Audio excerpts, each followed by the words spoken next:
ವೀಕ್ಷಕರೇ ನಮಸ್ಕಾರ. ಇದರದ ಪ್ರಮುಖ ಸುದ್ದಿಗಳ ನ್ಯೂಸ್ ಬುಲೆಟಿನ್ಗೆ ಸ್ವಾಗತ. ನಾನು ಸಂಗೀತ. ಯಲಬುರ್ಗಾ ಅಭಿವೃದ್ಧಿ ಸುವರ್ಣಯುಗ ಪುಸ್ತಕ ಲೋಕಾರ್ಪಣೆ ಕಾರ್ಯಕ್ರಮ ನಡೆಸಿದರು. ರಾಜಕೀಯ ಮತ್ತು ಅಧಿಕಾರಿಗಳು ಭ್ರಷ್ಟಾಚಾರ ಮಿತಿ ಮೀರದೆ ಈ ಭ್ರಷ್ಟ ವ್ಯವಸ್ಥೆ ಬದಲಾಗಬೇಕು ಎಂದ ಶಾಸಕ ಬಸವರಾಜ ರಾಯರೆಡ್ಡಿ. ಹೌದು, ಯಲಬುರ್ಗಾ ಪಟ್ಟಣದ ಬಯಲು ರಂಗಮಂದಿರದಲ್ಲಿ ತಾಲೂಕು ಆಡಳಿತ ಶಾಸಕ ಕಾರ್ಯಾಲಯ ಯಲಬುರ್ಗಾ ವಿಧಾನಸಭಾ ಅಭಿವೃದ್ಧಿ ವೇದಿಕೆ ಸಂಯುಕ್ತಾಶ್ರಯದಲ್ಲಿ ನಡೆಸಿದ ಕಾರ್ಯಕ್ರಮದಲ್ಲಿ ಯಲಬುರ್ಗಾ ಅಭಿವೃದ್ಧಿ ಸುವರ್ಣಯುಗ ಪುಸ್ತಕ ಲೋಕಾರ್ಪಣೆಗೊಳಿಸಿದ ನಿವೃತ್ತ ಡಿಜಿಪಿ ಶಂಕರ್ ಬಿದರಿ ಅವರು ಮಾತನಾಡಿ, ಕೃಷ್ಣಾ ನದಿಗೆ 100ರಲ್ಲಿ 44ರಷ್ಟು ನಮ್ಮ ರಾಜ್ಯದ ನೀರು ಹೋಗುತ್ತದೆ. ಆದರೆ ನಮಗೆ ಅಲ್ಲಿ ಇರುವಂತ ನೀರು 907 ಟಿಎಂಸಿ ಕೊಟ್ಟಿದ್ದಾರೆ. ಅದರಲ್ಲಿ 2024ರವರೆಗೆ ಸಿಗಬೇಕಾದ ನೀರಿನಲ್ಲಿ ಇಲ್ಲಿವರೆಗೂ 700ರಷ್ಟು ನೀರು ಕೊಟ್ಟಿದ್ದಾರೆ. ಇನ್ನು ನಮಗೆ 303 ಟಿಎಂಸಿ ಬರಬೇಕು ಎಂದರು. ಬಳಿಕ ಈ ಕ್ಷೇತ್ರದ ಶಾಸಕ ಬಸವರಾಜ ರಾಯರೆಡ್ಡಿಯವರ 40 ವರ್ಷದ ರಾಜಕೀಯ ಜೀವನದಲ್ಲಿ ನೋಡೋದಾದರೆ ಅವರೊಬ್ಬ ಅಭಿವೃದ್ಧಿ ಪರ ಇರುವ ವ್ಯಕ್ತಿ. ಇವರು ಎಲ್ಲ ಶಾಸಕರಿಗೂ ಮಾದರಿ ಎಂದು ಹೇಳಿದರು. ನಂತರ ಮಾಜಿ ಸಚಿವರಾದ ಪಿಜಿಆರ್ ಸಿಂಧ್ಯಾ ಮಾತನಾಡಿ, ರಾಯರೆಡ್ಡಿ ಅನೇಕ ಧೀಮಂತ ನಾಯಕರ ಜೊತೆ ಇದ್ದು ಅವರ ಮಾರ್ಗದರ್ಶನದಲ್ಲಿ ಕೆಲಸ ಮಾಡಿ ಬೆಳೆದವರು. ಈ ಕ್ಷೇತ್ರವನ್ನು ಉತ್ತಮ ಅಭಿವೃದ್ಧಿ ಮಾಡಿದ್ದಾರೆ. ಇಂಥ ವ್ಯಕ್ತಿ ಮುಖ್ಯಮಂತ್ರಿ ಆಗಲಿ ಎಂದು ಆಸೆ ಪಡುವ ವ್ಯಕ್ತಿ ನಾನು. ಇಂಥವರ ಅವಶ್ಯಕತೆ ಈ ರಾಜ್ಯಕ್ಕಿದೆ ಎಂದರು. ಮುಖ್ಯಮಂತ್ರಿ ಆರ್ಥಿಕ ಸಲಹೆಗಾರ ಶಾಸಕ ಬಸವರಾಜ ರಾಯರೆಡ್ಡಿ ಮಾತನಾಡಿ, ರಾಜಕೀಯ ಮತ್ತು ಅಧಿಕಾರಿಗಳು ಭ್ರಷ್ಟಾಚಾರ ಅಳತೆ ಮೀರಿ ನಡೆಯುತ್ತಿದೆ. ಈ ವ್ಯವಸ್ಥೆ ಬದಲಾಗಬೇಕು ಎಂದು ಹೇಳಿದರು. ಬಳಿಕ ಮಾತನಾಡಿ, ತಾಲೂಕಿನಲ್ಲಿ ಒಟ್ಟು 53,000 ಮನೆಗಳಿವೆ. ಪ್ರತಿ ಮನೆಗೂ ಅಭಿವೃದ್ಧಿ ಪರಿಚಯ ಪುಸ್ತಕ ಕೊಡುತ್ತೇವೆ. ಪುಸ್ತಕ ಓದಿ ತಮ್ಮ ಅಭಿಪ್ರಾಯ ಮತ್ತು ಸಲಹೆ ನೀಡಬೇಕು ಎಂದರು. ಫಲಾನುಭವಿಗಳಿಗೆ ತ್ರಿಚಕ್ರ ವಾಹನ ವಿತರಣೆ ಮತ್ತು ಚಿಕ್ಕಬನ್ನಿಗೋಳ, ಬನ್ನಿಕೊಪ್ಪ, ಮುದ್ಲೂರು ನಿವೇಶನ ಹಕ್ಕುಪತ್ರ ವಿತರಣೆ, ಹಿರೇವಡ್ಡರಕಲ್ ಜಮೀನು ಹಕ್ಕುಪತ್ರ ವಿತರಣೆ ನಡೆಯಿತು. ಅಮರೇಗೌಡ ಬಯ್ಯಾಪುರ ಅಧ್ಯಕ್ಷತೆ ವಹಿಸಿದ್ದರು. ಕಾರ್ಯಕ್ರಮದಲ್ಲಿ ಎಸ್ಪಿ ರಾಮ್ ಅರಸಿದ್ದಿ, ಉಪವಿಭಾಗಾಧಿಕಾರಿ captain Mahesha, DySP Muttanna Savaragola, CPI Maunesha Patil, Veerashaiva Mahasabha ಉಪಾಧ್ಯಕ್ಷ ಶ್ರೀನಿವಾಸ ರೆಡ್ಡಿ,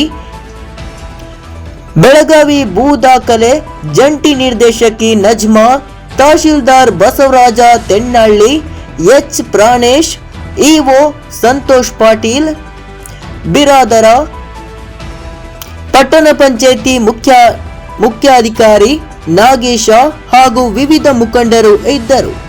ಸಿಎ ಆದಿ, NKST4 ನ್ಯೂಸ್, ಯಲಬುರ್ಗಾ. ಏನೆಲ್ಲ ಕೆಲಸ ಮಾಡುವುದನ್ನ ತೀರ್ಮಾನ ಮಾಡಿಲ್ಲ ಇನ್ನು ಅದಕ್ಕೆ ನಾನು ಸಿಂಧೆ ಅವರಿಗೆ ಹೇಳ್ತೇನೆ, ನೀವು ಪ್ಲೀಸ್ ಈ ಕರ್ನಾಟಕದಲ್ಲಿ ಈ ರಾಜಕೀಯ ಭ್ರಷ್ಟ ವ್ಯವಸ್ಥೆಯನ್ನ ತೊಲಗಿಸಲಿಕ್ಕೆ ಪ್ರಯತ್ನ ಮಾಡಿ. ಶಂಕರ್ ಬಿದರಿ ಇವಾಗ ರಿಟೈರ್ಡ್, ಇವಾಗ one of the noble officer. ನಿಮ್ಮಂತವರೆಲ್ಲ ಕೈ ತೋರಿಸಿ ಒಂದು ಹೊಸ ವ್ಯವಸ್ಥೆಗೆ ವ್ಯವಸ್ಥೆ. ಯಾರು 10 ರೂಪಾಯಿ ಇರೋರು MLA ಆಗ್ಬೇಕು, ಯಾರು ಬ್ಯಾಕ್ಗ್ರೌಂಡ್ ಇಲ್ಲದವರು MP MLA ಆಗ್ಬೇಕು ಅಂದ್ರೆ ಈ ದೇಶ ಸಾಧ್ಯ. Otherwise this country will go to dogs. Much ಒಲಿ ಯಾರು ಅಂತ ಹೇಳ್ಬೇಕು ನಾವು ಇದನ್ನ. ಇದು ರಾಜಕೀಯ ಬಹಳ ಬದಲಾವಣೆ, ಬಹಳ ನೋವಿನಲ್ಲಿದೆ. ಅದಕ್ಕೆ ಎಲ್ಲೋ ಒಂದು ಕಡೆ ಪ್ರಾರಂಭ ಮಾಡಬೇಕು ಅಂತ ಸಿಂಧೆ ಅವರು ನೀವು ಯಾಕೆ ನಿಮ್ಮಂತ ವಿಚಾರ ಬಂದ್ರು ಸಹಿತ ಕೃಷ್ಣಾ ನದಿ ಭಾಗ. ನಮಗೆ ಕೃಷ್ಣಾ ನದಿಗೆ ನಾವು 44% ನೀರು ಕೊಡ್ತೀವಿ. ಕೃಷ್ಣಾ ನದಿಯಲ್ಲಿ 100 TMC ಹೋಗ್ತಿದೆ ಅಂದ್ರೆ 44 TMC ಕರ್ನಾಟಕದ ಕಾಂಟ್ರಿಬ್ಯೂಷನ್ ಇದೆ. ನಮಗೆ ಅಲ್ಲಿರ್ತಕ್ಕಂಥ ನೀರಿನಲ್ಲಿ 907 TMC ಕೊಟ್ಟಿದ್ದಾರೆ. ಮೊದಲನೇ ಅವಾರ್ಡು ಬಚಾವತ್ ಅವಾರ್ಡಲ್ಲಿ Krishna water dispute tribunal award number 1 ನಲ್ಲಿ 700 TMC ಕೊಟ್ಟಿದ್ದಾರೆ. ಆಮೇಲೆ 207 TMC ಕೊಟ್ಟಿದ್ದಾರೆ. ಆದರೆ ಇದು ಎಷ್ಟು ಅಂದ್ರೆ ನಮಗೆ ಇನ್ನೂ 907 TMCಯಲ್ಲಿ ನಾವು 2024ರವರೆಗೆ ಇನ್ನೂ ಕನಿಷ್ಠ 310 TMC ನೀರನ್ನ ನಾವು ಕಾವೇರಿ ಜಲಾನಯನ ಪ್ರದೇಶದಲ್ಲಿ ಅಂದ್ರೆ ಕಾವೇರಿ, ಹೇಮಾವತಿ, ಹಾರಂಗಿ, ವೃಷಭಾವತಿ, ಕಣ್ವ, ಅರ್ಕಾವತಿ ಎಲ್ಲ ನದಿ ಕೂಡಿ ಕರ್ನಾಟಕಕ್ಕೆ ಸಿಕ್ಕಿರ್ತಕ್ಕಂಥದ್ದು ಬರೀ 278 TMC. ಮಾನ್ವಿಯಲ್ಲಿ ಬೀದಿಗೆ ಬಂದ ಗೃಹ ಬಳಕೆ ಸಿಲಿಂಡರ್. ಹೋಟೆಲ್ ಡಾಬಾಗಳಲ್ಲಿ ಗೃಹ ಬಳಕೆ ಸಿಲಿಂಡರ್ ಸರಬರಾಜು. ರಾಯಚೂರು ಆಹಾರ ಇಲಾಖೆ ಉಪನಿರ್ದೇಶಕ ಕೃಷ್ಣಪ್ಪ, ಎಲ್ಲಿದ್ದೀಯಪ್ಪ, ಕಣ್ಣು ತೆರೆದು ನೋಡಪ್ಪ. ಕೃಷ್ಣಪ್ಪ ವಿರುದ್ಧ ವಿಚಾರವಾದಿಗಳಿಂದ ಗಂಭೀರ ಆರೋಪ. ಹೋಟೆಲ್ ಡಾಬಾಗಳಲ್ಲಿ ಗೃಹ ಬಳಕೆ ಸಿಲಿಂಡರ್ ಬ್ಲಾಸ್ಟ್ ಆದರೆ ಯಾರು ಹೊಣೆ? ಕೃಷ್ಣಪ್ಪ, ಗೃಹ ಬಳಕೆ ಸಿಲಿಂಡರ್ ಮನೆಗಳಿಗೆ ಸಕಾಲಕ್ಕೆ ಮುಟ್ಟದ ಕಾರಣ ರಾಯಚೂರು ಜಿಲ್ಲೆಯ ಮಾನ್ವಿ ತಾಲೂಕಲ್ಲಿ ಹೋಟೆಲ್ ಡಾಬಾಗಳಿಗೆ ಗೃಹ ಬಳಕೆ ಸಿಲಿಂಡರ್ ಸರಬರಾಜಾಗುತ್ತಿದ್ದು, ಆಹಾರ ಇಲಾಖೆ ಉಪನಿರ್ದೇಶಕ ಕೃಷ್ಣಪ್ಪ ವಿರುದ್ಧ ಬುದ್ಧಿಜೀವಿಗಳು ಗಂಭೀರ ಆರೋಪ ಕೇಳಿಬಂದಿದೆ. ಮಾನ್ವಿ ತಾಲೂಕಲ್ಲಿ ಕಾನೂನು ಅನ್ನೋದು ಇಲ್ಲವಾಗಿದ್ದರಿಂದ ಆಹಾರ ಇಲಾಖೆ ಉಪನಿರ್ದೇಶಕರ ಕೃಷ್ಣಪ್ಪರ ದುರಾಡಳಿತದಿಂದ ಡಾಬಾ, ಹೋಟೆಲ್ ಹಾಗೂ ಕಾರ್ಖಾನೆಗಳಿಗೆ ಗೃಹ ಬಳಕೆ ಸಿಲಿಂಡರ್ ಸರಬರಾಜಾಗುವುದು ಒಂದು ಕಡೆಯಾದರೆ, ಬ್ಲಾಸ್ಟ್ ಆದರೆ ಇದಕ್ಕೆ ಯಾರು ಹೊಣೆ ಎಂದು ಜನರ ಪ್ರಶ್ನೆಯಾಗಿದೆ. ಆಹಾರ ಇಲಾಖೆ ಅಧಿಕಾರಿಗಳು ಕಣ್ಣಿದ್ದು ಕುರುಡರಾಗಿದ್ದರಿಂದ ಕ್ರಮ ಜರುಗಿಸುವ ಬದಲು ನಮಗೆ ಯಾಕೆ ಬೇಕು ಎಂದು ದೂರ ಸರಿದು ಸಾಗುತ್ತಿದ್ದಾರೆ. ಆಹಾರ ಇಲಾಖೆ ಅಧಿಕಾರಿಗಳು ಸುಮ್ಮನೆ ಇದ್ದಾರೆಂದು ನೋಡಿದರೆ ಲಂಚ ತಿನ್ನುತ್ತಿದ್ದಾರೆಂದು ಬುದ್ಧಿಜೀವಿಗಳ ಆರೋಪವಾಗಿದೆ. MD Ghouse, NKST4 news, Manvi. ನಿಮ್ಮ ಹೆಸರು? ನಾನು ತಿಮ್ಮಣ್ಣ ತಂದೆ ಶರಣಪ್ಪ ಹಿರೇಕೊಟ್ಟಿನಕಲ್, ತಾಲೂಕು ಮಾನ್ವಿ, ಜಿಲ್ಲಾ ರಾಯಚೂರು ಆದ ನಾನು ಈ ಗ್ಯಾಸ್ ಸಿಲಿಂಡರ್ ಅವ್ಯವಹಾರ ಕುರಿತು 4 ಮಾತುಗಳನ್ನು ಹೇಳಲು ಇಚ್ಛಿಸುತ್ತೇನೆ. ಸ್ವಾಮಿ ಡಿಸ್ಟಿಕ್ ಆಫೀಸರ್ ಆದ ಕೃಷ್ಣಪ್ಪ ಅವರೇ, ಇಲ್ಲಿ ಸಿಲಿಂಡರ್ಗಳು ಸಾಮಾನ್ಯ ಜನರಿಗೆ, ಕುಟುಂಬಗಳಿಗೆ ಸಪ್ಲೈ ಮಾಡ್ತಕ್ಕಂಥ ಸಿಲಿಂಡರ್ಗಳನ್ನು ಹೋಟೆಲ್ಗಳಿಗೆ, ಡಾಬಾಗಳಿಗೆ, ಯಾಕೆಕಡೋ ಕೈ ಚಾಚಿದಗಳಿಗೆಲ್ಲ ನೀವು ಸಪ್ಲೈ ಮಾಡ್ತಿರೋದ್ಮೇಲೆ ನೀವು ಯಾಕೆ ಬೇಕ್ರಿ? ಮತ್ತೆ ಸರ್ಕಾರಿ ಉದ್ಯೋಗದಲ್ಲಿ ಕೆಲಸ ಮಾಡೋರೆಲ್ಲ ನೀವು ಓದಿದವರು, ವಿದ್ಯಾವಂತರು, ಒಳ್ಳೆಯವರು, ನೀವು ತಪ್ಪು ಕೆಲಸ ಮಾಡೋರಲ್ಲ ಅಂತೇಳಿ ಸಾಮಾನ್ಯ ಜನರು ತಿಳ್ಕೊಂಡು ಪ್ರಕಾರ ಎಷ್ಟು ಅವ್ಯವಹಾರ ರೀ. ಇದಕ್ಕೇನು ಯಾರು ಹೇಳೋರು ಕೇಳೋರಿಲ್ಲ. ನೀವು ಇಂಥವೆಲ್ಲ ಮಾಡಿದರೆ ಶಾಸಕರು ನಿಮ್ಮನ್ನು ಗೆದರಿಸ್ಬೇಕು. ನೀವೇ ಶಾಸಕರನ್ನ ಗೆದರ್ಸಂಗೆ ಆಗಿಬಿಟ್ರಲ್ಲ, ಮತ್ತು ನಿಮ್ಮನ್ನು ಯಾರು ಗೆದರಿಸ್ಬೇಕು? ಇದು ಭಾಳ ದೂರ ಮುದ್ದಕ್ಕೆ ಹೋಗ್ಬೇಕಾ ಏನು? ಇಲ್ಲಿಗೆ ಸರಿ ಮಾಡ್ಕೊಂಡು ನೀವು ವ್ಯವಸ್ಥೆ ಪ್ರಕಾರ ಕೆಲಸ ಮಾಡ್ತೀರಾ? ಇದು ನಮಗೆ ತಿಳಿಬೇಕು. ಇಮ್ಮಿಡಿಯೇಟ್ಲೇ ಇದು 1 ತಿಂಗಳದೊಳಗಾಗಿ 15 ದಿನದೊಳಗಾಗಿ ಕಂಟ್ರೋಲ್ ಆಗಬೇಕಿದು ಸಪ್ಲೈ ಮಾಡೋದು ಕಳ್ಳ ಸಾಗಾಣಿಕೆ. ಅಲ್ಲ ಸರ್, ಈ ರೀತಿಯಾಗಿ ಮತ್ತು ಗೃಹ ಬಳಕೆ ಸಿಲಿಂಡರು ಜನರಿಗೆ ಮುಟ್ತಾ ಇಲ್ಲ, ಬೀದಿಗೆ ಬರ್ತಾ ಇದೆ ಅಂತಂದ್ರೆ ಏನು ಅನಾಹುತ, ಬ್ಲಾಸ್ಟ್ ಇಷ್ಟ ಆದರೆ ಯಾರು ಜವಾಬ್ದಾರಿ ಇದಕ್ಕೆಲ್ಲ? ಈಗ ಓದು ಬರಹ ಕಲಿತ ಜಾಣ ಊರಿಗೆ ಆಭರಣ ಅಂತ ಇವರು ಮೊನ್ನೆ ತಕ್ಕತ್ತೆ ದಿಂತೆ ಅಂತ ಕುಣಿದ್ರು ಇವರು ಸರ್ಕಾರದವರು. ಓದು ಬರಹ ಕಲಿತ ಜಾಣ ಕೋಣನಕ್ಕಿಂತ ಕಡಾಗಿ ಸಂಹಾರ ಮಾಡಕ್ಕೆ ಬಿದ್ರಲ್ಲ ಇವರು ಬಡ ಜನರನ್ನ, ಕೂಲಿಕಾರರನ್ನ, ಯಾರು ಸರ್? ಕುಟುಂಬಸ್ಥರನ್ನ. ಈ ವಿದ್ಯಾವಂತರು, ಈ ನೌಕರಿ ಮಾಡ್ತಕ್ಕಂಥ ಜನ. ಡಿಸ್ಟಿಕ್ ಆಫೀಸರ್ ಕೃಷ್ಣಪ್ಪ ಅವರೇ, ನೋಡ್ರಿ, ಸ್ವಲ್ಪ ತಿಳುವರಿಕೆಯಿಂದ ತಿಳಿದು ನೋಡ್ರಿ. ಸ್ವಲ್ಪ ನಿಮಗೆ ಸರ್ಕಾರ ಸಂಬಳ ಕೊಡ್ತದ, ಬಡವರು ಬೆವರು ಸುರಿಸಿ ದುಡ್ಡು GST ಯಾವುದ್ಯಾವುದು ಏನೇನು ಎಲ್ಲ ರೀತಿಯಿಂದ ಇದನ್ನು ಜಮಾಗೂಡಿಸಿ ನಿಮಗೆ ಸಂಬಳ ಕೊಡೋದು, ನಮಗೆಲ್ಲರಿಗೂ ಒಳ್ಳೇದು ಮಾಡ್ತಾರೆ ಅಂತೇಳಿ ನಿಮಗೆ ಸಂಬಳ ಕೊಡೋದು. ಮತ್ತು ನೀವೇ ಎಲ್ಲ ಕಿತ್ಕೊಂಡು ತಿಂತೀರ ಅಂದರೆ ಮತ್ತೆ ನಿಮ್ಗೆ ಸಂಬಳನೇ ಆಗಬೇಕು, ನಿಮ್ಮ ಕೆಲಸನೇ ಆಗಬೇಕು. ಮತ್ತೆ ಹೆಂಗೆ ಸರ್? ಹಿಂಗಾದ್ರೆ ಹೆಂಗೆ ಜನರದ ಪರಿಸ್ಥಿತಿ? ಮಂಗಮಾಯ. ಮತ್ತು ಎಲ್ಲ ಜನ ರೊಚ್ಚಿಗೆದ್ನಂದ್ರೇನು ಮತ್ತೆ ನೀವು ಬೀದಿಗೆ ಬರ್ಬೇಕಾಗ್ತದ. ನಾವು ಬೀದಿಗೆ ಮೊದಲು ನಾವು ಬರ್ತೀವಿ ಬೀದಿಗೆ. ಇವತ್ತು ಇದನ್ನು ತಡೆಗಟ್ಟೋರು ಯಾರು ಸರ್, ಈ ವ್ಯವಸ್ಥೆಯನ್ನು? ಶಾಸಕರೇ ಕ್ರಮಬದ್ಧವಾಗಿ ತಡೆಗಟ್ಟತಕ್ಕಂಥ ವಿಷಯ ಇದು. ಶಾಸಕರೇ ಕಡೆಗಣಿಸಿದಾಗ, ಶಾಸಕರನ್ನ ಇವರು ಕಡೆಗಣಿಸಿದಾಗ ಇನ್ನು ನಾವೇ ತಡೆಗಟ್ಟಬೇಕಾಗ್ತದೆ ಬೀದಿಗಿಳಿದು. ಇದು ನಿಶ್ಚಿತ. ನೀವು ಸ್ವಲ್ಪ ಸರಿಯಾದ ರೀತಿಯಲ್ಲಿ ತಿಳ್ಕೊಂಡು ವ್ಯವಹಾರ ಲೈನಿಗೆ ಬರಬೇಕು.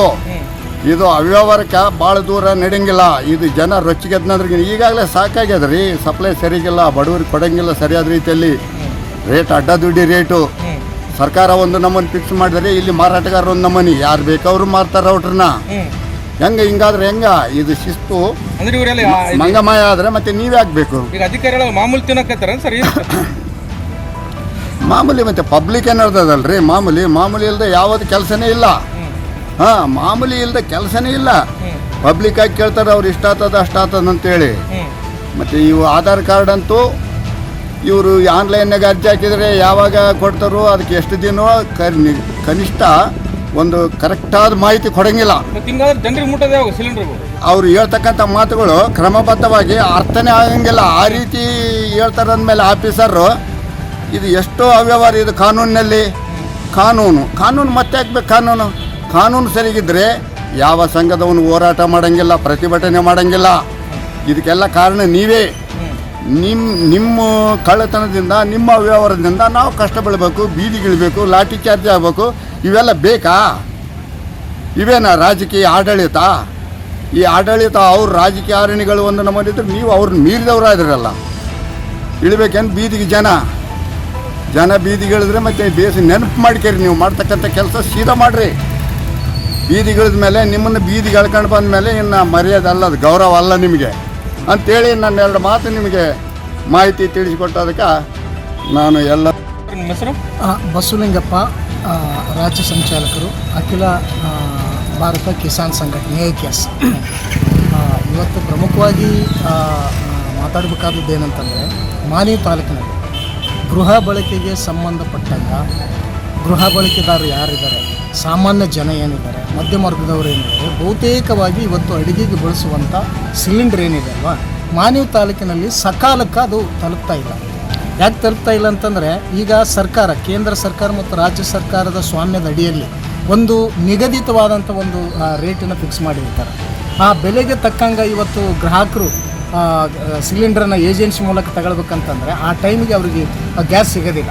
ಕಾರಣ ಏನಂತಂದರೆ, ಈಗ ಸಂಬಂಧಪಟ್ಟಂಥ ಆಹಾರ ಇಲಾಖೆ ಮತ್ತು ಸಂಬಂಧಪಟ್ಟಂಥ ಕೃಷ್ಣಪ್ಪನಂಥ ಅಧಿಕಾರಿಗಳು ಇದನ್ನು ಗಂಭೀರವಾಗಿ ಪರಿಗಣಿಸದೆ ಹೋಗಿರೋದ್ರಿಂದ ಇದು ಭ್ರಷ್ಟಾಚಾರಕ್ಕೆ ಒಂದು ದೊಡ್ಡ ಹೆದ್ದಾರಿನಾಗಿ ಮಾಡಿರೋದನ್ನು ನಾವಿಲ್ಲಿ ಭಾಳ ಸ್ಪಷ್ಟವಾಗಿ ಗಮನಿಸಬೇಕಾಗಿದೆ. ಇದು ಎಲ್ಲರೂ ಸಾರ್ವಜನಿಕರು ಕೂಡ ಈ ಸಂಬಂಧಪಟ್ಟಂಗೆ ಯಾಕೆ ಮುಟ್ತಾ ಇಲ್ಲ ಅಂತಂದರೆ, ಮಾನ್ವಿ ತಾಲೂಕಿನಲ್ಲಿ ಯಾರು ಗೃಹ ಬಳಕೆದಾರ ಇದ್ದಾರೆ ಅವ್ರಿಗೆ ಮುಟ್ಟಲಾರ್ದೇ, ಅವ್ರು ಸಕಾಲಕ್ಕೆ ತಲುಪಿಸಲಾರ್ದೇ ಡಾಬುಗಳಿಗೆ, ದೊಡ್ಡ ಬಿಸ್ನೆಸ್ ಮಾಡುವಂಥ ಅಂಗಡಿಗಳಿಗೆ, ಡಾಬುಗಳಿಗೆ ಇವತ್ತೆಲ್ಲ ರಾತ್ರೋರಾತ್ರಿ ಇವತ್ತು ಮಾರಾಟ ಆಗ್ತಾ ಇರೋದು ನಾವು ನೋಡಿ. ಹೆಚ್ಚಿನ ಬೆಲೆಗೆ ಇವತ್ತು ಮಾರಾಟ ಮಾಡ್ತಾ ಇದ್ದಾರೆ.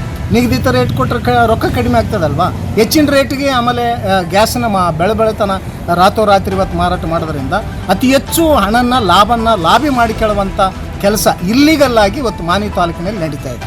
ಇದಕ್ಕೆ ಸಂಬಂಧಪಟ್ಟಂಥ ಮಾನ್ಯ ಜನಪ್ರತಿನಿಧಿಗಳು ಈ ಬಗ್ಗೆ ಗಂಭೀರವಾಗಿ ಪರಿಗಣಿಸಬೇಕಾಗಿದೆ. ಅದೇ ಹೊತ್ತಿನಲ್ಲಿ ಮಾನ್ಯ ಜಿಲ್ಲಾಧಿಕಾರಿಗಳು ಕೂಡ ಆಹಾರ ಇಲಾಖೆಗೆ ಸಂಬಂಧಪಟ್ಟಂಥ ಅಧಿಕಾರಿಗಳನ್ನು ಆಮೇಲೆ ಸಭೆ ಕರೆದು ಈ ಭ್ರಷ್ಟಾಚಾರ ಏನು ತಾಂಡವಾಡ್ತದಲ್ಲ ಇದಕ್ಕೆ ಸಂಬಂಧಪಟ್ಟಂಗೆ ಕಡಿವಾಣ ಹಾಕ್ಬೇಕಂತ ಹೇಳ್ಬಿಟ್ಟು ಒತ್ತಾಯಿಸ್ತಾ ಇದ್ದೀವಿ. ಆಹಾರ ಇಲಾಖೆ ಅಧಿಕಾರಿಗಳು ಯಾಕೆ ಧೈರ್ಯ ಇಲ್ವಾ?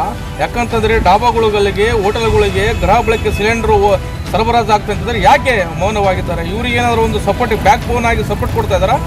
ಈ ಪ್ರಶ್ನೆ ಏನಾಗಿದೆ ಅಂತಂದರೆ, ಈಗ ಸಂಬಂಧಪಟ್ಟಂಥ ಆಹಾರ ಇಲಾಖೆಗೆ ಸಂಬಂಧಪಟ್ಟಂಥ ಕೃಷ್ಣಪ್ಪನಂಥವರು ಈ ಒಂದು ಭ್ರಷ್ಟಾಚಾರಕ್ಕೆ ಕಡಿವಾಣ ಹಾಕಬೇಕಾಗಿದೆ.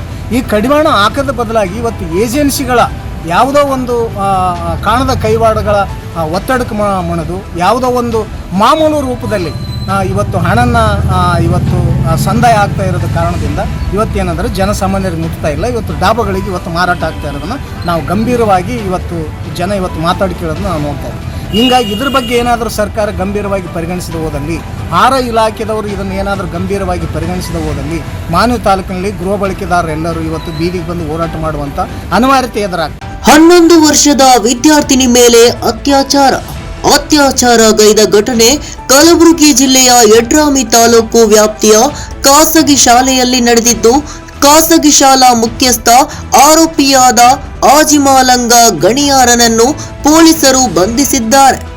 ಘಟನೆ ಖಂಡಿಸಿ ಉಗ್ರ ಶಿಕ್ಷೆಗೆ ಆಗ್ರಹಿಸಿ ತಾಲೂಕಿನ ವಿವಿಧ ಸಂಘಟನೆಗಳು ಯಡ್ರಾಮಿ ಬಂದ್ ಮಾಡಿ ಮಂಗಳವಾರ ಬೆಳಗ್ಗೆಯಿಂದಲೇ ಪ್ರತಿಭಟನೆ ಆರಂಭಿಸಿದ್ದು, ಪಟ್ಟಣದಲ್ಲಿ ಉದ್ವಿಗ್ನ ಸ್ಥಿತಿ ನಿರ್ಮಾಣವಾಗಿದೆ. ಶಾಲೆಯೊಂದರಲ್ಲಿ ಸಂತ್ರಸ್ತ ಮಗು ಕಳೆದ 2-3 ವರ್ಷಗಳಿಂದ ಓದುತ್ತಿದ್ದಾಳೆ. ಸದ್ಯ ಮಗು 5ನೇ ತರಗತಿ ಓದುತ್ತಿದ್ದು, ಶಾಲೆಯ ಮುಖ್ಯಸ್ಥ ಆಜಿಮಾಲಂಗ ಗಣಿಯಾರ ಕಳೆದ 2 ದಿನದ ಹಿಂದೆ ಶಾಲೆಯಲ್ಲಿ ಅತ್ಯಾಚಾರಗೈದಿದ್ದಾನೆ. ಇದಲ್ಲದೆ ವಿಷಯವನ್ನು ಮನೆಯಲ್ಲಿ ತಿಳಿಸದಂತೆ ಬೆದರಿಕೆ ಹಾಕಿದ್ದಾನೆ. ಹೀಗಾಗಿ ಮಗು ಮನೆಯಲ್ಲಿ ತಿಳಿಸಲು ಹಿಂಜರಿದಿದೆ. ನಂತರ ಪಕ್ಕದ ಮನೆಯವರ ಮುಂದೆ ಮಗು ವಿಷಯ ತಿಳಿಸಿದ್ದು ಅವರು ಮಗುವಿನ ತಂದೆ ತಾಯಿಗೆ ವಿಷಯ ತಿಳಿಸಿದ್ದಾರೆ.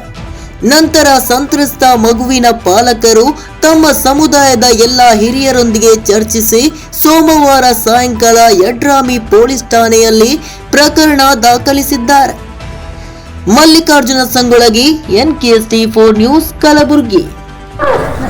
ಹೋರಾಟ ಮಾಡುವ ಬಿಡುವಲ್ಲ, ಅವನಿಗೆ ಶಿಕ್ಷೆ ಆಗುವವರು ಕೂಡ ಇವತ್ತು ನಾವು ನೀವು ಎಲ್ಲರೂ ಕೂಡ ಇವತ್ತು ನಾಳೆ ನಾಡಿದ್ದು ಎಲ್ಲಿವರೆಗೂ ಅವನಿಗೆ ಶಿಕ್ಷೆ ಆಗುತ್ತೋ ಅಲ್ಲಿಯವರು ಕೂಡ ನಾವು ಹೋರಾಟ ಮಾಡೋಣ ಅಂತೇಳಿ ಎಲ್ಲರೂ ಕೂಡ ಶಪಥ ಕೂಡ ನಾವು ಇಲ್ಲಿ ಮಾಡಬೇಕಾಗಿತ್ತು. ಇವತ್ತು ಎಲ್ಲರೂ ಕಲ್ತಿದ್ದೀವಿ. ಮತ್ತೊಂದು ಗಂಟೆ ಮನವಿ ಪತ್ರ ಕೊಟ್ಟ ನಂತರ ಮತ್ತೆ ನಮ್ಮ ಮನೆಗೆ ಹೋಗ್ತೀವಿ. ಅದಕ್ಕೆ ಮತ್ತೆ ನೀವು ಮರೆಮಾಚಬಾರ್ದು. ಇವತ್ತು ನಾನು ಕೂಡ ಯಾವತ್ತು ನೀವು ಕರೀತೀರಿ ನಮ್ಮ ಸಮಾಜದ ಮುಖಂಡರು ಕೂಡ ಶಕ್ತಿ ಶಿಕ್ಷಣವೇ ಆಸ್ತಿ ಅನ್ನುವಂತ ಘೋಷವಾಕ್ಯದಲ್ಲಿ ಎಲ್ಲ ಶಿಕ್ಷಣ ಸಂಸ್ಥೆಗಳು ನಡೀತಾವೆ. ನಮ್ಮ ಯಡ್ರಾಮಿ ಪಟ್ಟಣದಲ್ಲಿ ಅನೇಕ ಖಾಸಗಿ ಶಿಕ್ಷಣ ಸಂಸ್ಥೆಗಳಿವೆ. ಕಲಬುರಗಿಗೂ ತಟ್ಟಿದ ಫೆಂಗಾಲ್ ಸೈಕ್ಲೋನ್.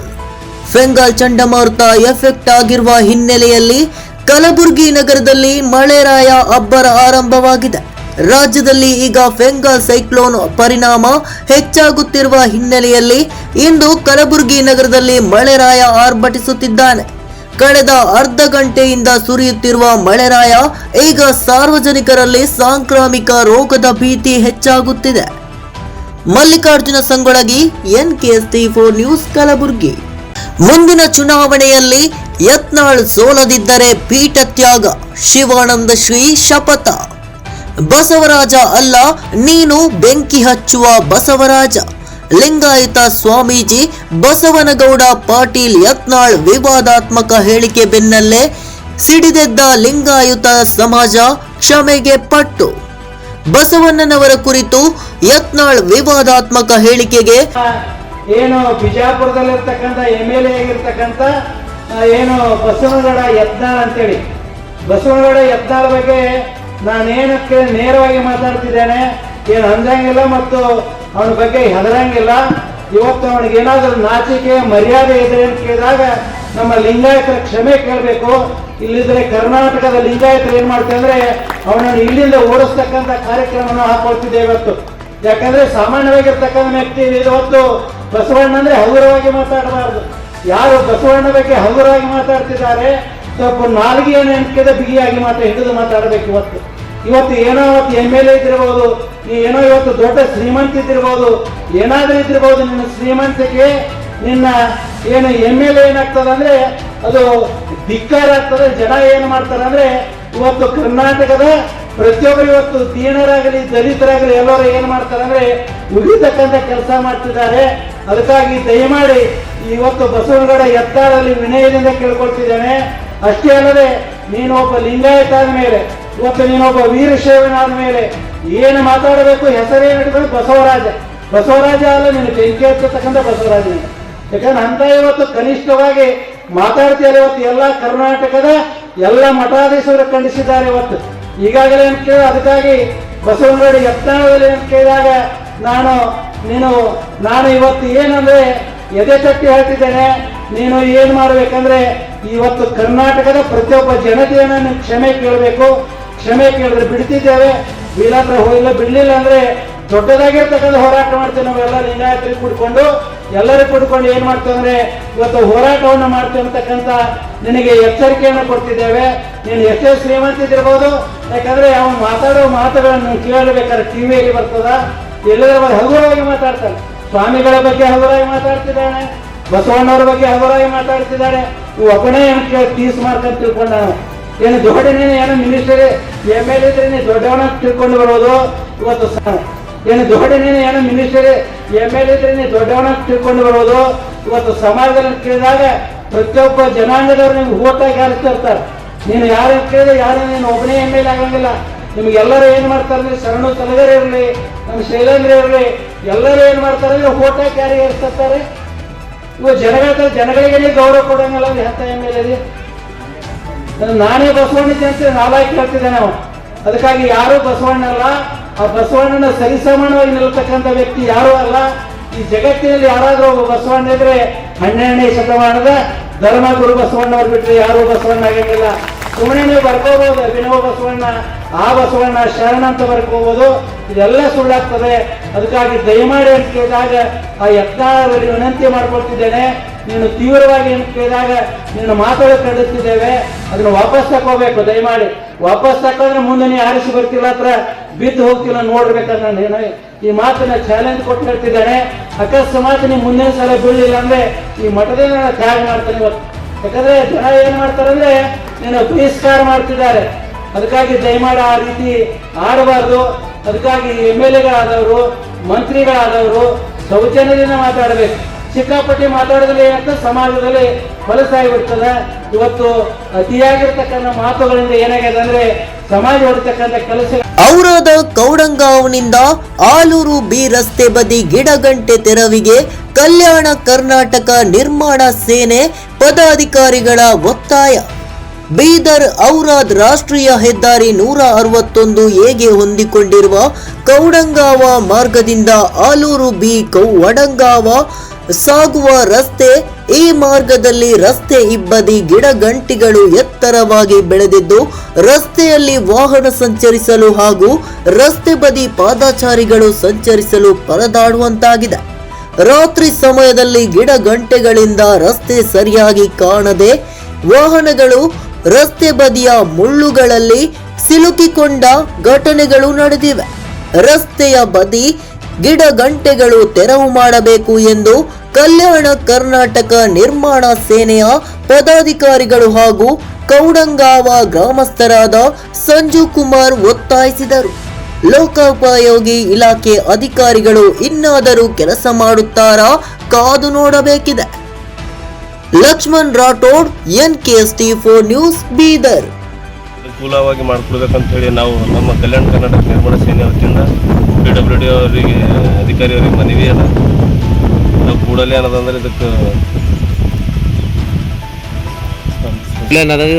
ಅನುಕೂಲ ಮಾಡಿಕೊಡ್ಬೇಕು ಅನ್ನೋದಂದ್ರೆ ಇದಕ್ಕೆ ಅನುಕೂಲ ಮಾಡಿಕೊಡ್ಬೇಕು. ಒಂದು ವೇಳೆ ಮಾಡಲಿಲ್ಲ ಅಂತಂದ್ರೆ ನಾವು ಮುಂದಿನ ದಿನಮಾನದಲ್ಲಿ ನಿಮ್ಮ ಆಫೀಸ್ ಮುಂದೆ ಏನದಂತಂದ್ರೆ ನಾವು ಧರಣಿ ಕೂಡಬೇಕಾಗ್ತದೆ. ರೈತರಿಗೆಲ್ಲ ಅನುಕೂಲ ಮಾಡಿಕೊಡ್ಬೇಕಂತ ಹೇಳಿ ಮನವಿ. ತಮ್ಮ ಹೆಸರು? ನನ್ನ ಹೆಸರು ಯಶಪ್ಪ, ಕಲ್ಯಾಣ ಕರ್ನಾಟಕ ನಿರ್ಮಾಣ ಸೇನೆ ತಾಲೂಕಾ ಅಧ್ಯಕ್ಷ, ಶಂಬೇಳಿ. ಸೇನೆ ವತಿಯಿಂದ ನಾನು ವೆಂಕಟರಾವ್ ಪಾಟೀಲ್ ತಾಲೂಕಾ ಗೌರವ ಅಧ್ಯಕ್ಷ ಆಗಿದ್ದೀನಿ. ಬೀದರ್ ಔರಾದ್ ಹೋಗುವ ಹೆದ್ದಾರಿಯಿಂದ ಈ ಬೈಪಾಸ್ ಒಂದು ಬರುತ್ತೆ. ಆ ಬೈಪಾಸ್ ಕವಡಗಾವಿಂದ ಆಲೂರು ಬಿ ವಡಗಾವ್ ಜಮ್ಗಿಗೆ ಮುಖ್ಯ ರಸ್ತೆಯನ್ನು ಹೋಗುತ್ತೆ. ಅದು ಎರಡೂ ಸೈಡಲ್ಲಿ ಗಿಡ, ಮುಳ್ಳಿನ ಗಿಡಗಳು, ಬೇವಿನ ಗಿಡ, ಇವು ಯಾವ್ದು ಭೀ ಗಿಡಗಳು ಬದಿಗಳಾಗಲಿ ಜಾಸ್ತಿಯಾಗಿ ಬೆಳೆದೋಗ್ಯವ. ಮತ್ತು ಹೋಗ ಬರೋರಿಗೆ, ರೈತರಿಗೆ ಎಲ್ಲರಿಗೂ ತುಂಬ ತೊಂದರೆಯನ್ನು ಇದರಿಂದ ಫೇಸ್ ಮಾಡ್ಲಿಕ್ಕೆ ಆಗ್ಲತ್ತದ. ಈಗ ಮುಂದೆ ನಾವು ಮನವಿ ಮಾಡೋದು PWD ಅಧಿಕಾರಿಗಳಿಗೆ, ಸನ್ಪುರ್ PWD ಅಧಿಕಾರಿ ಇದಕ್ಕೆ ಸಂಬಂಧಪಟ್ಟಿಂದ ಇರ್ತಾರೆ. ಅವ್ರಿಗೆ ನಾವು ಸ್ತೀರ್ಣವಾಗಿ ಸಮಾಧಾನವಾಗಿ ಈಗ ಈ ಮಾಧ್ಯಮದ ಮೂಲಕ ನಾವು ಹೇಳುತ್ತಿದ್ದೀವಿ. ಇದು ಅತಿ ಶೀಘ್ರದಲ್ಲಿ ಇದು ಕ್ಲೀನ್ ಮಾಡಿಕೊಡ್ಬೇಕು. ಈ ದಾರಿಯನ್ನು ಕ್ಲೀನ್ ಮಾಡಿಕೊಡ್ಬೇಕು. ಜನರಿಗೆಲ್ಲರಿಗೆ ಒಂದು ಒಳ್ಳೆಯ ವ್ಯವಸ್ಥೆಯನ್ನು ಮಾಡಿಕೊಡ್ಬೇಕು. ಅವ್ರು ವ್ಯವಸ್ಥೆ ಮಾಡಲಾದ ಕಾರಣಕ್ಕೆ ಇಲ್ಲಿ ಎಲ್ಲ ಇನ್ಸಿಡೆಂಟ್ಗಳು ಆಗ್ಲತ್ತವ. ಯಾಕಂದ್ರೆ ಈ ರಾತ್ರಿ ಇರ್ತದೆ, ಬೇರೆ ಯಾರು ರೈತರು, ಬಡವರು, ಮಕ್ಕಳು ಅವು ಎಲ್ಲ ಹೋಗ್ತಾ ಬರ್ತಾ ಇರ್ತವೆ. ಈ ಗಿಡ ಗಂಟೆಗಳು ಇದ್ದ ಕಾರಣ ಎದುರಿನ ರಸ್ತೆಯನ್ನು ಕಾಣಿಸ್ತಾ ಇಲ್ಲ. ಅದಕ್ಕಾಗಿ ನಾವು ಏನು ಹೇಳೋದಂದ್ರೆ ಎರಡೂ ಸೈಡ್ ಗಿಡ ಮರಗಳನ್ನೆಲ್ಲನೂ ಕ್ಲೀನ್ ಮಾಡಿ ನಮಗೆ ಇದು ಅನುಕೂಲವನ್ನು ಮಾಡಿಕೊಡ್ಬೇಕೆಂದು ಕಲ್ಯಾಣ ಕರ್ನಾಟಕ ನಿರ್ಮಾಣ ಸೇನೆ ವತಿಯಿಂದ ನಾನು ಮನವಿ ಮಾಡ್ತಾಯಿದ್ದೀನಿ. ಒಂದು ವೇಳೆ ಅತಿ ಶೀಘ್ರದಲ್ಲಿ ಇದು ಕೆಲಸ ಆಗಲಾರದ ಕಾರಣಕ್ಕೆ ಇವರು ಹಿಂಗೆ ಮಾತಾಡಿ ಬಿಟ್ಕೊಡ್ತಾರೆ ಅಂತೇಳಿ ಇದಕ್ಕೆ ನಾರ್ಮಲ್ ಆಗಿ ತಗೊಂಡಿದ್ದರೆ ನಾವು ಮುಂದುವರೆದ ದಿನಗಳಾದಾಗ ನಿಮ್ಮ PWD ಆಫೀಸ್ ಎದುರುಗಳೇ ಧರಣಿ ಮಾಡಬೇಕಾಗತ್ತೆ. ಅದಕ್ಕಾಗಿ ನಮ್ಮದು ಕಳಕಳಿಯಿಂದ ವಿನಂತಿಯನ್ನು ಮಾಡ್ತಾಯಿದ್ದೀವಿ. ಧನ್ಯವಾದ. ತಮ್ಮ ಹೆಸರು? ವೆಂಕಟರಾವ್ ಪಾಟೀಲ್, ಚಿಕ್ಲಿ ಜೈ. ತಾವು ಡೈಲಿ ಇದೇ ರಸ್ತೆಯಿಂದ ಓಡಾಡ್ತಾರೆ? ಡೈಲಿ ಇದೇ ರಸ್ತೆಯಲ್ಲಿ ಹೋಯ್ತೇವೆ. ನಮ್ಮ ಜಮೀನು ಈ ಕಡೆ ಹೋಗ್ಲಾ ಬರ್ಲಾಕ ತೊಂದರೆ ಇಲ್ಲದ, ಗಿಡ ಗಂಟೆ ಎಲ್ಲ ಬೆಳೆದಾವ. ಎದುರು ಬಂದ್ರೆ ಗಾಡಿ ಕಾಣಿಸಲ್ಲ ಉಂಟಾವ, ಆಕ್ಸಿಡೆಂಟ್ ಆಗೋ ಮೂಮೆಂಟ್ ಸಂಭವಿಸ್ಲತ್ತವ. ಅದ್ರ ಕಡೆಯಿಂದ ಆದಷ್ಟು ಮಟ್ಟಿಗೆ ಇದು ಒಳ್ಳೆ ರೀತಿಯಿಂದ ಮಾಡಿಕೊಡ್ಬೇಕು ಸರ್ ಹೇಳಿನಂಗೆ. ಅದಷ್ಟೇ ನಮ್ಮ ಕಳಕಳಿ ಅದ. ಯಾಕಂದ್ರೆ ಇದು ಮುಂದೆ ತೊಂದರೆ ಆದಮೇಲೆ ಮಾಡೋದ್ರಾಗ ಏನು ಇದು ಇಲ್ಲ, ಇವಾಗೇ ಮಾಡಿದ್ರೆ ಒಳ್ಳೇದಾಗ್ತದೆ ಅಂಥೇಳಿ ನಮ್ಮ ಅಭಿಪ್ರಾಯ. ಮಾಧ್ಯಮದ ಮುಖಾಂತರ ಸನ್ಪುರ್ PWD ಅವರಿಗೆ ಮನವಿ ಮಾಡ್ಕೊಳತ್ತಿದ್ದೆವು. ಯಾಕಂದ್ರೆ ನಮಗೆ ಭಾಳ ತೊಂದರೆ ಆಗ್ಲತ್ತ ಅನ್ಬಸ್ಲತ್ತಿದ್ದೇವೆ ನಾವು. ಅದ್ರ ಸಲುವಾಗಿ ತಾವು ದಯವಿಟ್ಟು ಈ ಕಡೆ ಬಂದು ನೋಡಿ ಏನದ ಸಮಸ್ಯೆ ಪರಿಹಾರ ಮಾಡಬೇಕಂತಂತೇಳಿ ತಮ್ಮಲ್ಲಿ ಅತಿ ಕಳಕಳಿಯಿಂದ ಕೇಳ್ಕೊತಾ ಇದ್ದೀವಿ. ತಾವು ಬಂದು ಬಗೆಹರಿಸ್ಬೇಕಂತ ನಮ್ಮ ವಿನಂತಿ. ತಮ್ಮ ಹೆಸರು? ಸಂಜೀವ್ ಕುಮಾರ್. ಕೆಸರುಗದ್ದೆಯಂತಾದ ಜಲಂತ ನಗರದ ರಸ್ತೆಗಳನ್ನು ಅಭಿವೃದ್ಧಿಪಡಿಸಲು ನಿವಾಸಿಗಳ ಒತ್ತಾಯ.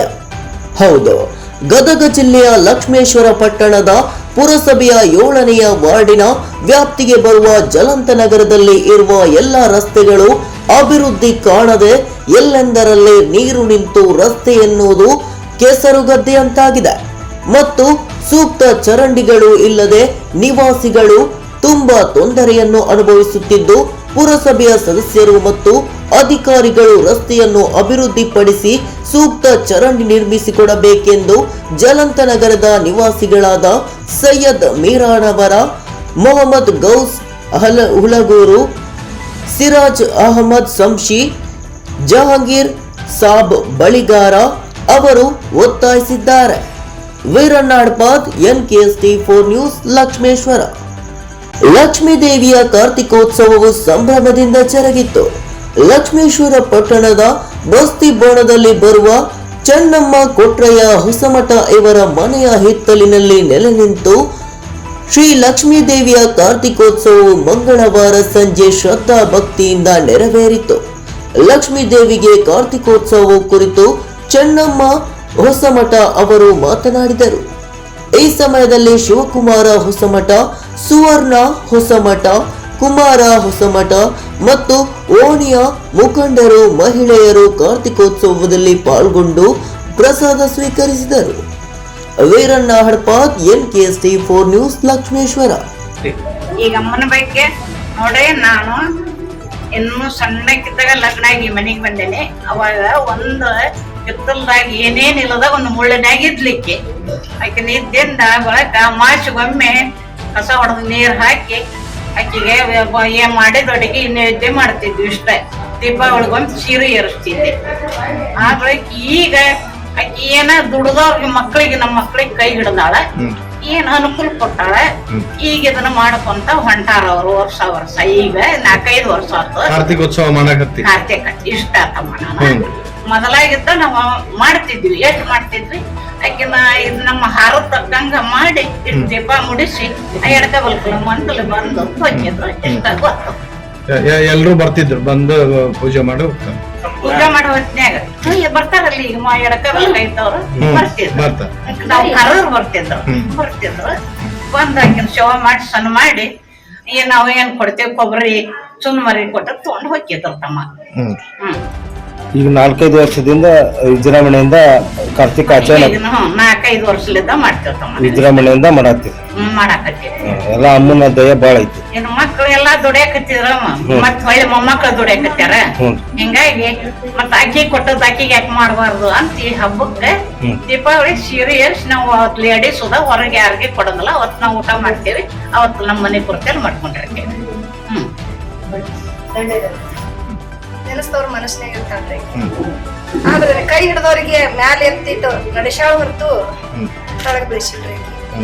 ಒಳ್ಳೇದ್ ಬಗ್ಸ್ತಾರಿಗೆ ಒಳ್ಳೇದನ್ನ ಅಂತಾಳ, ಕೆಟ್ಟದಂದವ್ರಿಗೆ ಕೆಟ್ಟದನ್ನ ಬಗ್ಸಾಳೆ.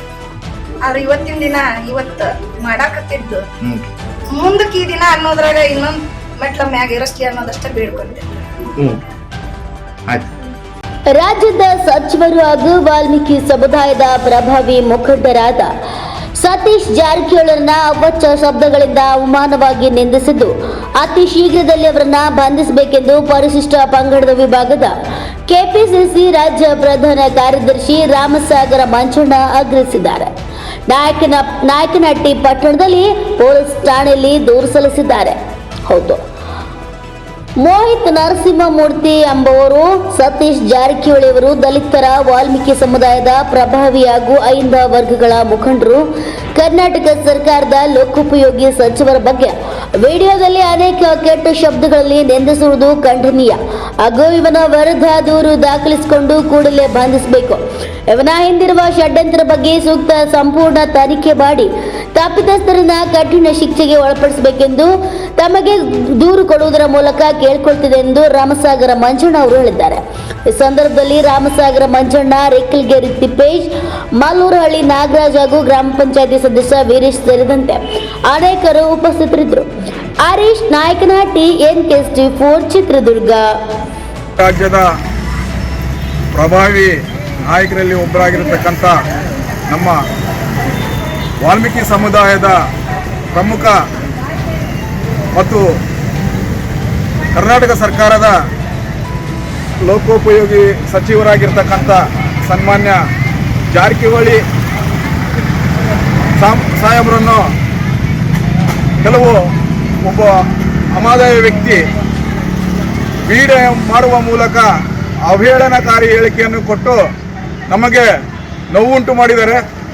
ದಯವಿಟ್ಟು ಆ ವ್ಯಕ್ತಿಯನ್ನು ಕಠಿಣ ಶಿಕ್ಷೆಗೆ ಗುರಿಪಡಿಸಬೇಕಂತೇಳಿ ನಾವು ಈಗ ನಾಯಕನಹಟ್ಟಿ ಪೊಲೀಸ್ ಠಾಣೆಗೆ ಬಂದು ದೂರು ಸಲ್ಲಿಸಿರುತ್ತೇವೆ. ಹಾಗೂ ನಮ್ಮ ಸಮುದಾಯದ ಎಲ್ಲ ಯುವಕರು ಸೇರಿ ಮುಂದಿನ ದಿನಗಳಲ್ಲಿ ಅವನಿಗೆ ಉಗ್ರವಾದ ಶಿಕ್ಷೆ ಕೊಡದಿದ್ದ ಪಕ್ಷದಲ್ಲಿ ನಾವು ಉಗ್ರ ಹೋರಾಟ ಕೂಡ ಮಾಡುವಂತ ತೀರ್ಮಾನ ಮಾಡಿಕೊಂಡಿದ್ದೀವಿ. ಇಸ್ಪೀಟ್ ಅಡ್ಡೆ ಮೇಲೆ ಚಳ್ಳಕೆರೆ ಪೊಲೀಸ್ ದಾಳಿ. ಸಾರ್ವಜನಿಕ ಸ್ಥಳದಲ್ಲಿ ಇಸ್ಪೀಟ್ ದಂಧೆ ಖಚಿತ ಮಾಹಿತಿ ಮೇರೆಗೆ ಚಳ್ಳಕೆರೆ ಪೊಲೀಸರು ಇಸ್ಪೀಟ್ ಅಡ್ಡೆ ಮೇಲೆ ದಾಳಿ ನಡೆಸಿದ್ದಾರೆ. ಹೌದು, ಚಿತ್ರದುರ್ಗ ಜಿಲ್ಲೆ ಚಳ್ಳಕೆರೆ ತಾಲೂಕಿನ ಕರೆಕಾಟ್ಲಹಟ್ಟಿಯಲ್ಲಿ ನಡೆದಿದೆ. ಜನ್ನೆಹಳ್ಳಿ ಮಾರ್ಗದ ರಸ್ತೆಯ ಹುಣಸೆ ಮರದ ಕೆಳಗೆ ಇಸ್ಪೀಟ್ ದಂಧೆ ನಡೆಸಲಾಗ್ತಿತ್ತು. ಅವರಲ್ಲಿದ್ದ 950 ರೂಪಾಯಿ ಹಣವನ್ನು ವಶಕ್ಕೆ ಪಡೆಯಲಾಗಿದೆ. ಜೂಜಾಟದಲ್ಲಿ ತೊಡಗಿದ್ದ ಪಾಲಯ್ಯ, ತಮ್ಮಯ್ಯ, ಬೈಯಣ್ಣ, ರಮೇಶ್ ಪೊಲೀಸರ ವಶಕ್ಕೆ ಸಿಕ್ಕಿದ್ದಾರೆ. ಪಿಎಫ್ಐ ದಾರಿಯಪ್ಪ ಸಿಬ್ಬಂದಿಗಳ ಕಾರ್ಯಾಚರಣೆ. ಚಳ್ಳಕೆರೆ ಪೊಲೀಸ್ ಠಾಣೆಯಲ್ಲಿ ಪ್ರಕರಣ ದಾಖಲಾಗಿದೆ. ಮೌನೇಶ್ ಆಚಾರ್, NKST4 ಚಳ್ಳಕೆರೆ. ಸಾರ್ವಜನಿಕರ ಅಹವಾಲುಗಳಿಗೆ ನ್ಯಾಯಾಂಗ ಇಲಾಖೆ ಭದ್ರಗೊಳ್ಳಲು ಸಕ್ರಿಯವಾಗಿ ವಕೀಲರು ಮುಂದಾಗಬೇಕು. ಕಾನೂನು ಪ್ರೋತ್ಸಾಹಿಸುವ ಜವಾಬ್ದಾರಿ ವಕೀಲರ ಮೇಲಿದೆ ಎಂದು ಹಿರಿಯ ಸಿವಿಲ್ ನ್ಯಾಯಾಧೀಶ ಸಮೀರ್ ಪಿ ನಂದ್ಯಾಲ್ ಚಳ್ಳಕೆರೆಯಲ್ಲಿ ಹೇಳಿದರು. ಹೌದು, ಅವರು ಚಳ್ಳಕೆರೆ ನಗರದ ಸೋಮಗುದ್ದು ರಸ್ತೆಯಲ್ಲಿರುವ ನ್ಯಾಯಾಲಯದ ಆವರಣದಲ್ಲಿ ವಕೀಲರ ದಿನಾಚರಣೆ ಅಂಗವಾಗಿ ಆಯೋಜಿಸಿದ್ದ ಕಾರ್ಯಕ್ರಮದಲ್ಲಿ ಭಾಗವಹಿಸಿ ಮಾತನಾಡಿದರು. ಸಮಾಜದ ಜ್ವಲಂತ ಸಮಸ್ಯೆಗಳ ನಿವಾರಣೆಗೆ ಮುಖ್ಯ ಪಾತ್ರ ವಹಿಸಬೇಕು, ಸಾಮಾಜಿಕ ಜವಾಬ್ದಾರಿ ಅರಿತು ಕೆಲಸವನ್ನ ಮಾಡಬೇಕಂತ ಹೇಳಿದರು. ಈ ವೇಳೆ ಉತ್ತಮ ಸೇವೆ ಸಲ್ಲಿಸಿದ 12 ವಕೀಲರನ್ನ ಸನ್ಮಾನಿಸಿ ಗೌರವಿಸಲಾಯಿತು. ಈ ವೇಳೆ ಪ್ರಧಾನಿ ಸಿವಿಲ್ ಮತ್ತು JMFC ನ್ಯಾಯಾಧೀಶ HR Hema, tahsildar AN Pasha, B Palayya, M Siddaraju, A Ramakrishna, T Rudrayya, ಕಾರ್ಯಕಾರಿ ಸಮಿತಿ ಸದಸ್ಯರು, ಮಾಜಿ ಅಧ್ಯಕ್ಷ ಅಶ್ವಥ್ ನಾಯ್ಕ್, ಕುಮಾರ್ ಜೆ ಹಾಗೂ ಹಲವು ವಕೀಲರು ಉಪಸ್ಥಿತರಿದ್ದರು. ಮೌನೇಶ್ ಆಚಾರ್, NKST4 ಚಳ್ಳಕೆರೆ. ನಮ್ಮ ನಾಮ್ಸ್ ಇರ್ತವೆ, ಆ ನಾಮ್ಸ್ ಕೂಡ ಯಾವತ್ತೂ ಕೂಡ ತೊಂದರೆ ಆಗಿಲ್ಲ. ನಾವು ಸತತವಾಗಿ ನಮ್ಮ ಕೆಲಸಗಳನ್ನು ಮಾಡ್ತಾ ಇದ್ದೇವೆ. ಇನ್ನೊಂದು ವಿಚಾರ ಅಂತ ಹೇಳಿದ್ರೆ, ಈಗ ಜುಡಿಷಿಯರಿ ಅಂತ ಹೇಳಿದ್ರೆ ಜಡ್ಜಸ್, ಅಡ್ವೊಕೇಟ್ಸ್ ಮತ್ತು ಸ್ಟಾಫ್ ಎಲ್ಲರೂ ಕೂಡ ಬರ್ತಾರೆ. ಜುಡಿಷಿಯರಿ ಈ 3 ಇನ್ಕ್ಲೂಡ್ ಆಗಿ ಹೇಳ್ತಾರೆ. ನಾನು ಯಾರಿಗೂ ಹೀಗೆ ವೈಯಕ್ತಿಕ ಜಡ್ಜಸ್ಗೆ ಆಗಲಿ ವಕೀಲರಿಗೆ ಆಗಲಿ ಅಂತ ಹೇಳ್ತಾ ಇಲ್ಲ. ಸೊ ಒಂದು ಕಾಮನ್ ಬ್ಲೇಮ್ ನಮ್ಮಲ್ಲಿ ಏನಂತ ಹೇಳಿದ್ರೆ ಡಿಲೇ ಆಗುತ್ತೆ ಅಂತ ಬ್ಲೇಮ್ ಇದೆ. ಸೊ ಅದಕ್ಕೆ ನಾವು ನಮ್ಮ ಕಡೆಯಿಂದ ಏನ್ ಮಾಡ್ಬೋದು ಅಂತ ಒಂದು ಸ್ವಲ್ಪ ಯೋಚನೆ ಮಾಡೋಣ. ಮೊದಲನೇದಾಗಿ ಏನ್ ಹೇಳ್ಬೇಕಂತ ಹೇಳಿದ್ರೆ, ಈಗ ಒಂದು ಕುಟುಂಬ ಅಂತ ಹೇಳಿದ್ರೆ ಆ ಕುಟುಂಬದಲ್ಲಿ ಒಂದು 4 ಮೆಂಬರ್ 5 ಮೆಂಬರ್ಸ್ ಇದ್ರೂ ಕೂಡ ಒಂದಿಲ್ಲ ಒಂದು ಲೀಗಲ್ ಸಮಸ್ಯೆ ಎಲ್ಲ ಮನೇಲಿ ಇದ್ದೇ ಇರುತ್ತೆ. ಬಹುಶಃ ಕಾಲಕ್ಕೆ ಎಲ್ಲರೂ ಹೋಗ್ತೀರಾ ಅಂತ ಅನ್ಸುತ್ತೆ, ಹೌದಾ? ಯಾರ ಮನೆಯಲ್ಲೂ ಕೂಡ ಲೀಗಲ್ ಪ್ರಾಬ್ಲಮ್ ಇದ್ದೇನೆ, ಯಾವ ಮನೆಗೆ ಇಲ್ಲ. ಈಗ ಹೆಲ್ತ್ ಪ್ರಾಬ್ಲಮ್ ಹೇಗಿದೆ ಹಾಗೆ ಲೀಗಲ್ ಪ್ರಾಬ್ಲಮ್ ಇದ್ದೇ ಇರುತ್ತೆ, ಹೌದಾ? ಸೊ ನಮ್ಮ ಪೆಂಡೆನ್ಸಿ ಎಷ್ಟಿದೆ ಅಂತ ಹೇಳ್ತಾರೆ. ಈಗ ಆಸ್ ಆನ್ ಟುಡೇ ನಮ್ಮ ಇಂಡಿಯಾದಲ್ಲಿ ಪೆಂಡೆನ್ಸಿ ಎಷ್ಟಿದೆ ಅಂತ ಹೇಳ್ತಾರೆ, 5 ಕೋಟಿ ಅಂತ ಹೇಳ್ತಾರೆ. ಕರೆಕ್ಟಾ? 5 ಕೋಟಿ ಕೇಸಲ್ಲಿ ಪ್ಲೇಂಟಿಫ್ ಡಿಪೆಂಡೆಂಟ್ ಇಟ್ಕೊಂಡು ಡಬಲ್ ಮಾಡ್ರಿ. ಅದನ್ನ ಎಷ್ಟು ಜನ ಇನ್ವಾಲ್ವ್ ಇದ್ದಾರೆ ಆ ಕೇಸಲ್ಲಿ? 10 ಕೋಟಿ ಅಂತ ಅನ್ಕೊಳ್ಳೋಣ ಆವ್ರೇಜ್. ಇಲ್ಲ ಇನ್ನೊಂದು 4 ಜನ ಅಕ್ಯೂಸ್ಗಳು 4 ಜನ ಇದ್ದಾರೆ ಅಂತ ಹೇಳಿ 4 ಪಟ್ಟು ಮಾಡಿ ಅದನ್ನು ಎಷ್ಟಾಯ್ತು? 20 ಕೋಟಿ ಜನ ಇನ್ವಾಲ್ವ್ ಆಯ್ತು ಆ ಕೇಸಲ್ಲಿ. ಕರೆಕ್ಟಾ? ನಮ್ಮ ಜನಸಂಖ್ಯೆ ಎಷ್ಟಿದೆ? 145 ಕೋಟಿ ಮಟ್ಟ ಆಗಿದೆ. ಈಗ 150 ಕೋಟಿ ಜನರಲ್ಲಿ ಕೋಟಿ ಬರೋ ಜನ ಎಷ್ಟು? ಕೋರ್ಟಲ್ಲಿ ಕೇಸ್ ಇರೋದು ಎಷ್ಟು? ಅಂದ್ರೆ ಬೇರೆ ಯಾರು ಪ್ರಾಬ್ಲಮ್ಸೇ ಇಲ್ವಾ? ಬೇರೆ ಎಷ್ಟು ಕೋಟಿ ಜನ? 125 ಕೋಟಿ ಜನಕ್ಕೆ ಪ್ರಾಬ್ಲಮ್ಸೇ ಇಲ್ವಾ? ಅವ್ರೆಲ್ಲ ಎಲ್ಲಿ ಹೋಗ್ತಿದ್ದಾರೆ? ಕೋರ್ಟ್ಗೆ ಯಾಕೆ ಬರ್ತಾ ಇಲ್ಲ ಅವರು? ಅದರ್ವೈಸ್ ಮೀನ್ಸ್ ಉಳ್ಕೊಂಡಿದ್ದಾರೆ, ಹೌದಾ? ಅದು ಅದರ್ವೈಸ್ ಮೀನ್ಸ್ ಉಳ್ಕೊಳ್ಳೋಕೆ ಮೇ ಬಿ ನಾವೇ ಕಾರಣಕರ್ತರು ಅಂತ ಅನ್ಸುತ್ತಲ್ವಾ? ಅವರೆಲ್ಲರೂ ಕೋರ್ಟಿಗೆ ಬಂದ್ರೆ ಕೋರ್ಟಲ್ಲಿ ಎಷ್ಟು ಕೇಸ್ ಆಗ್ಬೋದು, ಅಡ್ವೊಕೇಟ್ ಕೇಸ್ ಆಗ್ಬೋದು ಹೇಳಿ. ಅವ್ರಿಗೆ ಬರ್ತಾನೆ ಇಲ್ಲ ಕೋರ್ಟಿಗೆ, ಯಾಕಂದ್ರೆ ಮೇ ಬಿ ಅವ್ರ ನಂಬಿಕೆ ಇಲ್ಲ ಅಂತ ಅನ್ಸುತ್ತೆ. ಹರೀಶ್ ಕುಮಾರ್ ಸಾಹೇಬ್ರು ಅವ್ರು ಹೇಳ್ತಾ ಇದ್ರು ಕೋರ್ಟಿಗೆ ಜನ ಬರ್ತಾ ಇದ್ದಾರೆ ಅಂತ ಹೇಳಿದ್ರೆ ಅದು ನ್ಯಾಯದ ಮೇಲೆ ನಂಬಿಕೆ ಇರೋದಕ್ಕೆ ಬರ್ತಾ ಇರೋದು. ಸೊ ಅದಕ್ಕೆ ಜಾಸ್ತಿ ಕೇಸಸ್ ಆಗ್ತದೆ ಅಂತ ಹೇಳಿದ್ರೆ ಬೇಜಾರಾಗುವಂಥದ್ದು ಏನು ವಿಚಾರ ಇಲ್ಲ ಅಂತ ಹೇಳ್ತಾರೆ. ಅದು ಅವ್ರು ಹೇಳಿದ ಮಾತು ಬಹಳ ಸತ್ಯ, ಅರ್ಥಪೂರ್ಣ ಮಾತು. ಅದು ನಾವು ಏನ್ ಮಾಡ್ಬೋದು ಅಂತ ಹೇಳಿದ್ರೆ ನಮ್ಮ ಕೇಸಸ್ನ ಬೇಗ ಬೇಗ ನಾವು ವಿಲೇವಾರಿ ಮಾಡಿದ್ರೆ ಏನಾಗುತ್ತೆ, ಇನ್ನೂ ಕೇಸಸ್ ಹೆಚ್ಚಿಗೆ ಬರುತ್ತೆ. ಸೊ ಒಂದು ಇಂಗ್ಲಿಷ್ ಒಂದು ಸೇಮ್ ಹೇಳ್ತಾರೆ, advocate related, if you won't make a space for a new file in your office, you won't get a new file ಅಂತ ಹೇಳ್ತಾರೆ. ಹಳೆ ಕೇಸನ್ನ ನಿಕಾಯ ಮಾಡಿ ಹೊಸ ಕೇಸ್ ಅಲ್ಲಿ ಇಡ್ಲಿಕ್ಕೆ ಫೈಲ್ ಇಡ್ಲಿಕ್ಕೆ ಜಾಗ ನೀವು ಮಾಡದೆ ಹೊರತು ಹೊಸ ಕೇಸ್ ಬರಲ್ಲ ಅಂತ ಹೇಳ್ತಾರೆ. ಅದೊಂದು ನಾವು ತೊಂದರೆ ಇಟ್ಕೊಂಡು ಅದಕ್ಕೆ ನಾವು ನಮ್ದಷ್ಟೇ ನಮ್ದು ಎಫರ್ಟ್ಸ್ ಬೇಕು. ಅದಕ್ಕೆ let it be conjoint efforts from both the ends. ನಾವು ಕೂಡ ಅಷ್ಟೇ ಪ್ರಯತ್ನ ಮಾಡ್ತೇನೆ, ನೀವು ಕೂಡ ಅಷ್ಟೇ ಪ್ರಯತ್ನ ಮಾಡಿ ಅಂತ ಹೇಳಲಿಕ್ಕೆ ಬಯಸ್ತೇನೆ. ಈಗ ಇನ್ನೊಂದೇನಂದ್ರೆ ಜೂನಿಯರ್ಸ್ ಪರವಾಗಿ ಒಂದು ಸೀನಿಯರ್ಸ್ ರಿಕ್ವೆಸ್ಟ್. ಸೊ ನಾವು ಸಾಕಷ್ಟು ಈಗ ಲಾಯರ್ಸ್ ಆಗ್ತಾರೆ, ಅಡ್ವೊಕೇಟ್ಸ್ ಆಗೋದು ಕಡಿಮೆ ಆಗ್ತಿದ್ದಾರೆ, ಹೌದಾ? ಪ್ರತಿ ಸತಿ ನೋಡಿದ್ರೆ ಪಾಸ್ ಔಟ್ 100% ಇರುತ್ತೆ. ಈಗ ಬರೋದು ಎಷ್ಟು ಜನಸ್ ಬರ್ತಾರೆ, ಮೇಬಿ ಸೀನಿಯರ್ಸ್ ಗೊತ್ತಿರ್ಬೋದು. ಬಹಳ ಏನು ಈ ಸತಿ ರಿಸಲ್ಟ್ ಬಂದಿದೆ, ಅಡ್ವೊಕೇಟ್ಸ್ ಯಾರೋ ಜೂನಿಯರ್ಸ್ ಬರ್ತಾರೆ ನಮ್ಮ ಆಫೀಸ್ಗೆ ಅಂತ ಅನ್ಕೊಂಡಿರ್ತಾರೆ, ಬರಲ್ಲ ಆಫೀಸ್ಗೆ. ಅವರೆಲ್ಲ ಏನಾಗ್ತದೆ, ಬೇರೆ ಬೇರೆ ಫೀಲ್ಡ್ಸ್ ಸ್ಕೋಪ್ ಜಾಸ್ತಿ ಇರೋದ್ರಿಂದ ಅಲ್ಲಿ ಹೋಗ್ತಿದ್ದಾರೆ. ಒಂದು 10% ಬರ್ಬೋದು ಅಂತ ನನ್ನ ಅನಿಸಿಕೆ. ಅದಕ್ಕೆ ಏನೋ ಮುಖ್ಯ ಸೂಚಿಸಿಲ್ಲ ಅಂತ ಅನ್ಸುತ್ತೆ. ಈಗ 10% ಬಂದ ಜನರಲ್ಲಿ ಮತ್ತೆ ಉಳಿಯೋದಷ್ಟು ಹೇಳಿ 5 ಉಳಿಯೋದು ಕಷ್ಟ ಇದೆ. ಹೊಸ ನೋಡ್ತಾರೆ, ಇಲ್ಲಿ ವಾತಾವರಣ ಇನ್ಕಮ್ ಬೇಗ ಜನಕ್ಕೆ ಬರ್ತಾ ಇಲ್ಲ, ಜೀವನಶಿಪ್ ಹಾಗೆ ನಡೀತದೆ ಅಂತ ಹೇಳಿ ಎಲ್ಲರೂ ಕೂಡ ವಾಪಸ್ ಹೋಗೋ ಸಾಧ್ಯತೆ ಇದೆ. ಬೇರೆ ಬೇರೆ ಅವ್ರ ಕೆಲಸ ನೋಡ್ಕೊಂಡಿಲ್ಲ, ಬೇರೆ ಬೇರೆ ಫೀಲ್ಡ್ಸ್ಗೆ ಹೋಗೋ ಸಾಧ್ಯತೆ ಇದೆ. ಸೊ ಅಂತ ಒಂದು ವಿಚಾರದಲ್ಲಿ ಯಾರು ಸೀನಿಯರ್ಸ್ ಬರ್ತಾರೆ, ನಮ್ಮ ಸೀನಿಯರ್ಸ್ ಕಡೆ ಸ್ವಲ್ಪ ಎನ್ಕರೇಜ್ಮೆಂಟ್ ಇದ್ರೆ ಅವ್ರು ಆಟೋಮೆಟಿಕ್ಲಿ ಇಲ್ಲಿ ಸರ್ವೈವ್ ಆಗ್ತಾರೆ, ನಮಗೆಲ್ಲ ಒಳ್ಳೇದಾಗುತ್ತೆ. ಈಗ ಅಕಸ್ಮಾತ್ ಆಗಿ ನಾವು ಇದ್ದೇವೆ, ನಾವು ಮನೇಲಿಲ್ಲ ಈಗ ಅಂದಾಗ ನಾಳೆ ನಮ್ಮ ಫ್ಯಾಮಿಲಿ ಮೆಂಬರ್ಸ್ಗೆ, ನಾವು ಇಲ್ಲದ ಸಮಯದಲ್ಲಿ ನಮ್ಮ ಫ್ಯಾಮಿಲಿ ಮೆಂಬರ್ಸ್ಗೆ ಏನಾದರೂ ಒಂದು ಲೀಗಲ್ ಸಮಸ್ಯೆ ಬಂದ್ರೆ ಒಂದು ಒಳ್ಳೆ ಅಡ್ವೊಕೇಟ್ ಸಿಗಲ್ಲ ನಾಳೆ, ಹೌದಾ? ಅಟ್ಲೀಸ್ಟ್ ಅದಕ್ಕೋಸ್ಕರ ನಾವು ಜೂನಿಯರ್ಸ್ ಬಂದವರಿಗೆ ಅವ್ರಿಗೆ ಸಹಾಯ ಮಾಡಿ ಅಥವಾ ಫಿನಾನ್ಷಿಯಲ್ ಸಪೋರ್ಟ್ ಮಾಡಿ ಅವ್ರಿಗೆ ಒಂದು ಸಸಿ ನೆಟ್ಟು ಹೇಗೆ ಬೆಳೆಸ್ತವಲ್ಲ ಆ ರೀತಿ ಅವ್ರಿಗೆ ಪ್ರೊಫೆಷನ್ ಬೆಳೆಸಿದ್ರೆ ಅವರು ಸಾಯೋವರೆಗೂ ನಿಮ್ಮ ಫೋಟೋವನ್ನ ಅವ್ರ ಆಫೀಸಲ್ಲಿ ಹಾಕೊಂಡೇ ಇರ್ತಾರೆ. ಸೊ ಅದನ್ನ ನಾವು ಕೂಡ ಮಾಡಿದ್ದೇವೆ, ನಮ್ಮ ಸೀನಿಯರ್ಸ್ ನಾವು ಅಷ್ಟೇ ಗೌರವ ತೋರಿದ್ದೇವೆ. ಸೊ ಏನೋ ಪ್ರತಿಯೊಂದು ನಾವು ಏನಾದರೂ ಒಂದು ಪ್ರಾಫಿಟ್ಲಿ ನಮ್ಮ ಮನೆ ಊಟ ಮಾಡಬೇಕಾದ್ರೆ ಸೀನಿಯರ್ಸ್ ನೆನ್ಸ್ಕೊಂಡಿದ್ದೇವೆ. ಆ ಒಂದು ಮನೋಭಾವನೆ ಈಗಿನ ಜೂನಿಯರ್ಸ್ ಕೂಡ ಇದೆ ಅಂತ ಭಾವಿಸ್ತೇನೆ. ದಯವಿಟ್ಟು ಅವರಿಗೆ ಸಪೋರ್ಟ್ ಮಾಡಿ ಅಂತ ಎಲ್ಲ ಸೀನಿಯರ್ ಅಡ್ವೊಕೇಟ್ ಕೇಳ್ಕೊಳ್ತೇನೆ. ಅದೇ ರೀತಿ ಜೂನಿಯರ್ಸ್ ಅಡ್ವೊಕೇಟ್ಗೆ ಏನಾದ್ರು ಹೇಳ್ಬೇಕಲ್ವ, ಈಗ ಎಲ್ಲರೂ ಇನಿಷಿಯಲಿ ಬಂದಾಗ ಇದು ದುಡ್ಡಿನ ಹಿಂದೆನೇ ಓಡೋ ಪ್ರಯತ್ನ ನಡೀತಾ ಇದೆ ಇತ್ತೀಚಿನ ದಿನಗಳಲ್ಲಿ. ದುಡ್ಡು ಇರಬೇಕು ಬಟ್ ಈ ಅಡಿಕೆ ಮಾಡಿದ್ದಾರೆ. ಮಾನ್ವಿಯಲ್ಲಿ ಜನಶಕ್ತಿ ಕೇಂದ್ರದಿಂದ ಡಿಸೆಂಬರ್ 5ಕ್ಕೆ ಧರಣಿ, ಮಾನ್ವಿಯ ಶಾಸಕರ ಭವನದಿಂದ ಧರಣಿ. ಪ್ರಭುರಾಜ್ ಕೊಡ್ಲಿ ಹೇಳಿಕೆ.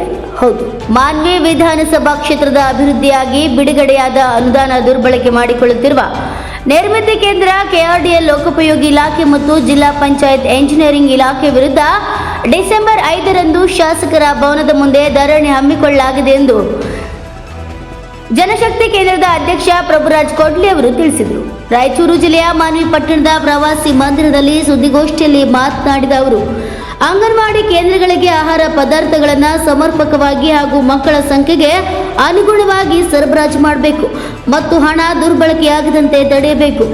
ಡಾಕ್ಟರ್ BR ಅಂಬೇಡ್ಕರ್, ಮಹರ್ಷಿ ವಾಲ್ಮೀಕಿ ಮತ್ತು ಬಾಬು ಜಗಜೀವನ್ ರಾವ್ ಭವನ ನಿರ್ಮಿಸಲು ಕ್ರಮ ತೆಗೆದುಕೊಳ್ಳಬೇಕಂತ ಒತ್ತಾಯಿಸಿದರು. ಕಲ್ಮಲಾ ಕ್ರಾಸ್ನಿಂದ ಸಿಂಧನೂರುವರೆಗೂ ನಡೆದಿರುವ ರಾಜ್ಯ ಹೆದ್ದಾರಿಯ ಕಾಮಗಾರಿ ಸುರಕ್ಷತೆ ಕ್ರಮ ತೆಗೆದುಕೊಳ್ಳದೆ ಅಂದಾಜು ಪಟ್ಟಿಯಂತೆ ರಸ್ತೆ ಕಾಮಗಾರಿಯನ್ನು ನಿರ್ವಹಿಸದೆ ತೀರಾ ಕಳಪೆ ಮಟ್ಟದ ರಸ್ತೆ ನಿರ್ಮಾಣ ಮಾಡಲಾಗ್ತದೆ. ಮಾನ್ವಿ ಪಟ್ಟಣದಲ್ಲಿ ಹೊಸ ಬಸ್ ನಿಲ್ದಾಣವನ್ನು ಹಳೆ ಡಿಪೋ ಸ್ಥಳದಲ್ಲಿ ನಿರ್ಮಿಸುವುದನ್ನು ಸಾರ್ವಜನಿಕರು ಮತ್ತು ಸಂಚಾರದ ದೃಷ್ಟಿಯಿಂದ ಮರುಪರಿಶೀಲಿಸಬೇಕು ಅಂತ ಆಗ್ರಹಿಸಿದರು. MD Ghouse, NKS TV 4 Manvi. ಜನತೆಯ ಅಭಿವೃದ್ಧಿಗಾಗಿ ಬರ್ತಕ್ಕಂಥ ಸರ್ಕಾರದ ಅನುದಾನ ದುರ್ಬಳಕೆ ಆಗ್ತಾ ಇದೆ. ಜನತೆಯ ಹಿತವನ್ನು ಜನಪ್ರತಿನಿಧಿಗಳು ಮರೆತಿದ್ದಾರೆ, ಜನತೆಯ ಅಭಿವೃದ್ಧಿಯನ್ನು ಅಧಿಕಾರಿಗಳು ಮರೆತಿದ್ದಾರೆ. ಕಲ್ಯಾಣ ಕರ್ನಾಟಕದಿಂದ ಬರ್ತಕ್ಕಂಥ ಕಲ್ಯಾಣ ಕರ್ನಾಟಕ ಅಭಿವೃದ್ಧಿ ಮಂಡಳಿಯಿಂದ ಬರ್ತಕ್ಕಂಥ ಕೋಟ್ಯಾಂತರ ರೂಪಾಯಿ ಅಧಿಕಾರಿಗಳ ಪಾಲಾಗ್ತಾ ಇದೆ. ಜನಪ್ರತಿನಿಧಿಗಳ ಪಾಲಾಗ್ತಾ ಇದೆ. ಇದನ್ನು ಖಂಡಿಸಿ ನಮ್ಮ ಜನಶಕ್ತಿ ಕೇಂದ್ರ ಮತ್ತು ಮೇಜರ್ ಶಾನವಾದ್ ಕಲ್ಯಾಣ ಕರ್ನಾಟಕ ಸಂಘ ಇನ್ನಿತರ ಸಂಘ ಜೊತೆಗೂಡಿ ದಿನಾಂಕ 5/12/2024 ಶಾಸಕರ ಭವನದ ಆವರಣದಲ್ಲಿ ಅನಿರ್ದಿಷ್ಟಾವಧಿ ಸತ್ಯಾಗ್ರಹವನ್ನು ಹಮ್ಮಿಕೊಂಡಿರ್ತೇವೆ. ಯಾಕೆಂತಂದರೆ ಜನತೆಗೆ ಅಭಿವೃದ್ಧಿಗೋಸ್ಕರ ಸುಮಾರು 8 ಕೋಟಿ ರೂಪಾಯಿ ಅನುದಾನ ಬಂದಿದೆ. ಇಲ್ಲಿ ಕೇವಲ ಮಾನವೀಯರು ಪಟ್ಟಣದ ಅಭಿವೃದ್ಧಿ ಅಂದರೆ ಕೇವಲ ಸಿಸಿ ರಸ್ತೆ ಅಲ್ಲ. ಮಾನ್ವಿ ತಾಲೂಕಿನಲ್ಲಿ ಮಾನ್ವಿ ನಗರದಲ್ಲಿ ಜನಗಳಿಗೆ ನಿವೇಶನ ಇಲ್ಲ, ಜನಗಳಿಗೆ ಕುಡಿಯೋಕ್ಕೆ ನೀರು ಸಿಗ್ತಾ ಇಲ್ಲ, ಜನಗಳಿಗೆ ಜಮೀನು ಇಲ್ಲ, ಮೂಲಭೂತ ಸೌಕರ್ಯಗಳಿಲ್ಲ. ಆದರೆ ಕೋಟಿ ಕೋಟಿ ಅನುದಾನವನ್ನು ಈ ಜನಪ್ರತಿನಿಧಿಗಳು, ಈ ಅಧಿಕಾರಿಗಳು ಸಿಸಿ ರೋಡ್ ಮಾಡಿ ಹಣವನ್ನು ಲೂಟಿ ಮಾಡ್ತಾ ಇದ್ದಾರೆ. ಹಾಗಾಗಿ ಜನಪ್ರತಿನಿಧಿಗಳ ಈ ನಡೆಯನ್ನು, ಅಧಿಕಾರಿಗಳ ಈ ಭ್ರಷ್ಟ ವ್ಯವಸ್ಥೆಯನ್ನು ವಿರೋಧಿಸಿ ಜನತೆಗೆ ಮೂಲಭೂತ ಸೌಕರ್ಯ ಕೊಡಿ, ಜನತೆಗಳಿಗೆ ನಿವೇಶನ ಕೊಡಿ, ಜನತೆಗಳಿಗೆ ಮನೆಯನ್ನು ಕೊಡಿ, ಜನತೆಗಳಿಗೆ ಉತ್ತಮವಾಗಿರ್ತಕ್ಕಂಥ ಜೀವನ ಮಾಡತಕ್ಕಂಥ ವಾತಾವರಣ ನಿರ್ಮಾಣ ಮಾಡಿ. ಇಲ್ಲಿ ಮಾನ್ವಿ ತಾಲೂಕಿನಲ್ಲಿ ಹಾಸ್ಟೆಲ್ ವಿದ್ಯಾರ್ಥಿಗಳಿಗೆ ಉತ್ತಮವಾಗಿರ್ತಕ್ಕಂಥ ಶಾಲಾ ಕಟ್ಟಡಗಳಿಲ್ಲ, ಹಾಸ್ಟೆಲ್ ಕಟ್ಟಡಗಳಿಲ್ಲ. ವಿದ್ಯಾರ್ಥಿಗಳು ಏನಂತಾರಲ್ಲ ಕತ್ತಲಲ್ಲಿ ವಾಸ ಮಾಡ್ತಾ ಇದ್ದಾರೆ. ಹಾಸ್ಟೆಲ್ಗಳಿಗೆ ರಸ್ತೆ ಇಲ್ಲ, ಶಾಲೆಗಳಿಗೆ ಕುಡಿಯುವ ನೀರು ಸೌಲಭ್ಯ ಇಲ್ಲ. ಇವೆಲ್ಲ ಮರೆತು ಅಧಿಕಾರಿಗಳು, ಈ ಭಾಗದ ಜನಪ್ರತಿನಿಧಿಗಳು ಕೇವಲ ಸಿಸಿ ರಸ್ತೆ ಹೆಸರಿನಲ್ಲಿ ಹಣವನ್ನು ಲೂಟಿ ಮಾಡ್ತಾರೆ. ಇದನ್ನು ಖಂಡಿಸ್ತೀವಿ, ಉಗ್ರವಾದ ಹೋರಾಟ ಮಾಡ್ತೀವಿ. ದಯವಿಟ್ಟು ಜನಪ್ರತಿನಿಧಿಗಳು, ಶಾಸಕರಾಗಿರ್ಬೋದು, ಸಚಿವರುಗಳಾಗಿರ್ಬೋದು, ಜಿಲ್ಲಾಧಿಕಾರಿಗಳು ಎಚ್ಚೆತ್ತುಕೊಂಡು ಜನಹಿತಕ್ಕೋಸ್ಕರ ಕಾಮಗಾರಿಯನ್ನು ಪ್ರಾರಂಭಿಸತಕ್ಕಂಥ ಮನವಿಯನ್ನು ಈ ಮುಖಾಂತರ ಮಾಡ್ತೀವಿ. ಹೋರಾಟವನ್ನು ನಿರ್ಲಕ್ಷ್ಯ ಮಾಡಿದ್ರೆ ಮಾನ್ವಿ ತಾಲೂಕಿನಲ್ಲಿ ಜನಾಂದೋಲನ ಮುಖಾಂತರ ಪ್ರತಿಭಟನೆ ಮಾಡಬೇಕಾಗುತ್ತೆ ಅಂತಕ್ಕಂಥ ಎಚ್ಚರಿಕೆಯನ್ನು ನೀಡ ಬಯಸ್ತಾ ಇದ್ದಾರೆ. ಕಲ್ಯಾಣ ನಮಗೆ ಉದಾಹರಣೆ ಮಾತ್ರ ಕಲ್ಯಾಣ ಕರ್ನಾಟಕ ಅಭಿವೃದ್ಧಿ ಮಂಡಳಿಯಿಂದ 8 ಕೋಟಿ ರೂಪಾಯಿ, ಅದು ಜಿಲ್ಲಾಧಿಕಾರಿಗಳ ಮೇಲು ಉಸ್ತುವಾರಿರ್ತಕ್ಕಂಥ ನಿರ್ಮಿತ ಕೇಂದ್ರದಿಂದ ಕಾಮಗಾರಿಯನ್ನು ಮಾಡಲಿಕ್ಕೆ ಪ್ರಾರಂಭಿಸಿದ್ದಾರೆ. ಆ 8 ಕೋಟಿ ರೂಪಾಯಿ ಅನುದಾನವನ್ನು ಏನು ಮಾಡ್ತಾರೆ ಅಂತಂದರೆ, ಎಲ್ಲಿ ಉತ್ತಮವಾಗಿರ್ತಕ್ಕಂಥ ರಸ್ತೆ ಇದೆ ಅದರ ಮೇಲೇ ಡಬಲ್ ರಸ್ತೆ ನಿರ್ಮಾಣ ಮಾಡಲಿಕ್ಕೆ ಹೊಂಟಿದ್ದಾರೆ. 8 ಕೋಟಿ. ಅದೇ ರೀತಿಯಾಗಿ ನಿರ್ಮಿತ ಕೇಂದ್ರ ಆಗಿರ್ಬೋದು, KRDL ಡಿಪಾರ್ಟ್ಮೆಂಟ್ ಆಗಿರ್ಬೋದು, ಲೋಕೋಪಯೋಗಿ ಇಲಾಖೆ ಆಗಿರ್ಬೋದು, ಜಿಲ್ಲಾ ಪಂಚಾಯತ್ ಇಂಜಿನಿಯರಿಂಗ್ ಉಪವಿಭಾಗದಿಂದ ಕೈಗೊಂಡತಕ್ಕಂಥ ಎಲ್ಲ ಕಾಮಗಾರಿಗಳು ಜನತೆಯ ವಿರುದ್ಧ, ಅಭಿವೃದ್ಧಿ ವಿರುದ್ಧ ಇವರ ಕಾಮಗಾರಿ ಮಾಡ್ತಾ ಇದ್ದಾರೆ.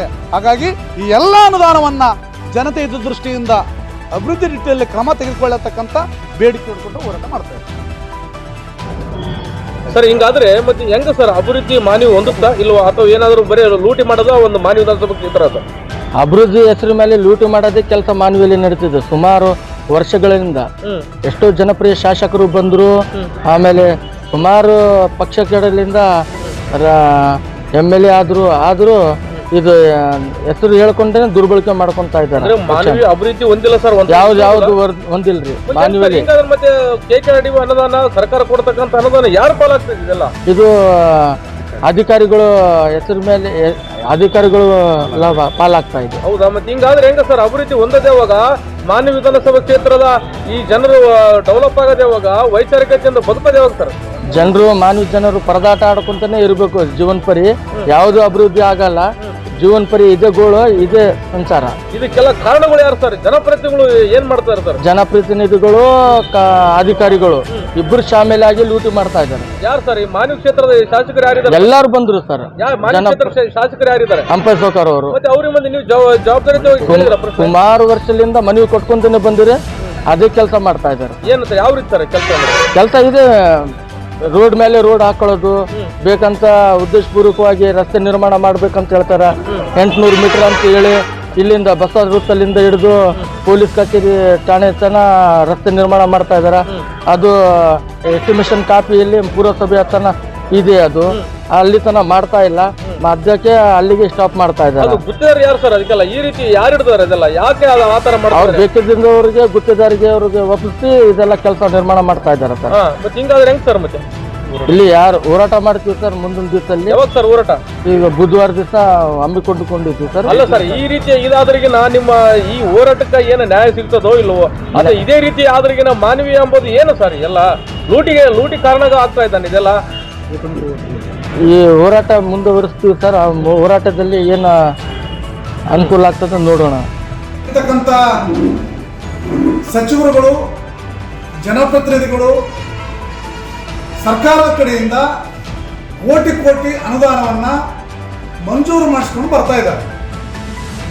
ಆದರೆ ಆ ಅನುದಾನ ತಾಲೂಕಿನ ಅಭಿವೃದ್ಧಿಗೆ ಸದ್ಬಳಕೆ ಆಗ್ತಾ ಇಲ್ಲ. ಜನತೆಯ ಹಿತದೃಷ್ಟಿಯಿಂದ ಕಾಮಗಾರಿಯನ್ನು ಕೈಗೊಳ್ತಾ ಇಲ್ಲ.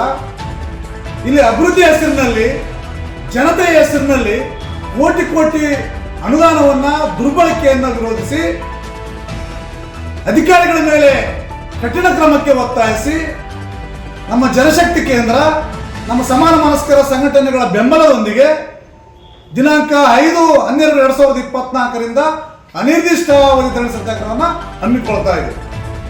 ಈ ಒಂದು ಅಭಿವೃದ್ಧಿ ಅನುದಾನ ದುರುಪಯೋಗಾರ್ಥದ ಬಗ್ಗೆ ನಿಮಗೆ ದಾಖಲಾತಿಗಳ ಸಮೇತ ಹೇಳಕ್ಕೆ ಬಯಸ್ತಾ ಇದ್ದೀನಿ. ಯಾಕೆಂತಂದ್ರೆ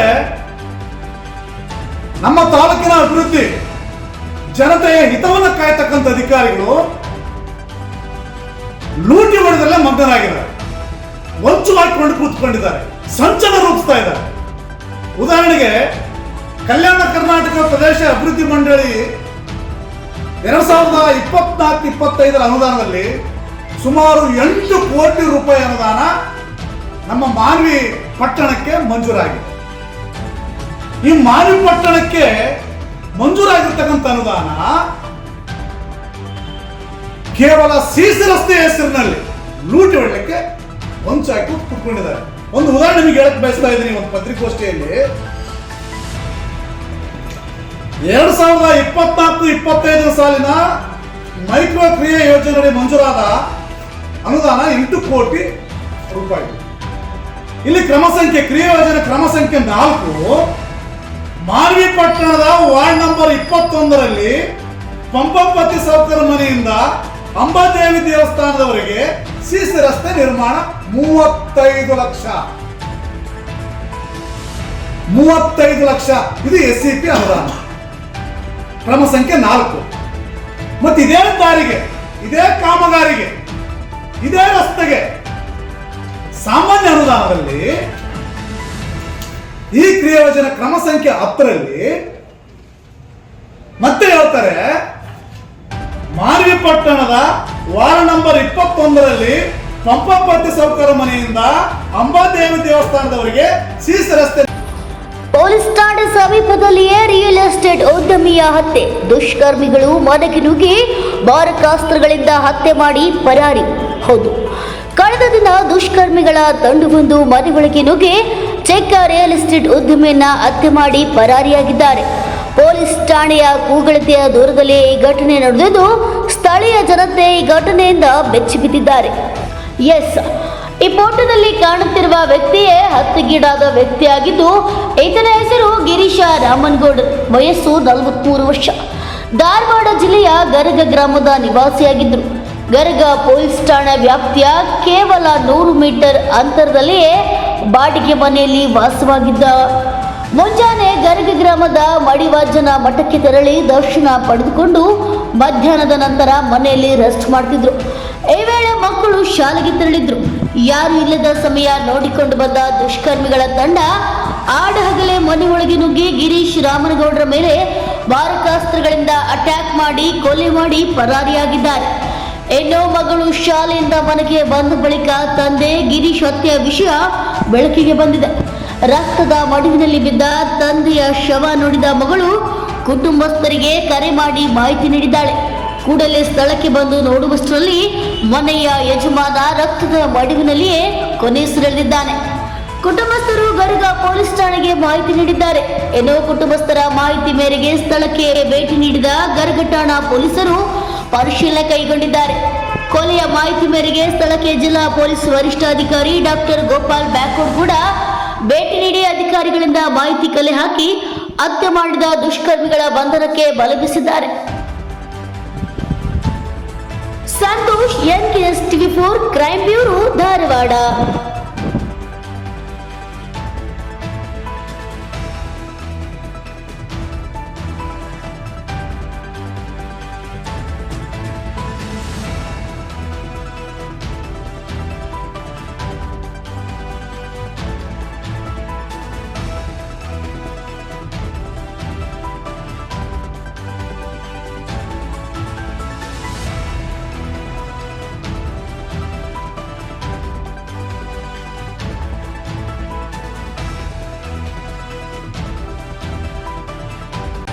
ಶ್ರೀ ಕ್ಷೇತ್ರ ಧರ್ಮಸ್ಥಳ ಗ್ರಾಮಾಭಿವೃದ್ಧಿ ಯೋಜನೆ ಬಿಸಿ ಟ್ರಸ್ಟ್ ಋಣ ಗಜೇಂದ್ರಗಡ ವಲಯದ ಗಜೇಂದ್ರಗಡ ಪಟ್ಟಣದಲ್ಲಿ ಭೂಮರೆಡ್ಡಿ ಪ್ರೌಢಶಾಲೆಯಲ್ಲಿ ಶಾಲಾ ಪರಿಸರ ಮಾಹಿತಿ ಕಾರ್ಯಕ್ರಮವನ್ನು ಹಮ್ಮಿಕೊಳ್ಳಲಾಯಿತು. ಶಾಲೆಯ ಮುಖ್ಯ ಶಿಕ್ಷಕ ಚಂದ್ರಶೇಖರ್ ಮೂರುಸೆಳಿನ ಅಧ್ಯಕ್ಷತೆಯನ್ನು ವಹಿಸಿ ಪರಿಸರ ಮಾಲಿನ್ಯದಿಂದಾಗುವ ಅನಾಹುತಗಳ ಬಗ್ಗೆ ಮಾಹಿತಿಯನ್ನು ನೀಡಿದರು. ತಾಲೂಕಿನ ಕೃಷಿ ಮೇಲ್ವಿಚಾರಕ ಶಂಭುಲಿಂಗರವರು ಧರ್ಮಸ್ಥಳ ಗ್ರಾಮಾಭಿವೃದ್ಧಿ ಯೋಜನೆಯಿಂದ ನೀಡುವ ವಿವಿಧ ಯೋಜನೆಗಳಾದ ಸುಜ್ಞಾನ ನಿಧಿ, ಶಿಷ್ಯ ವೇತನ, ಜನಮಂಗಳ, ಜ್ಞಾನದೀಪ, ಶಿಕ್ಷಕರ ಒದಗನೆ, ಸಮುದಾಯ ಅಭಿವೃದ್ಧಿ ವಿಭಾಗದಿಂದ ನೀಡಲಾಗುವ ಡೆಸ್ಕ್ ಬೆಂಚ್ಗಳ ವಿತರಣೆ, ನಮ್ಮೂರು ನಮ್ಮ ಕೆರೆಯ ಬಗ್ಗೆ ಮಾಹಿತಿಯನ್ನು ನೀಡಿದರು. ಮುಖ್ಯ ಅತಿಥಿಗಳಾಗಿ ಮಾರುತಿ ಕರೆಪುಟ್ಟಣ್ಣವರ್, ಶ್ರೀಮತಿ ಸುನಂದ ಹುಗಾರ್ ಮತ್ತು ಎಂ ಲಕ್ಷ್ಮೀದೇವಿ ಶಿಕ್ಷಕರು ಹಾಜರಿದ್ದರು. ವಲಯ ಮೇಲ್ವಿಚಾರಕ ಮಹೇಶ್ವರರು ಧನ್ಯವಾದವನ್ನು ಸಲ್ಲಿಸಿದರು. ಗ್ರಾಮದ ಸೇವಾ ಪ್ರತಿನಿಧಿಯಾದ ಹನುಮವ್ವ ಮತ್ತು ಶಾಲಾ ವಿದ್ಯಾರ್ಥಿಗಳು ಕಾರ್ಯಕ್ರಮದಲ್ಲಿ ಭಾಗವಹಿಸಿದರು. NK news bureau Gajendragad. 17ನೇ ವಾರ್ಷಿಕೋತ್ಸವದ ಅಂಗವಾಗಿ ನಡೆದ 45 ಜೋಡಿಗಳ ಸಾಮೂಹಿಕ ವಿವಾಹ. ಹೌದು, ಗದಗ ಜಿಲ್ಲಾ ಮುಂಡರಗಿ ಪಟ್ಟಣದ ವೀರಭದ್ರೇಶ್ವರ ಸೇವಾ ಸಮಿತಿ ಹಮ್ಮಿಕೊಂಡಿದ್ದ ವೀರಭದ್ರೇಶ್ವರ ದೇವಸ್ಥಾನದ 17ನೇ ವಾರ್ಷಿಕೋತ್ಸವದ ಅಂಗವಾಗಿ ನಡೆದ ಸಾಮೂಹಿಕ ವಿವಾಹ ಕಾರ್ಯಕ್ರಮದಲ್ಲಿ ಒಟ್ಟು 45 ಜೋಡಿಗಳು ನವದಂಪತಿಗಳಾದವು. ನೂತನ ದಾಂಪತ್ಯಕ್ಕೆ ಕಾಲಿಟ್ಟರು. ಜಗದ್ಗುರು ನಾಡೋಜ ಡಾಕ್ಟರ್ ಅನ್ನದಾನೀಶ್ವರ ಮಹಾಶಿವಯೋಗಿಗಳ ಮತ್ತು ಲಿಂಗನಾಯಕನಹಳ್ಳಿಯ ಚನ್ನವೀರ ಸ್ವಾಮಿಗಳು ಸಾನ್ನಿಧ್ಯದಲ್ಲಿ ಕಾರ್ಯಕ್ರಮ ಜರುಗಿತು. ಕಾರ್ಯಕ್ರಮದಲ್ಲಿ ಸೇವಾ ಕಾರ್ಯಕರ್ತರಿಗೆ ಮತ್ತು ದಾನಿಗಳಿಗೆ ಸನ್ಮಾನಿಸಲಾಯಿತು. ಅರ್ಜುನ್ ಹೊಸಮನಿ, NK4 ಮುಂಡರಗಿ. ಏನು ಅಂತ ಹೇಳಿದ್ರೆ ಹೊಂದಾಣಿಕೆ ಮೇನು. ಒಬ್ಬರಿಗೊಬ್ರು ಹೊಂದಾಣಿಕೆ ಮಾಡಿಕೊಂಡು ಹೋಗ್ಬೇಕು. ಇಲ್ಲೆಲ್ಲ ಕುಂತದಾರ, ತಾಯಿಗಳದಾರ, ತಂದೆಗಳದಾರ, ಇದೆಲ್ಲ ಬಹಳ ಮಂದಿ ಅದಾರ, ವೇದಿಕೆ ಮೇಲೆ ಅದಾರ. ನಾವು ನಿಮ್ಗೊಂದು ಪ್ರಶ್ನೆ ಕೇಳ್ತೇನೆ, ಏನು ಅಂತಂದು ಹೇಳಿದ್ರೆ, ಪತ್ರಕರ್ತರಿ ನಿಮಗೆ ಅದ್ಗಂಡಂತ ನಿಮಗೆ ಹೆಣ್ಣು ಸಿಕ್ಕಲ್ಲ, ಹೇಳಿದ್ರು ಗೆಲ್ಸಿ ಇರ್ತಲ್ಲ, ಯಾರಿಗೆ ಸಿಕ್ಕಲ್ಲ. ಸಂತೋಷದಲ್ಲಿರೆ, ಆನಂದದಲ್ಲಿರೆ, ನೆಮ್ಮದಿದ್ದಲ್ಲಿರೆ, ಯಾವ ಕೊರತೆನೂ ಇಲ್ಲ, ಎಂದು ಜಗಳಾಡಿಲ್ಲ, ಒಳ್ಳೇದು. ಒಬ್ಬರ ಸಿಕ್ಕಾರ. ಅವುಗಳ ನಿಮಗೆ ನೀವು ಅಂದ್ಕೊಂಡಂತ ಗಂಡು ಸಿಕ್ಕಲ್ಲ. ಆದರೂ ಮಕ್ಕಳಾಗ್ಯವು ನೋಡ್ರಿ, ಆದರೂ ಮಕ್ಕಳಾಗ್ಯವು. ಕಾರಣ ಇಷ್ಟ ಯಾಕ ಅಂದ್ರೆ ಹೊಂದಾಣಿಕೆ. ಅಜ್ಜಾರೆ ನೀವೇ ಬಂದು ಆಶೀರ್ವಾದ ಮಾಡಿದ್ರಲ್ರಿ, ಜಗದ್ಗುರು ಮಹಾಸನ್ನಿಧಿ ಕೊಟ್ಟ ಬಂದು, ಮತ್ತೆ ನೀವು ಆಶೀರ್ವಾದ ಮಾಡಿದ ಮೇಕ ಯಾವ್ದರಲ್ಲಿ ಪಾಲಿಗೊಂದು ಪಂಚಾಮೃತ ನಾವು ಹೊಂದ್ಕೊಂಡು ಹೊಂಟಿದ್ದೇವೆ ಅಂತಂದ್ರೆ ನಮ್ಮ ಭಾವ ಬರ್ಬೇಕಲ್ಲ. ಹೊಂದಾಣಿಕೆ ಮೇನ್. ಒಂದನೇದು ಹೊಂದಾಣಿಕೆ, ಎರಡನೇದು ಇನ್ನೊಂದೇನಂದ್ರ ಒಬ್ಬರಿಗೊಬ್ರು ಗೌರವಿಸೋದು. ಅವರಿಗೆ ನೀವು ಗೌರವ ಕೊಡಬೇಕು, ನಿಮಗೆ ಅವರು ಗೌರವ ಕೊಡಬೇಕು. ನೀವು ಅಕಸ್ಮಾತಾಗಿ ಗಂಡ ಹೆಂಡತಿ ಜಗಳಾಡುವಾಗ ನಿಮ್ಮನ್ನ ನೀವೆಂದು ಬೈಕೊಳೋದಿಲ್ಲ. ಬೈಯೋದು ಯಾರನ್ನ ಬೈತಾರೆ ಅಂದ್ರೆ ಅವ್ರ ತಂದೆ ತಾಯಿಗಳು ಇವ್ರು ಬೈತಾರೆ, ಇವ್ರ ತಂದೆ ತಾಯಿಗಳು ಅವ್ರು ಬೈತಾರ. ಹತ್ತವ್ರನ್ನ ಬೈತಾರ ಹೊರತಾಗಿ ಎಡದವ್ರನ್ನ ಇನ್ಯಾರನ್ನೂ ಬೈಯೋದಿಲ್ಲ. ಅವ್ರಿಗೆ ಒಬ್ರು ಬೈಕೊಳೋದಿಲ್ಲ. ಅದಕ್ಕೆ ಕ್ಷಮಾಗುಣ. ಮೂರನೇದು ಕ್ಷಮಾಗುಣ. ಏನೋ ತಪ್ಪು ಬರ್ತಿರ್ತಾವ, ಸಂಸಾರಗಳು ಸ್ವಲ್ಪ ಎಡರು ತೊಡರಾಗಿರ್ತಾವ. ಅದ್ರೊಳಗ ಏನೋ ಬಿಡೋದು, ಏನ್ ದೊಡ್ಡಾಗತ್ತೆ, ಏನ್ ದೊಡ್ಡದಲ್ಲ, ಮಾಡ್ಕೊಂಡು ಮತ್ತೆ ಸರಿ ಹೊತ್ಕೊಂಡು ಹೋಗ್ತಾರ ಅನ್ನೋ ಭಾವ ನಮ್ಮಲ್ಲಿ ಬಂತು ಅಂದ್ರೆ ಇವು 3 ಗುಣಗಳು ಬೇಕು. ಒಂದನೇದು ಹೊಂದಾಣಿಕೆ, ಎರಡನೇದು ಗೌರವಿಸೋದು, ಮೂರನೇದು ಕ್ಷಮಾಗುಣ. ಇವು ಇದ್ರು ಮಾತ್ರ ನಮ್ಮ ಸಂಸಾರ ಸುಶೀಲಿತವಾಗಿರ್ತತಿ. ನೋಡ್ರಿ, ಈರಣ್ಣನ ದೇವಸ್ಥಾನದ ಮುಂದ ಇವತ್ತಿನ ದಿವಸ ಅಗ್ನಿಕೊಂಡವನ್ನ ಪ್ರವೇಶ ಮಾಡಿ ಅವರ ಕಾರ್ಯ ಮುಗಿಸ್ಕೊಂಡು ನಿನ್ನೆ ದಿವಸ ಆ ಈರಣ್ಣನ ಗೌರವಿಸಿದಂಥ ಆ ದಂಪತಿಗಳವರೇ, ಯಾವತ್ತು ಮಾಧ್ಯಮದವರೇ, ನವದಂಪತಿಗಳೇ, ಮಹಾಜನರೇ, ಯಾವ ಪದಾಧಿಕಾರಿಗಳೇ ಆಗಿರಲಿ. ಈಗಾಗಲೇ ನಮ್ಮ ಡಾಕ್ಟರ್ ಚಿನ್ನಾಳವರು ಕೂಡ ಸಾಕಷ್ಟು ವಿಷಯಗಳನ್ನು ತಿಳಿಸಿದ್ದಾರೆ. ಅಷ್ಟೇ ಅಲ್ಲ, ನಮ್ಮ ಶ್ರೀಯವರು ಕೂಡ ನೆನಪಿಡುವಂಥ ಮಾತುಗಳನ್ನು ಕೂಡ ತಿಳಿಸಿಕೊಟ್ಟಿದ್ದಾರೆ. ಹೇಳಬೇಕು ಅಂತಂದ್ರೆ, ವೀರಭದ್ರೇಶ್ವರ ಇವತ್ತು ನಮ್ಮ ನಾಡಿನಲ್ಲಿ ಎಲ್ಲ ಕಡೆಗೂ ಕೂಡ ಇದ್ದಾರೆ. ಯಾಕಂದರೆ ನಾವು ಹಿಮಾಲಯದಲ್ಲಿ ಪ್ರವಾಸ ಮಾಡುವಂಥ ಸನ್ನಿವೇಶದೊಳಗೆ ವೀರಭದ್ರೇಶ್ವರ ನಗರ ಅಂತ ಹೇಳಿ ನೋಡಿದ್ದೇವೆ. ವೀರಭದ್ರೇಶ್ವರ ಊರು ಅಲ್ಲಿನೂ ಕೂಡ ಹಿಮಾಲಯದಲ್ಲಿತ್ತು.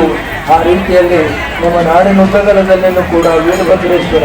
ಯಾಕಂದ್ರೆ ಆತ ಅನ್ಯಾಯವನ್ನು ಪ್ರತಿಭಟಿಸಿ ನ್ಯಾಯವನ್ನು ಒಂದು ಪ್ರತಿಪಾದಿಸಿದಂಥ ಮಹಾಸ್ವಾಮಿ. ಆ ದೃಷ್ಟಿಯಿಂದ ಆತನ ಒಂದು ಸ್ಮರಣೆ ಇರಬೇಕು ಅಂತ ಹೇಳಿ ಪ್ರತಿ ಗ್ರಾಮದಲ್ಲಿನೂ ಕೂಡ ವೀರಣ್ಣನ ಗುಡಿಗಳನ್ನು ಮಾಡಿ ಆ ರೀತಿಯಲ್ಲಿ ಈಗಾಗಲೇ ಶ್ರೀಗಳು ಹೇಳಿದಂಗೆ ನಮ್ಮ ಒಳ್ಳೆಯ ಗುಣಗಳನ್ನು ನಾವು ಕಲಿತುಕೊಂಡಾಗ ಆ ವೀರಭದ್ರೇಶ್ವರನ ಒಂದು ಯಾತ್ರಾ ಮಹೋತ್ಸವ ಮಾಡಲಿಕ್ಕೆ ಸಾರ್ಥಕವಾಗ್ತದೆ. ಆಗ ಆ ರೀತಿಯಲ್ಲಿ ಅವನ ನೆನಪಿನೊಳಗೆ ಇವತ್ತು ನೋಡಿ ಹಲವಾರು ಕಾರ್ಯಕ್ರಮಗಳನ್ನು ಮಾಡುವಂತಾಗಿ ಸೇವಾ ಸಮಿತಿಯವರ ಕಾರ್ಯ ಬಹಳ ಶುದ್ಧವಾಗಿದೆ. ಪ್ರತಿಯೊಂದು ಕಾರ್ಯಕ್ಕೂ ಕೂಡ ಡಿಸೆಂಬರ್ 6ರಂದು ಸಂವಿಧಾನ ಶಿಲ್ಪಿ ಭಾರತ ರತ್ನ BR ಅಂಬೇಡ್ಕರ್ ಅವರ 68ನೇ ವರ್ಷದ ಪರಿನಿಬ್ಬಾಣ ಹಾಗೂ ವಿಚಾರ ಅರಿವು ಆಂದೋಲನ ಕಾರ್ಯಕ್ರಮವನ್ನು ಬಹುಜನ ಸೇವಾ ಸಮಿತಿಯಿಂದ ಹಮ್ಮಿಕೊಳ್ಳಲಾಗಿದೆ ಎಂದು ರಾಜ್ಯಾಧ್ಯಕ್ಷ ವಿ ಪೂಜಪ್ಪ ಅವರು ತಿಳಿಸಿದರು. ಹೌದು, ಬೆಂಗಳೂರು ಗ್ರಾಮಾಂತರ ಜಿಲ್ಲೆಯ ದೇವನಹಳ್ಳಿ ಪಟ್ಟಣದ ಪ್ರವಾಸಿ ಮಂದಿರದಲ್ಲಿ ಕರೆಯಲಾಗಿದ್ದ ಪತ್ರಿಕಾಗೋಷ್ಠಿಯಲ್ಲಿ ಮಾತನಾಡಿದ ಅವರು, ಪಟ್ಟಣದ ಹಳೆ ಬಸ್ ನಿಲ್ದಾಣದ ಸಂತೆ ಮೈದಾನದಲ್ಲಿ ಡಿಸೆಂಬರ್ 6ರಂದು ಕಾರ್ಯಕ್ರಮ ಹಮ್ಮಿಕೊಳ್ಳಲಾಗಿದ್ದು, ಕಾರ್ಯಕ್ರಮದಲ್ಲಿ ಲೇಖಕಿ, ಮಾಜಿ ಸಚಿವರು, ಹೋರಾಟಗಾರರಾದ ಶ್ರೀಮತಿ BT ಲಲಿತಾ ನಾಯಕ್, ಹೋರಾಟಗಾರರು, ರಿಪಬ್ಲಿಕ್ ಪಾರ್ಟಿ ಆಫ್ ಇಂಡಿಯಾದ ರಾಜ್ಯಾಧ್ಯಕ್ಷ ವೆಂಕಟಸ್ವಾಮಿ ಹಾಗೂ IAS KS ಅಧಿಕಾರಿಗಳು ಭಾಗವಹಿಸಲಿದ್ದು, ಅಂಗನವಾಡಿ ಹಾಗೂ ಆಶಾ ಕಾರ್ಯಕರ್ತರ ಸೇವೆಯನ್ನು ಗುರುತಿಸಿ ಅಭಿನಂದಿಸಲಾಗುತ್ತದೆ ಅಂತ ತಿಳಿಸಿದರು. ಬಹುಜನ ಸೇವಾ ಸಮಿತಿ ರಾಜ್ಯ ಪ್ರಧಾನ ಕಾರ್ಯದರ್ಶಿ ರಾಜನಹಳ್ಳಿ ಮುನಿರಾಜು, ರಾಜ್ಯ ಹಿಂದುಳಿದ ವರ್ಗಗಳ ಕಾರ್ಯಾಧ್ಯಕ್ಷ ವಡೇರಹಳ್ಳಿ ಮನು, ತಾಲೂಕಾ ಕಾರ್ಯಾಧ್ಯಕ್ಷ ಮಾರುತಿ, ಗ್ರಾಮಾಂತರ ಜಿಲ್ಲಾ ಘಟಕದ ಕಾರ್ಯದರ್ಶಿ ನರಸಿಂಹಮೂರ್ತಿ, ಜೋಸೆಫ್ ಸೇರಿದಂತೆ ಅನೇಕರು ಪತ್ರಿಕಾಗೋಷ್ಠಿಯಲ್ಲಿ ಉಪಸ್ಥಿತರಿದ್ದರು. Eliyur Radhakrishna, NKS TV4, Devanahalli. BR Ambedkar ಜೀವನ ಚರಿತ್ರೆ ಹಾಗೂ ಸಂವಿಧಾನದ ವಿಚಾರಗಳ ಬಗ್ಗೆ ತಿಳಿಸಿಕೊಡ್ತಾರೆ. SC ನಾಗರಾಜ್ರವರು ಪರಿಶಿಷ್ಟ ಜಾತಿ ಮತ್ತು ಪರಿಶಿಷ್ಟ ವರ್ಗಗಳ ಬುದ್ಧ ಧಮ್ಮ ವಿಚಾರದಲ್ಲಿ ಅಂಬೇಡ್ಕರ್ ಪಾತ್ರದ ಬಗ್ಗೆ ಭಾಷಣ. H ಬಾಲಕೃಷ್ಣರವರು ತಮ್ಮ ವ್ಯಾಪ್ತಿಗೆ ಬರುವ ರೆವಿನ್ಯೂ ಖಾತೆಗಳ ಬಗ್ಗೆ ಸಂವಿಧಾನದಲ್ಲಿ ಅಧಿಕಾರಗಳ ಸೆಕ್ಷನ್ಗಳ ವಿವರಣೆ. ಶ್ರೀಮತಿ S ಬಾಬಾ ಸಾಹೇಬ್ ಅಂಬೇಡ್ಕರ್ ಅವರ 68ನೇ ವರ್ಷದ ಪರಿನಿಬ್ಬಾಣ ಕಾರ್ಯಕ್ರಮವನ್ನು ದೇವನಹಳ್ಳಿ ಸಂತೆ ಮೈದಾನದಲ್ಲಿ ಹಮ್ಮಿಕೊಂಡಿದ್ದೀವಿ. ಇಲ್ಲಿ ಸುಮಾರು 500ರಿಂದ 600 ಕಾರ್ಯಕರ್ತರು ಆಗಮಿಸ್ತಾ ಇದ್ದಾರೆ. ಈ ಕಾರ್ಯಕ್ರಮಕ್ಕೆ ಹಿರಿಯ ಸಾಹಿತಿಗಳು ಮತ್ತು ಸಚಿವರಾದಂಥ BT ಲಲಿತಾ ನಾಯ್ಕರು, RP ರಾಷ್ಟ್ರೀಯ ಅಧ್ಯಕ್ಷರಾದಂಥ M ಮುನ್ಸ್ವಾಮಿಯವರು ಮತ್ತು ಇನ್ನೂ ಅನೇಕ ಗಣ್ಯರು ಬಂದು ಪಾಲ್ಗಾರಾಗ್ತಾ ಇದ್ದಾರೆ. ಮತ್ತು ಆ ದಿನ ಅಂಬೇಡ್ಕರ್ ಅಂದರೆ ಏನು, ಅಂಬೇಡ್ಕರ್ ಬರೆದಿರ್ತಕ್ಕಂಥ ಸಂವಿಧಾನದಲ್ಲಿ ಮಹಿಳೆಯರ ಪಾತ್ರ ಏನು, ಮತ್ತು ಸಂಘಟನೆಗಳ ವಿಚಾರ ಏನು, ಮತ್ತು ವಿದ್ಯಾರ್ಥಿಗಳು ವಿದ್ಯಾಭ್ಯಾಸದಲ್ಲಿ ಯಾವ ರೀತಿ ಮುಂದುವರಿಬೇಕು, ಮತ್ತು ಸಮಾಜ ಯಾವ ಕಡೆ ಹೋಗ್ತಾ ಇದೆ, ಮತ್ತು ಸಮಾಜಕ್ಕೆ ಏನು ರಾಜಕೀಯ ಅಧಿಕಾರ ನಾವಿಡಬೇಕು, ಅದಕ್ಕೇನು ಅನುಕೂಲಗಳು ಮಾಡ್ಕೋಬೇಕು, ಆ ವಿಚಾರಗಳನ್ನು ಕೂಡ ಅವತ್ತು ಭಾಷಣ ಮಾಡ್ತಾರೆ. ಅನೇಕ IAS IPS officers, KS KPFs officers ಕೂಡ ಬರ್ತಾ ಇದ್ದಾರೆ. ನಮ್ಮ ದೇವನಹಳ್ಳಿ ತಾಲೂಕು ತಹಸೀಲ್ದಾರ್ ಅವರು ಕೂಡ ಆಗಮಿಸ್ತಾ ಇದ್ದಾರೆ. ಇಲ್ಲಿ ಇದ್ದು ACI ಆಗಿರ್ತಕ್ಕಂಥ HC ನಾಗರಾಜ್ ಅವರು ಕೂಡ ಬರ್ತಾ ಇದ್ದಾರೆ. ಈ ವೇದಿಕೆಗೆ ನಮ್ಮ ದಾಸರಬೀದಿ ಮುರಳಿಯವರು ಉದ್ಘಾಟನೆಯನ್ನು ಹಮ್ಮಿಕೊಂಡಿದ್ದಾರೆ. ಈ ಒಂದು ಕಾರ್ಯಕ್ರಮದ ಅಧ್ಯಕ್ಷತೆಯನ್ನು ನಮ್ಮ ರಾಜ್ಯ ಗೌರವಾಧ್ಯಕ್ಷರಾದ ತಿಮ್ಮರಾಯಪುರ ಅಧ್ಯಕ್ಷತೆ ವಹಿಸ್ಕೊಂಡಿದ್ದಾರೆ. ಮತ್ತು ಅನಿರುದ್ಧ ಬಂತೇಜನ್ನರು ಬುದ್ಧನ ಶ್ಲೋಕಗಳನ್ನು ಹೇಳಿ ಆ ಕಾರ್ಯಕ್ರಮ ಶುರು ಆಗ್ತಾ ಇದೆ. ವೆಟ್ಗಿರಿ ಕೋಟಿನಲ್ಲಿರ್ತಕ್ಕಂಥ ಅರುಣ್ ಅವರು ಕೂಡ ಈ ಒಂದು ಕಾರ್ಯಕ್ರಮಕ್ಕೆ ಬಹುಜನರ ಗೀತೆಗಳನ್ನು ಹಾಡಿ ಜನರ ಮನಸ್ಸನ್ನು ಬಾಬಾ ಸಾಹೇಬ್ ಕಡೆ ತಿಳಿಸಿ ಆ ಕಾರ್ಯಕ್ರಮ ಯಶಸ್ವಿ ಮಾಡ್ತಾ ಇದೆ. ಇದನ್ನು ಪತ್ರಿಕೆಯಲ್ಲಿ ನೀವು ಪ್ರಕಟಣೆ ಮಾಡಿ ಬರಬೇಕು. ಮತ್ತು ಈ ಕಾರ್ಯಕ್ರಮದಲ್ಲಿ ಅಂಗನವಾಡಿ ಕಾರ್ಯಕರ್ತರು ಸುಮಾರು ವರ್ಷಗಳಿಂದ ಸೇವೆ ಸಲ್ಲಿಸಿದ್ದಾರೆ. ಅವರು ಸೇವೆ ಸಲ್ಲಿಸಿದಂಥ ಮಕ್ಕಳು ಇವತ್ತು ಬೆಳೆದೆಷ್ಟೋ ಜನ ದೊಡ್ಡವರಾಗಿದ್ದಾರೆ. ಅವರಿಗೆ ಸೇವಾ ಸನ್ಮಾನ ಗೌರವವನ್ನು ಇಟ್ಕೊಂಡಿದ್ದೀವಿ. ಮತ್ತು ಹಾಸ್ಪಿಟ್ಲಲ್ಲಿ ಆಯುಷ ಕಾರ್ಯಕರ್ತರು ಕೆಲಸ ಮಾಡ್ತಾಯಿದ್ದಾರೆ. ಅವರಿಗೆ ಮನೆಗಳಿಗೆ ಹೋಗಿ ಸೆನ್ಸಸ್ ಮಾಡೋದ್ರಿಂದ ಅನೇಕ ಕೆಲಸಗಳು ಮಾಡ್ತಾಯಿದ್ದಾರೆ. ಅವ್ರಿಗೂ ಕೂಡ ನಾವು ಸನ್ಮಾನ ಇಟ್ಕೊಂಡಿದ್ದೀವಿ. ಕನಿಷ್ಠ ಇವರು ಅಂಗನವಾಡಿ ಟೀಚರ್ಸು ಮತ್ತು ಬಂದ್ಬಿಟ್ಟು ಮೆಡಿಕಲ್ ಡಿಪಾರ್ಟ್ಮೆಂಟಲ್ಲಿ ಸೇರಿ 250 ಜನ ಮಹಿಳೆಯರು ಬರ್ತಾಯಿದ್ದಾರೆ. ನಮ್ಮ ಕಾರ್ಯಕರ್ತರು 600 ಜನ ಬಿಟ್ಟು ಅವರೇ 250 ಜನ ಬರ್ತಾಯಿದ್ದಾರೆ. ಈ ಕಾರ್ಯಕ್ರಮನ ಪತ್ರಿಕೆಗಳಲ್ಲಿ ದಯವಿಟ್ಟು ಈ ಒಂದು ಪತ್ರಿಕಾಗೋಷ್ಠಿಯಲ್ಲಿ ರಾಜ್ಯ ಪ್ರಧಾನ ಕಾರ್ಯದರ್ಶಿಗಳಾದಂಥ ಕಾರಣಿ ಮುನ್ರಾಜರವರು, ಮನು ವಡೇರಳ್ಳಿಯವರು, ಕಾರ್ಯಾಧ್ಯಕ್ಷರಾದ ಜೋಸೆಫ್ ಅವರು, ಮತ್ತು ದಲಿತ ಮುಖಂಡರಾದ ನಾರಾಯಣಸ್ವಾಮಿ ಜೇವಳ್ಳಿ ಅವರು, ಮತ್ತು ತಾಲೂಕಿನ ಮುಖಂಡರಾದ ಮೋಹನ್. ಕಲಬುರಗಿ ನಗರದ ನೂತನ ಜಯದೇವ ಆಸ್ಪತ್ರೆಯ ಕಟ್ಟಡದಲ್ಲಿ ಸುದ್ದಿಗೋಷ್ಠಿ ನಡೆಸಿದ ಸಚಿವ ಶರಣಪ್ರಕಾಶ್ ಪಾಟೀಲ್. ಹೌದು, ಕಲಬುರಗಿ ಜಿಲ್ಲೆಯಲ್ಲಿ ನೂತನ ಜಯದೇವ ಆಸ್ಪತ್ರೆ ಕಟ್ಟಡ ಪೂರ್ಣಗೊಂಡಿದ್ದು, ಸಾಧ್ಯವಾದರೆ ಡಿಸೆಂಬರ್ನಲ್ಲಿ ಆಸ್ಪತ್ರೆಯನ್ನು ಉದ್ಘಾಟನೆ ಮಾಡಲಾಗುವುದು ಅಂತ ತಿಳಿಸಿದರು. ಅದೇ ರೀತಿ ನೂತನ ಆಸ್ಪತ್ರೆಗೆ ಬೇಕಾಗುವ ಉಪಕರಣಗಳ ಖರೀದಿಗಾಗಿ ಟೆಂಡರ್ ಕರೆಯಲಾಗಿದೆ. ಬೇಕಾಗಿರುವ ಸಿಬ್ಬಂದಿಗಳ ನೇಮಕಾತಿ ಮಾಡಿಕೊಳ್ಳಲು ಅನುಮತಿಯನ್ನು ನೀಡಲಾಗಿದೆ ಅಂತ ಮಾಹಿತಿಯನ್ನು ನೀಡಿದರು. ಈ ಸಂದರ್ಭದಲ್ಲಿ ಶಾಸಕ ಅಜಯ್ ಸಿಂಗ್ MLC ಜಗದೇವ್ ಗುತ್ತೇದಾರ್, ಆಸ್ಪತ್ರೆ ವ್ಯವಸ್ಥಾಪಕರು ಉಪಸ್ಥಿತರಿದ್ದರು. ಮಲ್ಲಿಕಾರ್ಜುನ್ ಸಂಗೊಳ್ಗಿ, NKS-TV4 ಕಲಬುರಗಿ. ಬಹಳ ಮಹತ್ವಾಕಾಂಕ್ಷಿ ಯೋಜನೆ, ಒಂದು ಕಾರ್ಯಕ್ರಮ ಎಲ್ಲ ಸಂಪೂರ್ಣವಾಗಿ ಪೂರ್ಣಗೊಂಡಿದೆ. ಬಹುಶಃ ಬ್ಯಾಂಗ್ಳೂರು, ಮೈಸೂರು, ಹುಬ್ಳಿ ನಂತರ ಇವಾಗ ಕಲಬುರಗಿಯಲ್ಲಿ ಈ ತಿಂಗಳು ಇದರ ಒಂದು ಉದ್ಘಾಟನೆ ಆಗ್ತಾ ಇದೆ. 371 ಆರ್ಟಿಕಲ್ 371 ತಿದ್ದುಪಡಿಯಾಗಿ 10 ವರ್ಷ ಆಗಿದೆ. ಸೊ ಆ ಒಂದು ಕಾರಣಕ್ಕಾಗಿ 371 ಬೆಡ್ ಇರ್ತಕ್ಕಂಥ ಒಂದು ಸಂಪೂರ್ಣವಾಗಿ ಡೆಡಿಕೇಟ್ ಆಗಿ ಈ ಒಂದು ಭಾಗದ ಜನರಿಗೆ ಅನುಕೂಲ ಆಗ್ತಕ್ಕಂಥ, ಅದರ ಜೊತೆಯಾಗಿ ನಾವು ನಮ್ಮ ಕಲ್ಯಾಣ ಕರ್ನಾಟಕ ಅಭಿವೃದ್ಧಿ ಮಂಡಳಿ ವತಿಯಿಂದ KKRDB ಹಾಟ್ ಲೈನ್ ಕೂಡ ಸುಮಾರು ಒಂದು 50 ಆಂಬ್ಯುಲೆನ್ಸಸ್ ಕೂಡ ನಾವು ತಗೊಳ್ತಾ ಇದ್ದೀವಿ. ಹಳ್ಳಿ ಮಟ್ಟದಲ್ಲಿ ಇರ್ತಕ್ಕಂಥ ಜನರಿಗೆ ಹಬ್ ಅಂಡ್ ಸ್ಪೋಕ್ ಮೆಥಡ್ ಅಲ್ಲಿ ಹಳ್ಳಿಯಲ್ಲೂ ಕೂಡ ನಾವು ಮುಟ್ತಕ್ಕಂಥ ಏನಾದರೂ ಒಂದು ತುರ್ತು ಪರಿಸ್ಥಿತಿಯಲ್ಲಿ ಒಂದು ಕ್ರೂಷಿಯಲ್ ಅವರ್, ಗೋಲ್ಡನ್ ಅವರ್ ನಾವೇನು ಹೇಳ್ತೀವಿ, ಜೀವ ಉಳಿಸ್ತಕ್ಕಂಥ ಒಂದು ಪ್ರಯತ್ನವೂ ಕೂಡ ಕಲ್ಯಾಣ ಕರ್ನಾಟಕ ಅಭಿವೃದ್ಧಿ ಮಂಡಳಿ ಮತ್ತು ವೈದ್ಯಕೀಯ ಶಿಕ್ಷಣ ನಾವೆಲ್ಲ ಒಂದು ಸಹಯೋಗದಿಂದ ನಾವು ಮಾಡ್ತಾ ಇದ್ದೀವಿ.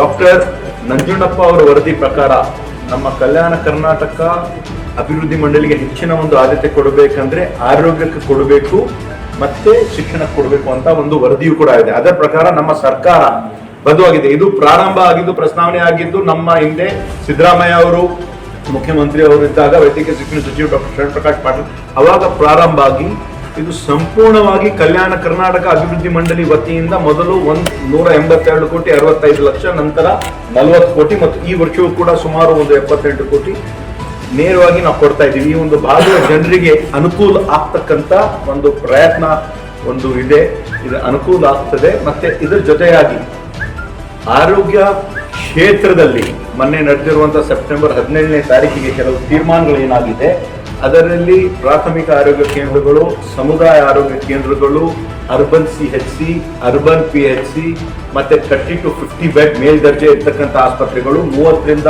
100 ಬೆಡ್ ಇರ್ತಕ್ಕಂಥ ಆಸ್ಪತ್ರೆಗಳು ಮತ್ತು ತಾಲೂಕು ಮಟ್ಟದಲ್ಲಿ ಇರ್ತಕ್ಕಂಥ ಕೆಲವು ಆಸ್ಪತ್ರೆಗಳಿಗೆ ಅನುಕೂಲ ಆಗ್ಬೇಕಂತ 857 ಕೋಟಿ ಇಡೀ ಕಲ್ಯಾಣ ಕರ್ನಾಟಕ ಭಾಗದಲ್ಲಿ ಅನುಕೂಲ ಆಗ್ಬೇಕು ಅಂತ ಒಂದು ಪ್ರಸ್ತಾವನೆ ಏನಿದೆ, ಮೊನ್ನೆಯೂ ಕೂಡ ವೈದ್ಯಕೀಯ ಶಿಕ್ಷಣ ಸಚಿವರು, ಆರೋಗ್ಯ ಸಚಿವರ ಜೊತೆ ನಾವು ಮಾತಾಡಿ ಈಗಾಗಲೇ ಒಂದು 441 ಕೋಟಿ ಅಷ್ಟು ಒಂದು DPR ಕೂಡ ತಯಾರಾಗಿದೆ. ಮುಂದೆ ಬರ್ತಕ್ಕಂಥ ದಿನಗಳಲ್ಲಿ ಈ ಒಂದು ನಮ್ಮ ಭಾಗದ ಕಲ್ಯಾಣ ಕರ್ನಾಟಕ ಭಾಗದ ಒಂದು ಅಭಿವೃದ್ಧಿಗಾಗಿ ವಿಶೇಷವಾಗಿ ಆರೋಗ್ಯ ಒಂದು ಕ್ಷೇತ್ರದಲ್ಲಿ ಹೆಚ್ಚಿನ ಒಂದು ಕಾಳಜಿ ವಹಿಸಿ ಈಗಾಗಲೇ ವೈದ್ಯಕೀಯ ಶಿಕ್ಷಣ ಸಚಿವರು ಹೇಳಿದ್ರು, ನಮ್ಮ MCH ಆಸ್ಪತ್ರೆಗಳಾಗಿರ್ಬಹುದು, ಕಿದ್ವಾಯಿ ಆಸ್ಪತ್ರೆಗಳಾಗಿರ್ಬಹುದು, ಇಂದಿರಾ ಗಾಂಧಿ ಆಸ್ಪತ್ರೆ ಆಗಿರ್ಬಹುದು, ಮಲ್ಟಿ ಸ್ಪೆಷಾಲಿಟಿ ಆಸ್ಪತ್ರೆಗಳಾಗಿರ್ಬಹುದು, ಇವತ್ತು ನಾವಿಲ್ಲಿರ್ತಕ್ಕಂಥ ಜಯದೇವ ಆಸ್ಪತ್ರೆ, ಇದು ಸಂಪೂರ್ಣವಾಗಿ ನಾವು ಬದ್ಧರಾಗಿದ್ದೀವಿ. ಈ ಒಂದು ಜನರಿಗಾಗಿ ಅನುಕೂಲ ಆಗ್ತಕ್ಕಂಥ ಒಂದು ಕೆಲಸವನ್ನು ನಾವು ಮಾಡ್ತಾ ಇದ್ದೀವಿ.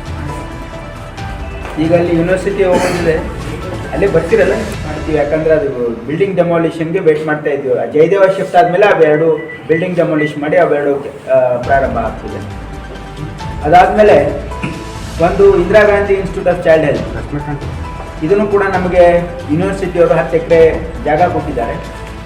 ಆ 10 ಎಕರೆ ಜಾಗದಲ್ಲಿ ಒಂದು 92 ಕೋಟಿ ವೆಚ್ಚದಲ್ಲಿ ಒಂದು Indira Gandhi institute of child health, ಇದು ಮಕ್ಕಳ ಸೂಪರ್ ಸ್ಪೆಷಾಲಿಟಿ ಆಸ್ಪತ್ರೆ, ಇದು ಕೇವಲ ಬೆಂಗಳೂರಲ್ಲಿ ಮಾತ್ರ ಇದೆ. ಅದರ ಮೊದಲನೇ ಬ್ರಾಂಚ್ ಕಲಬುರಗಿಗೆ ಮಾಡ್ತಾ ಇದ್ವಿ, ಮತ್ತೆಲ್ಲೂ ಇಲ್ಲ ರಾಜ್ಯದಲ್ಲಿ. ಒಂದು ಬೆಂಗಳೂರು, ಎರಡನೇದು ಕಲಬುರಗಿ. ಹಾಗಾಗಿ ಅದನ್ನು ಕೂಡ ನಾವು ಅಡಿಗಲ್ ಮಾಡ್ತಾ ಇದ್ವಿ, ಅದು ಟೆಂಡರ್ ಪ್ರೊಸೆಸ್ಸಲ್ಲಿದೆ, ಅದನ್ನು ಕೂಡ ಮಾಡ್ತೀವಿ. ಅದಲ್ಲದೆ ಇವತ್ತು ನಾವು ಈಗಾಗಲೇ ನಮಗೆ ಗೊತ್ತಿರೋ ಹಾಗೆ ನಾವು ಅಡಿಗಲನ್ನು ಹಾಕಿದ್ವಿ. ಅದಕ್ಕೆಂದರೆ ನಮ್ಮ ಬರ್ನ್ಸ್ ಯೂನಿಟ್ಗೆ ಮತ್ತು ಬರ್ನ್ಸ್ ಯೂನಿಟ್ ಕೆಲಸ ನಡೀತಾ ಇದೆ, 1 ಸ್ಲ್ಯಾಬ್ ಬಿದ್ದಿದೆ ಆಲ್ರೆಡಿ. ಆಮೇಲೆ ಒಂದು ಕ್ಯಾನ್ಸರ್ ಆಸ್ಪತ್ರೆ, 150 ಬೆಡ್ಡಿನ ಒಂದು ಕ್ಯಾನ್ಸರ್ ಆಸ್ಪತ್ರೆ ಒಂದು ಅಡಿಷ್ನಲ್ ಆಗಿ ಕೂಡ ಈಗಾಗಲೇ ಅದನ್ನು ಕೂಡ ಕೆಲಸ ಪ್ರಾರಂಭ ಆಗಿದೆ. ಡಿಮೋಲೇಷನ್ ಮಾಡಬೇಕಾಗಿದ್ದು ಡಿಮೋಲೇಷನ್ ಕೆಲಸ ಪ್ರಾರಂಭ ಆಗಿದೆ. ಇವೆಲ್ಲ ನಾವು ಕಲಬುರಗಿಯ ಜನತೆಗೆ ಸೂಪರ್ ಸ್ಪೆಷಾಲಿಟಿ ಆಸ್ಪತ್ರೆ, ಜಯದೇವ ಆಸ್ಪತ್ರೆ, ತಾಯಿ ಮಗು ಆಸ್ಪತ್ರೆ, Indira Gandhi institute of child health, critical care unit ಮತ್ತು ಒಂದು ಕಿದ್ವಾಯಿ 150 ಬೆಡ್ಡಿನ ಒಂದು ಆಸ್ಪತ್ರೆ, ಇವೆಲ್ಲ ಸವಲತ್ತನ್ನು ಕಲಬುರಗಿಗೆ ಇದೊಂದು ಡಿವಿಷನ್ ಹೆಡ್ ಕ್ವಾರ್ಟರ್ ಆಗಿರೋದ್ರಿಂದ ಇಲ್ಲಿ ಜನರು ಎಲ್ಲ ರೀತಿಯ ವ್ಯವಸ್ಥೆ ಕಲ್ಪಿಸಲಿಕ್ಕೆ ಇವತ್ತು ವೈದ್ಯಕೀಯ ಶಿಕ್ಷಣ ಇಲಾಖೆ ವತಿಯಿಂದ ನಮ್ಮ KKRDBಯ ಸಹಯೋಗದಿಂದ ಇವೆಲ್ಲ ಕೆಲಸ ಕಾರ್ಯಗಳನ್ನು ಮಾಡ್ತಾ ಇದ್ದೀವಿ. ಜೊತೆಗೆ ಇವತ್ತು ನಮ್ಮ ಕೌಶಲ್ಯ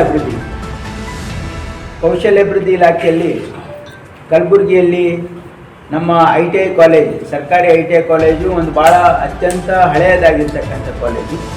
ಅದಕ್ಕೆ ಸುಮಾರು 20 ಕೋಟಿ ರೂಪಾಯಿ ವೆಚ್ಚದಲ್ಲಿ ಹೊಸ ಬಿಲ್ಡಿಂಗನ್ನು ಕಟ್ತಾ ಇದ್ದೀವಿ. ಈಗಾಗಲೇ ಟೆಂಡರ್ ಆಗಿದೆ, ಅದನ್ನು ಕೂಡ ಅಡಿಗಲ್ ಮಾಡ್ತಾ ಇದ್ದೀವಿ ಅದೇ ಜಾಗದಲ್ಲಿ. ಮತ್ತೆ ಇನ್ನೂ ಒಂದು ಕಲಬುರಗಿಯಲ್ಲಿ ಮಲ್ಟಿ ಸ್ಕಿಲ್ ಡೆವಲಪ್ಮೆಂಟ್ ಸೆಂಟರ್. ಈಗ ಇಲ್ಲಿ ನಾವು ಯೂನಿವರ್ಸಿಟಿಯಲ್ಲಿ ಒಂದು ಕಾರ್ಯಕ್ರಮ ಇದೆ, ಏನಂದರೆ ಒಂದು ಅಗ್ರಿಮೆಂಟ್ ಸೈನಿಂಗ್ ಕಾರ್ಯಕ್ರಮ ಇದೆ. ಏನಂದ್ರೆ 25 ಎಕರೆ ಅವರು ನಮಗೆ ಲೀಸ್ ಮೇಲೆ ಕೊಡ್ತಾ ಇದ್ದಾರೆ. ಅಲ್ಲಿ ಮಲ್ಟಿ ಸ್ಕಿಲ್ ಡೆವಲಪ್ಮೆಂಟ್ ಸೆಂಟರನ್ನು ಎಸ್ಟಾಬ್ಲಿಷ್ ಮಾಡ್ತಾ ಇದ್ದೀವಿ. KKRDB ಸಹಯೋಗದಿಂದ ಅದು ಮಾಡ್ತಾ ಇದ್ದೀವಿ. ಅದಾದಮೇಲೆ ಒಂದು ಕೊಪ್ಪಳಲ್ಲೂ ಕೂಡ ಒಂದು ಮಲ್ಟಿ ಸ್ಕಿಲ್ ಡೆವಲಪ್ಮೆಂಟ್ ಸೆಂಟರನ್ನು ಎಸ್ಟಾಬ್ಲಿಷ್ ಮಾಡ್ತಾ ಇದ್ದೀವಿ. ಮತ್ತು ಬಳ್ಳಾರಿಯಲ್ಲಿ ಒಂದು ಸ್ಕಿಲ್ ಪಾರ್ಕ್ 300 ಕೋಟಿ ವೆಚ್ಚದಲ್ಲಿ ಒಂದು ಸ್ಕಿಲ್ ಪಾರ್ಕ್ ಮಾಡ್ತಾ ಇದ್ದೀವಿ. ಆಮೇಲೆ ಮೈಸೂರಲ್ಲಿ ಒಂದು ಮಲ್ಟಿ ಸ್ಕಿಲ್ ಡೆವಲಪ್ಮೆಂಟ್ ಸೆಂಟರನ್ನು ಮಾಡ್ತಾ ಇದ್ದಾರೆ. ವರ್ಣಾದಲ್ಲಿ ಮೈಸೂರಿನ ವರ್ಣಾದಲ್ಲಿ ಒಂದು ಮಲ್ಟಿ ಸ್ಕಿಲ್ ಡೆವಲಪ್ಮೆಂಟ್ ಸೆಂಟರನ್ನು ಮಾಡ್ತಾ ಇದ್ದೀವಿ. ಯಾಕೆ ಮಾಡ್ತಾ ಇದ್ದೀವಿ ಅಂದರೆ, ನಮ್ಮ ಮಕ್ಕಳು ಯಾರು ಯುವ ನಿಧಿಯಲ್ಲಿ ಎನ್ರೋಲ್ ಆಗ್ತಾ ಇದ್ದಾರೆ, ಎನ್ರೋಲ್ ಆಗಿರೋ ಮಕ್ಕಳನ್ನು ಇವತ್ತು ನಾವು ಅವರಿಗೆ ಬರೀ ನಾವು ಹಣ ಕೊಟ್ಟರೆ ಸಾಲದು ಅಂತೇಳಿ ಅವ್ರಿಗೆ ಅಡಿಷ್ನಲ್ ಸ್ಕಿಲ್, ಎಂಪ್ಲಾಯಬಲ್ ಸ್ಕಿಲ್ ಕೊಡ್ತಕ್ಕಂಥ ಸದುದ್ದೇಶದಿಂದ ಇವೆಲ್ಲ ಮಲ್ಟಿ ಸ್ಕಿಲ್ ಡೆವಲಪ್ಮೆಂಟ್ ಸೆಂಟರನ್ನು ಎಸ್ಟಾಬ್ಲಿಷ್ ಮಾಡ್ತಾ ಇದ್ದೀವಿ.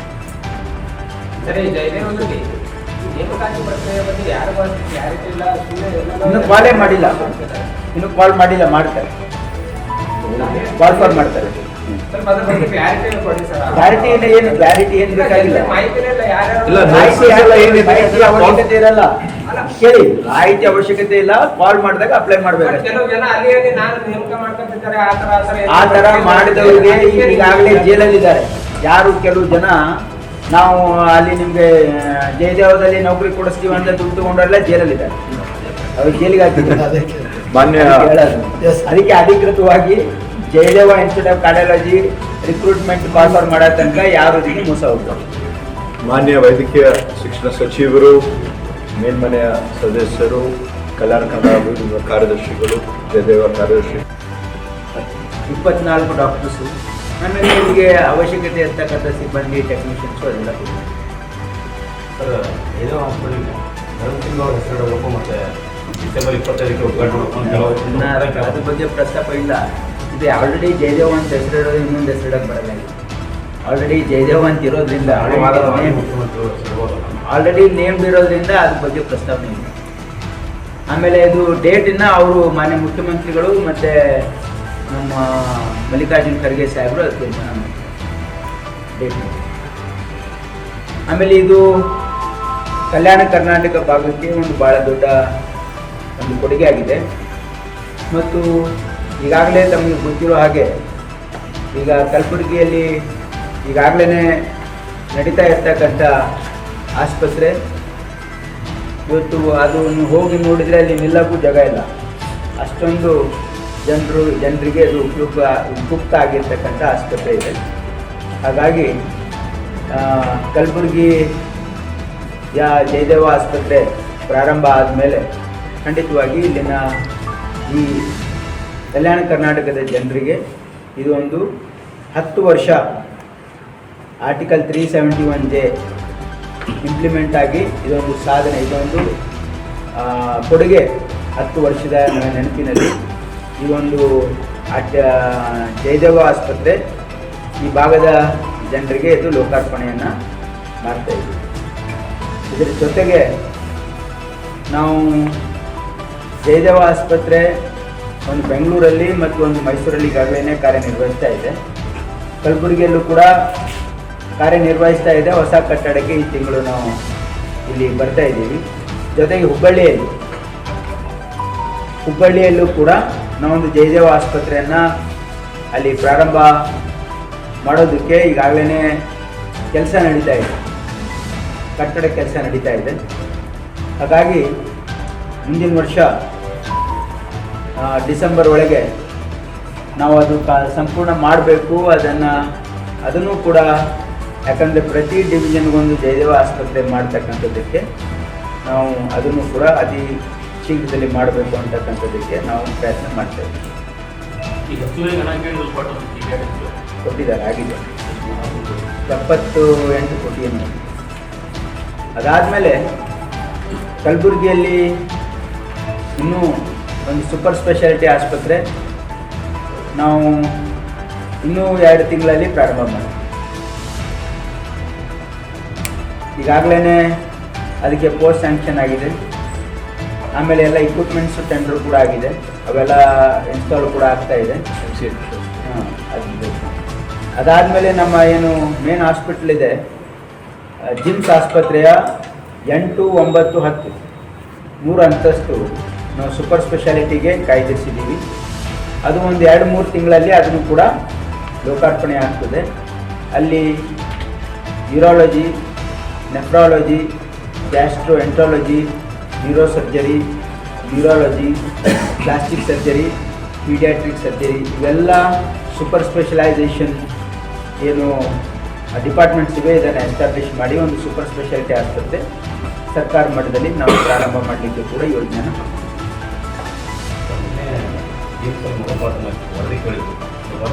ಅದು ವರದಿ ಕೊಟ್ಟಿದ್ದಾರೆ. ಪ್ರಿಲಿಮಿನರಿ ಡಿಟೇಲ್ ಆಗಿ ಯಾರ್ಯಾರ ಕಾರಣ ಅಂತೇಳಿ ಇನ್ನೂ ಕೊಟ್ಟಿಲ್ಲ, ಆದರೆ ಮಗು ಸಿಕ್ಕಿದೆ.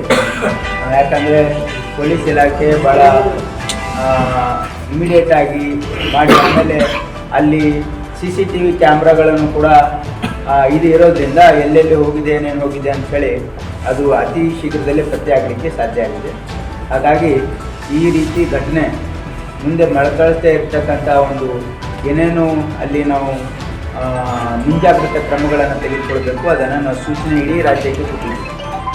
ಹಾಗೆ ಆ ವರದಿ ಬಂದ ಮೇಲೆ ಅದು ಮಾಡ್ತೀವಿ. ಇದಾದಮೇಲೆ ಕಲಬುರಗಿಯಲ್ಲಿ ಇನ್ನೂ ಒಂದು ತಾಯಿ ಮಗು ಆಸ್ಪತ್ರೆ, ಅದು ನಮ್ಮ ಈಗಾಗಲೇ ಕ್ಯಾಬಿನೆಟ್ ಅಪ್ರೂವಲ್ ಆಗಿದೆ, ಟೆಂಡರ್ ಆಗಿದೆ. ಆದರೆ ಯಾಕೆ ಪೆಂಡಿಂಗ್ ಇದೆ ಅಂದರೆ ಆ ಒಂದು ಹಳೆ ಆಸ್ಪತ್ರೆ ಅವರು ಶಿಫ್ಟ್ ಆದಮೇಲೆ, ಅಂದರೆ ಗೈನಕಾಲಜಿ ಡಿಪಾರ್ಟ್ಮೆಂಟ್ ಹೊಸ ಬಿಲ್ಡಿಂಗಲ್ಲಿ ಶಿಫ್ಟ್ ಆದಮೇಲೆ, ಯಾಕಂದರೆ ಅದು ನಮ್ಮ ಏನು ಜಯದೇವ ಏನು ಕಾರ್ಯನಿರ್ವಹಿಸ್ತಾ ಇದೆ ಅಲ್ಲಿ ಶಿಫ್ಟ್ ಆಗಬೇಕು. ಅಲ್ಲಿ ಶಿಫ್ಟ್ ಆದಮೇಲೆ ಹಳೆ ಆಸ್ಪತ್ರೆ ಡಿಮಾಲಿಷ್ ಮಾಡಿ ಅಲ್ಲಿ 2 ಆಸ್ಪತ್ರೆ ಬರ್ತವೆ. ಒಂದು 50 ಬೆಡ್ಡಿನ ಕ್ರಿಟಿಕಲ್ ಕೇರ್ ಯೂನಿಟು, ಆಮೇಲೆ 200 ಬೆಡ್ಡಿನ ಮದರ್ ಆ್ಯಂಡ್ ಚೈಲ್ಡ್. ವಕ್ಫ್ ಮಂಡಳಿ ವಿರುದ್ಧ ಹೋರಾಟಕ್ಕೆ ಆಗಮಿಸಿದ ಬಿಜೆಪಿ ರಾಜ್ಯಾಧ್ಯಕ್ಷ BY ವಿಜಯೇಂದ್ರ ಅವರನ್ನು ಕಲಬುರಗಿ ರೈಲು ನಿಲ್ದಾಣದಲ್ಲಿ ಬಿಜೆಪಿಯ ಸ್ಥಳೀಯ ನಾಯಕರು ಸನ್ಮಾನಿಸಿ ಸ್ವಾಗತಿಸಿದರು. ವಕ್ಫ್ ವಿರೋಧಿಸಿ ಇಂದು ಬೀದರ್ ಹಾಗೂ ಕಲಬುರಗಿಯಲ್ಲಿ ಬೃಹತ್ ಪ್ರತಿಭಟನೆ ಹಮ್ಮಿಕೊಳ್ಳಲಾಗಿದೆ. ಈ ಸಂದರ್ಭದಲ್ಲಿ ಬಿಜೆಪಿ ಜಿಲ್ಲಾಧ್ಯಕ್ಷ ಶಿವರಾಜ್ ಪಾಟೀಲ್ ರದ್ದೇವಾಡ್ಗಿ, ಹಿಂದುಳಿದ ಮೋರ್ಚಾ ರಾಜ್ಯ ಕಾರ್ಯದರ್ಶಿ ಅವ್ವಣ್ಣ ಮ್ಯಾಕೇರಿ ಸೇರಿದಂತೆ ಪಕ್ಷದ ಮುಖಂಡರು ಉಪಸ್ಥಿತರಿದ್ದರು. Mallikarjun Sangolgi, NKS TV4 Kalaburagi. ಸಂಸದರ ನೇತೃತ್ವದಲ್ಲಿ ನಮ್ಮ ಪ್ರಧಾನಮಂತ್ರಿ ನರೇಂದ್ರ ಮೋದಿಜಿಯವರು ವಕ್ಫ್ ವಿಚಾರವನ್ನು ಇಟ್ಕೊಂಡು ಇವತ್ತು ದೇಶಾದ್ಯಂತ, ಕರ್ನಾಟಕ ರಾಜ್ಯ ಅಷ್ಟೇ ಅಲ್ಲ ಇಡೀ ದೇಶದಲ್ಲಿ ಯಾವುದೇ ರೈತರಿಗೆ ಅನ್ಯಾಯ ಆಗಬಾರ್ದು, ಇದು ಸಮಗ್ರವಾಗಿ ಚರ್ಚೆ ಆಗಿ ಅದ್ರ ತಿದ್ದುಪಡಿ ಆಗಬೇಕು ಅಂತೇಳಿ ಪ್ರಧಾನಮಂತ್ರಿಗಳ ಒಂದು ಉದ್ದೇಶ. ಹಾಗಾಗಿ ಅವರ ಆದೇಶದ ಮೇರೆಗೆ ಒಂದು ಪಾರ್ಲಿಮೆಂಟರಿ ಸಬ್ ಕಮಿಟಿ ಆಗಿರ್ತಕ್ಕಂಥದ್ದು, ಅದಕ್ಕೆ ಅಧ್ಯಕ್ಷರು ಕೂಡ ಇದ್ದಾರೆ. ಯಾರು ಯತ್ನಾಳ ಅಂತಲ್ಲ, ಯಾರೇ ಹೋದ್ರೂ ಸಹ ಇವತ್ತು ವಕ್ಫ್ ವಿಚಾರದಲ್ಲಿ ರೈತರಿಗೆ ಸಮಸ್ಯೆ ಉಂಟಾದಾಗ ರೈತರ ಪರವಾಗಿ ಯಾರು ಬೇಕಾದರೂ ಹೋಗ್ಬೋದು, ಯಾರು ಬೇಕಾದ್ರೂ ಆಹ್ವಾನ ಕೊಡ್ಬೋದು. ಈಗಾಗಲೇ ಹಿಂದೆ ನಾವೇನು ಸಮಿತಿಯನ್ನು ಮಾಡಿದ್ವಿ, ಮಾನ್ಯ ಹಿರಿಯ ನಾಯಕರು, ಮಾಜಿ ಉಪಮುಖ್ಯಮಂತ್ರಿಗಳು ಇರ್ತಕ್ಕಂಥ ಗೋವಿಂದ ಕಾರಜೋಳ ಅವರ ನೇತೃತ್ವದಲ್ಲಿ ಈ ಸಮಿತಿ ಹುಬ್ಬಳ್ಳಿಗೆ ಭೇಟಿಯನ್ನು ಕೊಟ್ಟಾಗ ಅಲ್ಲಿ ಭೇಟಿಯನ್ನು ಮಾಡಿ ನಾವು ಸಂಪೂರ್ಣ ವರದಿಯನ್ನು ಕೂಡ ನಾವು ನೀಡಿದ್ದೇವೆ. ಇದ್ರ ಬಗ್ಗೆ ತತ್ಕ್ಷಣ ಕ್ರಮ ಕೈಗೊಳ್ಳಬೇಕು. ಇವತ್ತು ರೈತರಿಗೆ, ದೇವಸ್ಥಾನಗಳು, ಮಠಮಾನ್ಯಗಳಿಗೆ ತೊಂದರೆ ಕೊಡ್ತಕ್ಕಂಥ ಕೆಲಸ ಆಗ್ತಾ ಇದೆ, ಇದನ್ನು ತಡಿಬೇಕು ಅನ್ನುವ ಮನವಿಯನ್ನು ನಾವು ಈಗಾಗಲೇ ಮಾಡಿದ್ದೇವೆ. ಕೊಟ್ಟಾಗಿದೆ ಪಕ್ಷದ ವತಿಯಿಂದ ಆ ಕಮಿಟಿಯ ಅಧ್ಯಕ್ಷರಿಗೆ ಈಗಾಗಲೇ ನಾವು ನಮ್ಮ ವರದಿಯನ್ನು ನೀಡಿದ್ದೇವೆ. ರೈತರಿಗೆ ನೋಟಿಸ್ಗಳನ್ನು ನೀಡ್ತಾ ಇದ್ದಾರೆ ವಕ್ಫ್ ವಿಚಾರದಲ್ಲಿ. ಮಠಮಾನ್ಯಗಳು, ದೇವಸ್ಥಾನಗಳಿಗೂ ಕೂಡ ನೋಟಿಸ್ ಅನ್ನ ನೀಡಿ ಜಮೀನನ್ನ ಕಿತ್ಕೊಳ್ತಕ್ಕಂಥ ಪ್ರಯತ್ನಕ್ಕೆ ರಾಜ್ಯ ಸರ್ಕಾರವೇನು ಕುಮ್ಮಕ್ಕನ್ನು ನೀಡ್ತಾ ಇದೆ. ಭಾರತೀಯ ಜನತಾ ಪಾರ್ಟಿ ನಿರಂತರವಾಗಿ ಈ ವಿಚಾರವನ್ನ ಇಟ್ಕೊಂಡು ಎಲ್ಲ ಜಿಲ್ಲಾ ಕೇಂದ್ರಗಳಲ್ಲಿ ಹೋರಾಟವನ್ನು ಮಾಡಿದ್ದೇವೆ. ಸಂಕಷ್ಟಕ್ಕೆ ಈಡಾಗಿರ್ತಕ್ಕಂಥ ರೈತರನ್ನ ಬೀದಿಗೆ ತರ್ತಕ್ಕಂಥ ಕೆಲಸ ರಾಜ್ಯ ಸರ್ಕಾರವೇ ಏನು ಮಾಡ್ತಾ ಇದೆ, ಕುಮ್ಮಕ್ಕನಿಂದ ಏನು ಮಾಡ್ತಾ ಇದೆ. ಆ ನಿಟ್ಟಿನಲ್ಲಿ ಭಾರತೀಯ ಜನತಾ ಪಾರ್ಟಿ ಹೋರಾಟವನ್ನ ಮಾಡ್ತಾ ಇದ್ದೇವೆ. ಆ ನಿಮಿತ್ತ ಇವತ್ತು ನಾವು ಬೀದರ್ ಹಾಗೂ ಗುಲ್ಬರ್ಗ ಜಿಲ್ಲೆಯಲ್ಲಿ ನಮ್ಮ ಎಲ್ಲ ಪಕ್ಷದ ಮುಖಂಡರು ಡಾಕ್ಟರ್ ಅಶ್ವಥ್ ನಾರಾಯಣ ಅವರು, ರೇಣುಕಾಚಾರ್ಯ ಅವರು, ನಮ್ಮ ಶ್ರೀರಾಮುಲು ಅವರು, ಉಬಾ ಅವರು ಎಲ್ಲ ನಮ್ಮ ಪಕ್ಷದ ಮುಖಂಡರ ಜೊತೆಲಿ ಈ ಭಾಗದಲ್ಲಿ ಪ್ರವಾಸವನ್ನು ಇಟ್ಕೊಂಡಿದ್ದೇವೆ. ಬೈಲಿ ಬಸವರಾಜ್ ಅವರು, ನಾನು ಪತ್ರಿಕೆಗಳನ್ನ ನೋಡ್ತಾ ಇದ್ದೆ. ನಿನ್ನೆ ಎಡ್ರಾಮಿನಲ್ಲಿ ನಡೆದಿರ್ತಕ್ಕಂಥ ಒಂದು ದುರ್ಘಟನೆ, ಅಪ್ರಾಪ್ತ ಬಾಲಿಕೆ ಮೇಲೆ ಅತ್ಯಾಚಾರ, ಇಂಥ ಹೇಯ ಕೃತ್ಯ ಹೊತ್ತು ದಿನೇ ದಿನೇ ವಿಶೇಷವಾಗಿ ಈ ಭಾಗದಲ್ಲಿ ಹೆಚ್ಚಾಗ್ತಾ ಇದೆ. ಕಾನೂನು ಸುವ್ಯವಸ್ಥೆ ಸಂಪೂರ್ಣ ಹಾಳಾಗಿರ್ತಕ್ಕಂಥದ್ದು. ಯಾರು ಏನ್ ಬೇಕಾದ್ರೂ ಮಾಡ್ಬೋದು. ಎಡ್ರಾಮಿ ಪ್ರಕರಣ ಇದು ಒಂದೇ ಅಲ್ಲ, ಅನೇಕ ಪ್ರಕರಣಗಳು ಇದ್ರ ರೀತಿ ನಡೆದಿದೆ. ಅದನ್ನ ಮುಚ್ಚಾಕ್ತಕ್ಕಂಥ ಕೆಲಸವೂ ಕೂಡ ಕೆಲವು ರಾಜಕೀಯ ಮುಖಂಡರ ಬೆಂಬಲದಿಂದ ಇದು ಆಗ್ತಾ ಇದೆ ಅನ್ನುವ ಮಾತುಗಳು ಕೂಡ ಇದು ಚರ್ಚೆಗಳು ನಡೀತಾ ಇದೆ. ಇದನ್ನ ರಾಜ್ಯ ಸರ್ಕಾರ ಬಹಳ ಗಂಭೀರವಾಗಿ ತೆಗೆದುಕೊಂಡು, ಯಾಕೆಂದ್ರೆ ಈ ಭಾಗದ ಜನರಿಗೆ ಉಸ್ತುವಾರಿ ಸಚಿವರ ಬಗ್ಗೆ ಭರವಸೆಯನ್ನ ಕಳೆದುಕೊಂಡಿದ್ದಾರೆ. ಕಾಂಗ್ರೆಸ್ ಸರ್ಕಾರ ಬಂದ ಮೇಲೆ ಗುಲ್ಬರ್ಗ ಈ ಭಾಗದಲ್ಲಿ ಹೆಚ್ಚೆಚ್ಚು ಈ ರೀತಿ ಈ ಕೃತ್ಯಗಳು ನಡೀತಾ ಇರ್ತಕ್ಕಂಥದ್ದು, ಮರ್ಡರ್ಗಳು ನಡೀತಾ ಇರ್ತಕ್ಕಂಥದ್ದು, ಅಪರಾಧಿ ಪ್ರಕರಣಗಳು ಹೆಚ್ಚಾಗ್ತಾ ಇರ್ತಕ್ಕಂಥದ್ದು ಗಮನಿಸ್ತಾ ಇದ್ದಾರೆ. ಹಾಗೆ ರಾಜ್ಯ ಸರ್ಕಾರ ಇದನ್ನು ಗಂಭೀರವಾಗಿ ತೆಗೆದುಕೊಂಡು ಇಂಥ ನೀಚ ಕೃತ್ಯವನ್ನ ಎಸಗಿರ್ತಕ್ಕಂಥವ್ರು ಯಾರೇ ಆಗಲಿ ಅದಕ್ಕೆ ಧರ್ಮ, ಜಾತಿಯ ಬಣ್ಣವನ್ನ ಲೆಕ್ಕ ಹಾಕ್ತೇನೆ ಯಾರಿಂತ ಕೃತ್ಯವನ್ನ ಎಸಗಿದ್ದಾರೆ ಇವತ್ತು ನಿರ್ದಾಕ್ಷಿಣ್ಯವಾಗಿ ಕ್ರಮವನ್ನ ಕೈಗೊಳ್ಳಬೇಕು. ರೈತರು ಕಂಗಾಲಾಗಿದ್ದಾರೆ. ತೊಗರಿ ರೋಗಕ್ಕೆ ತುತ್ತಾಗಿದೆ. ಸುಮಾರು 6ರಿಂದ 7 ಲಕ್ಷ ಎಕರೆ ಅಷ್ಟು ಭಾಗದಲ್ಲಿ ರೈತರು ತೊಗರಿಯನ್ನ ಬೆಳೀತಾರೆ, ಬೆಳೆಗಳನ್ನ ಬೆಳೀತಾರೆ.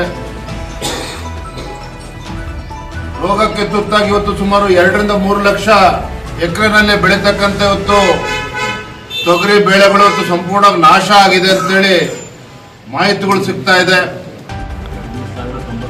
ಇಡಿ ಅವರು ರಾಜಕೀಯ ಪ್ರೇರಿತವಾಗಿ ಕಾಂಗ್ರೆಸ್ ಪಕ್ಷ ಅಲ್ಲಿ ಅಧಿಕಾರದಲ್ಲಿದ್ರೆ ಆ ಮುಖ್ಯಮಂತ್ರಿಗಳನ್ನ ಕಾಂಗ್ರೆಸ್ ಪಕ್ಷದ ಮುಖಂಡರನ್ನ ಟಾರ್ಗೆಟ್ ಮಾಡ್ತಾ ಇದ್ದಾರೆ. ಈ ಹೇಳಿಕೆಯನ್ನ ಇವತ್ತು ನಾಳೆ ಮುಖ್ಯಮಂತ್ರಿಗಳಿಂದ ಡಿ.ಕೆ. ಶಿವಕುಮಾರ್ ಇಂದ ನೀವು ನಿರೀಕ್ಷೆಯನ್ನ ಮಾಡಬಹುದು.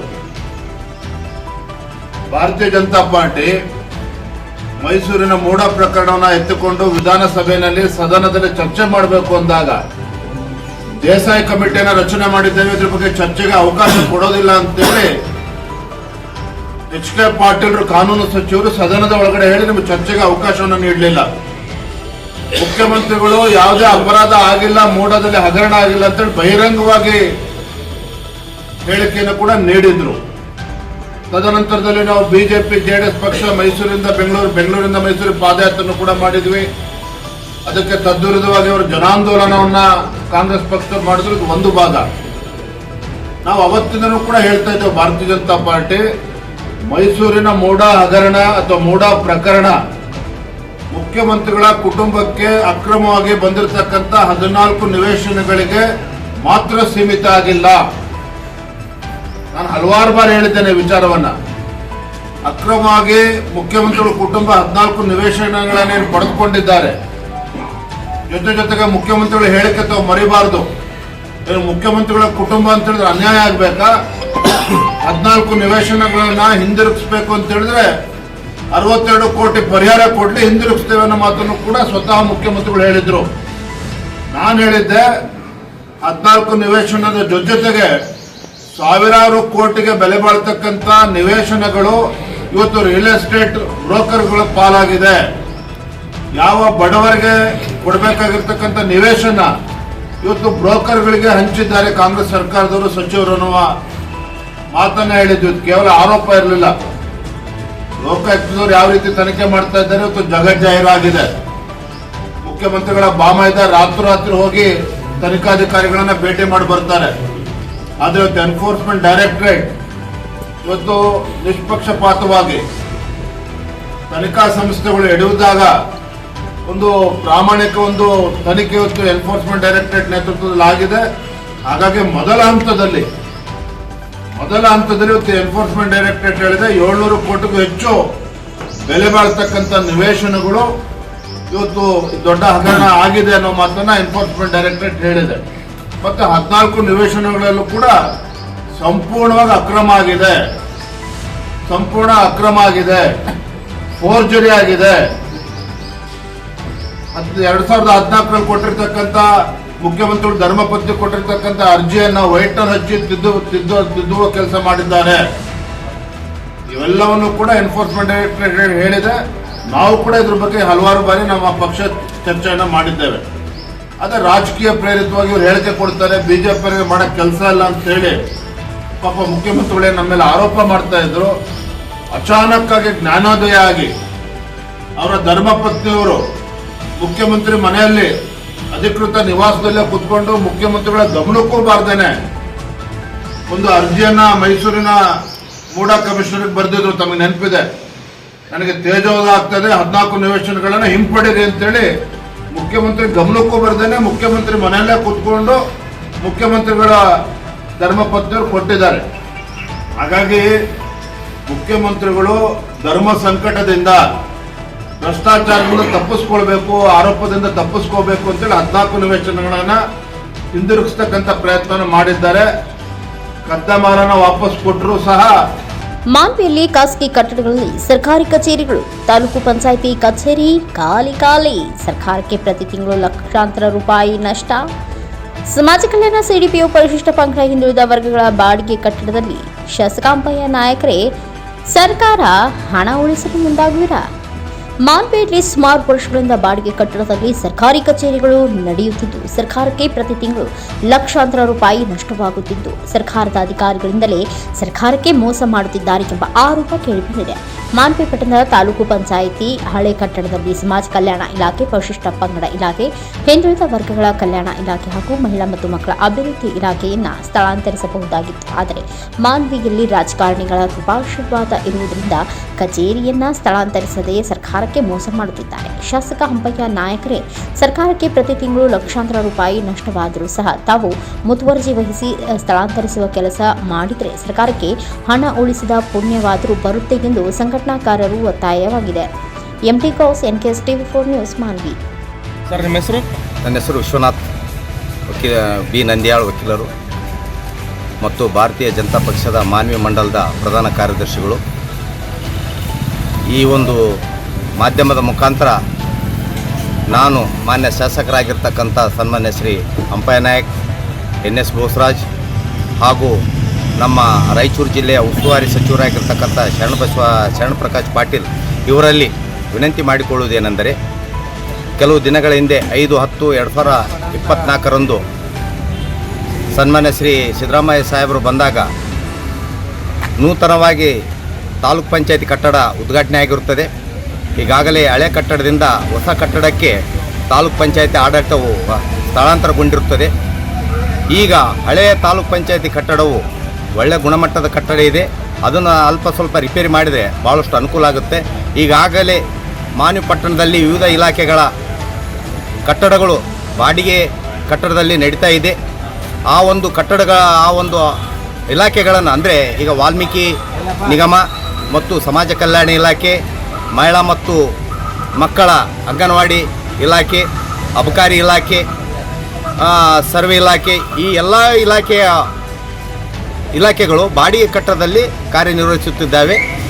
ಇವುಗಳನ್ನು ಕೂಡಲೇ ಈ ಒಂದು ಕಟ್ಟಡಕ್ಕೆ ಸ್ಥಳಾಂತರಗೊಳಿಸಬೇಕಂತ ನಾನು ಮಾನವ ನಾಗರಿಕರ ಪರವಾಗಿ ಈ ಒಂದು ಮಾಧ್ಯಮದ ಮೂಲಕ ವಿನಂತಿ ಮಾಡಿಕೊಳ್ಳುತ್ತೇನೆ. ಕಾರಣ ಏನಂದರೆ, ಸರ್ಕಾರಕ್ಕೆ ಕಟ್ಟತಕ್ಕಂಥ ಒಂದು ಬಾಡಿಗೆ ಸರ್ಕಾರಕ್ಕೆ ಉಳಿತಾಯ ಆಗುತ್ತದೆ. ಇದನ್ನು ಈ ಒಂದು ಅನುದಾನವನ್ನು ನೀವು ಬೇರೆ ಬೇರೆ ಒಂದು ಇಲಾಖೆಗಳಲ್ಲಿ ಅಥವಾ ಅಭಿವೃದ್ಧಿ ಕಾರ್ಯಗಳಲ್ಲಿ ಬಳಸಿಕೊಳ್ಳೋದಕ್ಕೆ ಅನುಕೂಲ ಆಗುತ್ತದೆ ಅಂತ ನಾನು ಈ ಒಂದು ಮಾಧ್ಯಮದ ಮೂಲಕ ತಿಳಿಯಪಡಿಸುತ್ತೇನೆ. ಆದಷ್ಟು ಬೇಗ ತಾವುಗಳು ಈ ಒಂದು ಇಲಾಖೆಗಳನ್ನು ವರ್ಗಾವಣೆ ಮಾಡುವಲ್ಲಿ ತಮ್ಮ ಒಂದು ಪ್ರಯತ್ನವನ್ನು ಮಾಡಿ ಮಾಡಬೇಕಂತ ಈ ಮೂಲಕ ವಿನಂತಿ. ಅಲ್ಲ ಸರ್, ಏನಂತಂದ್ರೆ ಮಾನ್ವಿ ತಾಲೂಕಲ್ಲಿ ಸರ್ಕಾರಿ ಅಂದ್ರೆ ತಾಲೂಕು ಕಚೇರಿಗಳು ಬಾಡಿಗೆ ಕಟ್ಟಡದಲ್ಲಿ ಇದಾವೆ.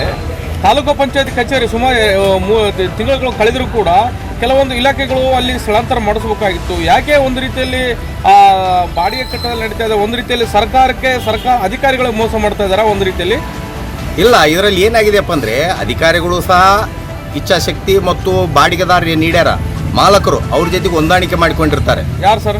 ಈಗ ಬಾಡಿಗೆ ಕೊಟ್ಟಂಥ ಮಾಲೀಕರು ಈಗ ನಮ್ಗೆ ಹೋದ್ರಪ್ಪ ಅಂದ್ರೆ ಸಾವಿರಾರು ರೂಪಾಯಿಗಳ ಒಂದು ಕಟ್ಟಡ ಹೋಗುತ್ತೆ, ಬಾಡಿಗೆ ಬರೋದಿಲ್ಲ. ಹಂಗಾಗಿ ಇದನ್ನು ಇಲ್ಲೇ ಇರಲಿ ಅಂತಂದು ಹೇಳಿ ಸರ್ಕಾರಕ್ಕೆ ಯಾವುದೇ ರೀತಿ ವರದಿ ಕೊಡೋದ್ರಲ್ಲಿ ವಿಳಂಬ ಮಾಡ್ತಾ ಇದ್ದಾರೆ. ಅಂದ್ರೆ ಒಂದು ರೀತಿಯಲ್ಲಿ ಇದರಲ್ಲಿ ಏನಾದ್ರು ರಾಜಕಾರಣಿಗಳು ಕೂಡ ಕೈವಾಡಿದಾನ ಸ್ಥಳಾಂತರವಾಗೋದು? ಇರ್ಬೋದು, ಅದರಲ್ಲಿ ಏನಿಲ್ಲ. ಇಚ್ಛಾಶಕ್ತಿ ಕೊರತೆ ಅಂತ ಹೇಳ್ತೀನಿ ನೋಡ್ರಿ. ಯಾರು ಸರ್ ಇಚ್ಛಾಶಕ್ತಿ? ಇಚ್ಛಾಶಕ್ತಿ ಅಂದರೆ ತಾಲೂಕಾ ದಂಡಾಧಿಕಾರಿಗಳಾಗಿರ್ಬೋದು ಅಥವಾ ಶಾಸಕರಾಗಿರ್ಬೋದು ಹಾಗೂ ಸನ್ಮಾನ್ಯ ಸಚಿವರಾಗಿರ್ಬೋದು, ಇವರ ಒಂದು ಇಚ್ಛಾಶಕ್ತಿ ಕೊರತೆ ಅಂತಂದು ಹೇಳ್ತೀನಿ. ಸರ್ ನಿಮ್ಮ ಹೆಸರು? ಗುಡ್ಡಪ್ಪ ನಾಯಕ್ ಮಲ್ಲಿಮಡುಗು, ಜನಸೇವಾ ಫೌಂಡೇಶನ್ ರಾಜ್ಯ ಸಂಚಾಲಕರು. ಈಗ ನಮ್ಮ ವಕೀಲ್ ಸಾಹೇಬರು ಹೇಳಿದಂತೆ ಏನಪ್ಪ ಅಂತಂದರೆ ಆ ಕಟ್ಟಡ ಒಳ್ಳೆ ಮಜಬೂತ ಆಗಿದೆ. ಮೊನ್ನೆ ಈಗಾಗಲೇ ತಾಲೂಕ್ ಪಂಚಾಯತ್ ಏನಪ್ಪ ಅಂತಂದರೆ ಉದ್ಘಾಟನೆ ಆಗಿ ಮೊನ್ನೆ ಮುಖ್ಯಮಂತ್ರಿಗಳ ಒಂದು ಸಂದರ್ಭದಲ್ಲಿ ಉದ್ಘಾಟನೆ ಆಗಿ ಈಗ ಸ್ಥಳಾಂತರಗೊಂಡಿದೆ. ಆ ಕಟ್ಟಡದಲ್ಲಿ ಏನಪ್ಪ ಅಂತಂದರೆ ಈಗ ಸಮಾಜ ಕಲ್ಯಾಣ ಇಲಾಖೆ ಆಗಿರ್ಬೋದು ಮತ್ತು ಸರ್ವೆ ಇಲಾಖೆ ಆಗಿರ್ಬೋದು, ಅಬಕಾರಿ ಇಲಾಖೆ ಆಗಿರ್ಬೋದು, ಇನ್ನು ಅನೇಕ ಇಲಾಖೆಗಳಿಗೆ ಏನಪ್ಪ ಅಂತಂದರೆ ಇವತ್ತು ಬಾಡಿಗೆ ಕಟ್ಟಡದಲ್ಲಿ ಇವತ್ತು ನಡೆಸ್ತಾ ಇದ್ದಾರೆ. ಹಾಗಾಗಿ ದಯಮಾಡಿ ನಮ್ಮ ಕ್ಷೇತ್ರದ ಶಾಸಕರು ಮತ್ತು ನಮ್ಮ ಜಿಲ್ಲಾ ಉಸ್ತುವಾರಿ ಸಚಿವರಾದಂಥ ಶರಣಪ್ಪ ಪಟೇಲ್ ಅವರು ಮತ್ತು ನಮ್ಮ ಸಣ್ಣ ನೀರಾವರಿ ಸಚಿವರಾದಂಥ ಬೋಸರಾಜ್ ಸಾಹೇಬ್ರು ಇವರೆಲ್ಲರೂ ಸ್ವಲ್ಪ ಏನಪ್ಪ ಅಂತಂದರೆ ಇದ್ರ ಬಗ್ಗೆ ಗಮನ ಹರಿಸಿ ಅಧಿಕಾರಿಗಳಿಗೆ ಏನಪ್ಪ ಅಂತಂದರೆ ಆ ಕಟ್ಟಡದಲ್ಲಿ ಹೋಗಿ ಸ್ವಲ್ಪ ನೀವು ಕಾರ್ಯನಿರ್ವಹಿಸ್ತಾರೆ ಅಂತೇಳಿ ಅವ್ರಿಗೆ ಆದೇಶ ಮಾಡಿದರೆ ನಮ್ಮ ತಾಲೂಕಿನ ದಂಡಾಧಿಕಾರಿಗಳಿರ್ಬೋದು, ಇನ್ನು ಮೇಲಧಿಕಾರಿಗಳು ತಾಲೂಕಿನ ಮೇಲಧಿಕಾರಿಗಳು. ಏನಂತಂದ್ರೆ ಕೆಲವೊಂದು ಇಲಾಖೆಗಳು ಸಾವಿರಾರು ರೂಪಾಯಿ ಲಕ್ಷಾಂತರ ರೂಪಾಯಿ ಇದ್ರ ಬಾಡಿಗೆ ಕಟ್ಟಡದಲ್ಲಿದ್ದಾವೆ. ಸರ್ಕಾರಕ್ಕೆ ಒಂದು ರೀತಿಯಲ್ಲಿ ಮೋಸವಾಗ್ತಾ ಇದೆ. ಯಾಕಂತಂದ್ರೆ ತಾಲೂಕ್ ಪಂಚಾಯತ್ ಹಳೆ ಕಚೇರಿಯಲ್ಲಿ ಕೂಡ ಒಂದು ರೀತಿಯಲ್ಲಿ ಚೆನ್ನಾಗಿದ್ರು ಕೂಡ ಯಾಕೆ ಸ್ಥಳಾಂತರವಾಗ್ತಾ ಇಲ್ಲ? ಇದರಲ್ಲಿ ಏನಾದ್ರು ರಾಜಕಾರಣಿಗಳು ಕೈವಾಡಿದ್ದೇನೆ ಸರ್? ಇದೆಲ್ಲ ಈಗ ನಾವು ರಾಜಕಾರಣಿಗಳ ಕೈವಾಡಂತೂ ಈಗ ಹೇಳಕ್ಕೆ ಇದಾಗಲ್ಲ. ಯಾಕಂದ್ರೆ ಇವರು ಯಾರು ಕಟ್ಟಡ ಮಾಲೀಕರು ಮತ್ತು ಈ ಅಧಿಕಾರಿಗಳು ಹೊಂದಾಣಿಕೆ ಏನಪ್ಪ ಅಂತಂದರೆ ಇದರಲ್ಲಿಂದ ಆಗಿರ್ಬೋದು ಅಂತ ನಮ್ಗೆ ಅನ್ನಿಸ್ತದೆ. ಇದು ಏನಪ್ಪ ಅಂತಂದರೆ ಇವು MLA ಅವ್ರ ಗಮನಕ್ಕೆ ಮತ್ತು ತಾಲೂಕು ಆಡಳಿತ ಗಮನಕ್ಕೆ ನಾವು ತರಬಯಸ್ತೀವಿ. ಇದು ಎಲ್ಲ ಅಧಿಕಾರಿಗಳನ್ನು ಕರೆದು ಪರಿಶೀಲನೆ ಮಾಡಿ ಏನಪ್ಪ ಅಂತಂದರೆ ಅದು ಒಳ್ಳೆ ರೀತಿಯಾಗಿ ಸುಸಜ್ಜಿತವಾದಂಥ ಕಟ್ಟಡ ಅದ. ಏನೋ ಅಲ್ಪ ಸ್ವಲ್ಪ ರಿಪೇರಿ ಇದ್ದರೆ ಇರ್ಬೋದು. ಆ ಕಟ್ಟಡವನ್ನು ರಿಪೇರಿ ಮಾಡಿಸಿಕೊಟ್ರೆ ಸ್ವಂತ ಸರ್ಕಾರಿ ಕಟ್ಟಡ ಆಗ್ತದಲ್ಲ ಅಂತೇಳಿ. ಸಿಲಿಂಡರ್ ಸ್ಫೋಟಗೊಂಡು ಮನೆ ಧ್ವಂಸ. ಕೋಲಾರ ತಾಲೂಕಿನ ಕೋಡಿಕಣ್ಣೂರು ಗ್ರಾಮದಲ್ಲಿ ಘಟನೆ. ಮುನಿರಾಜು ಎಂಬುವವರಿಗೆ ಸೇರಿದ ಕಲ್ಲು ಚಪ್ಪಡಿ ಮನೆ ಕುಸಿತ. ಮನೆಯಲ್ಲಿದ್ದ ಮುನಿರಾಜು, ರತ್ನಮ್ಮ, ನೇತ್ರ ಎಂಬುವವರಿಗೆ ಗಂಭೀರ ಗಾಯಗಳು. 3 ಗಾಯಾಳುಗಳು ಕೋಲಾರ ESNR ಜಿಲ್ಲಾಸ್ಪತ್ರೆಗೆ ದಾಖಲು. ಅಡುಗೆ ಮಾಡುವಾಗ ಸ್ಫೋಟಗೊಂಡ ಸಿಲಿಂಡರ್ ಸ್ಫೋಟಕ್ಕೆ ಅಡುಗೆ ಮನೆ ಮೇಲ್ಛಾವಣಿ ಕುಸಿತ. ಅದೃಷ್ಟವಶಾತ್ ತಪ್ಪಿಸಿಕೊಂಡು ಪಾರಾದ 3 ಸ್ಥಳಕ್ಕೆ ಧಾವಿಸಿ ಬೆಂಕಿ ನಂದಿಸಿ ಅಗ್ನಿಶಾಮಕ ದಳ ಬೆಂಕಿ ನಂದಿಸುವಲ್ಲಿ ಯಶಸ್ವಿ. ಸ್ಥಳಕ್ಕೆ ಕೋಲಾರ ತಹಸೀಲ್ದಾರ್ ನಯನ, DYSP ನಾಗ್ತೆ ಭೇಟಿ ಪರಿಶೀಲನೆ. JCBಯಿಂದ ಮನೆ ತೆರವುಗೊಳಿಸಿದ ಪೊಲೀಸರು. ಕೋಲಾರ ಗ್ರಾಮಾಂತರ ಪೊಲೀಸ್ ಠಾಣೆಯಲ್ಲಿ ಪ್ರಕರಣ ದಾಖಲು. ಮಾದಕ ವಸ್ತು ಬಳಕೆ ವಿರುದ್ಧ ಜಾಗೃತಿ ಅಭಿಯಾನಕ್ಕೆ ಹುಬ್ಬಳ್ಳಿಯಲ್ಲಿ ರಿಯಲ್ ಸ್ಟಾರ್ ಉಪೇಂದ್ರ ಚಾಲನೆ ನೀಡಿದ್ದಾರೆ. ಹೌದು, ಧಾರವಾಡ ಜಿಲ್ಲಾಡಳಿತ ಹಾಗೂ ಹುಬ್ಬಳ್ಳಿ ಧಾರವಾಡ ಪೊಲೀಸ್ ಇಲಾಖೆ ವತಿಯಿಂದ ಹಮ್ಮಿಕೊಂಡಿದ್ದ ಮಾದಕ ವಸ್ತು ಬಳಕೆ ವಿರುದ್ಧ ಜಾಗೃತಿ ಅಭಿಯಾನಕ್ಕೆ ಹುಬ್ಬಳ್ಳಿಯಲ್ಲಿ ರಿಯಲ್ ಸ್ಟಾರ್ ಉಪೇಂದ್ರ ಚಾಲನೆ ನೀಡಿದರು. ಹೌದು, ನಗರದ BVB ಕಾಲೇಜಿನಲ್ಲಿ ಇಂದು ಮಾದಕ ವಸ್ತು ಬಳಕೆ ವಿರುದ್ಧ ನಟ ಉಪೇಂದ್ರ ಅವರು ಚಾಲನೆ ನೀಡುವುದರ ಜೊತೆಗೆ BVB ಕಾಲೇಜಿನಿಂದ ತೋಳನಕೆರೆವರೆಗೆ ನಡೆದ ವಾಕ್ನಲ್ಲಿ ಹೆಜ್ಜೆಯನ್ನ ಹಾಕಿದ್ರು.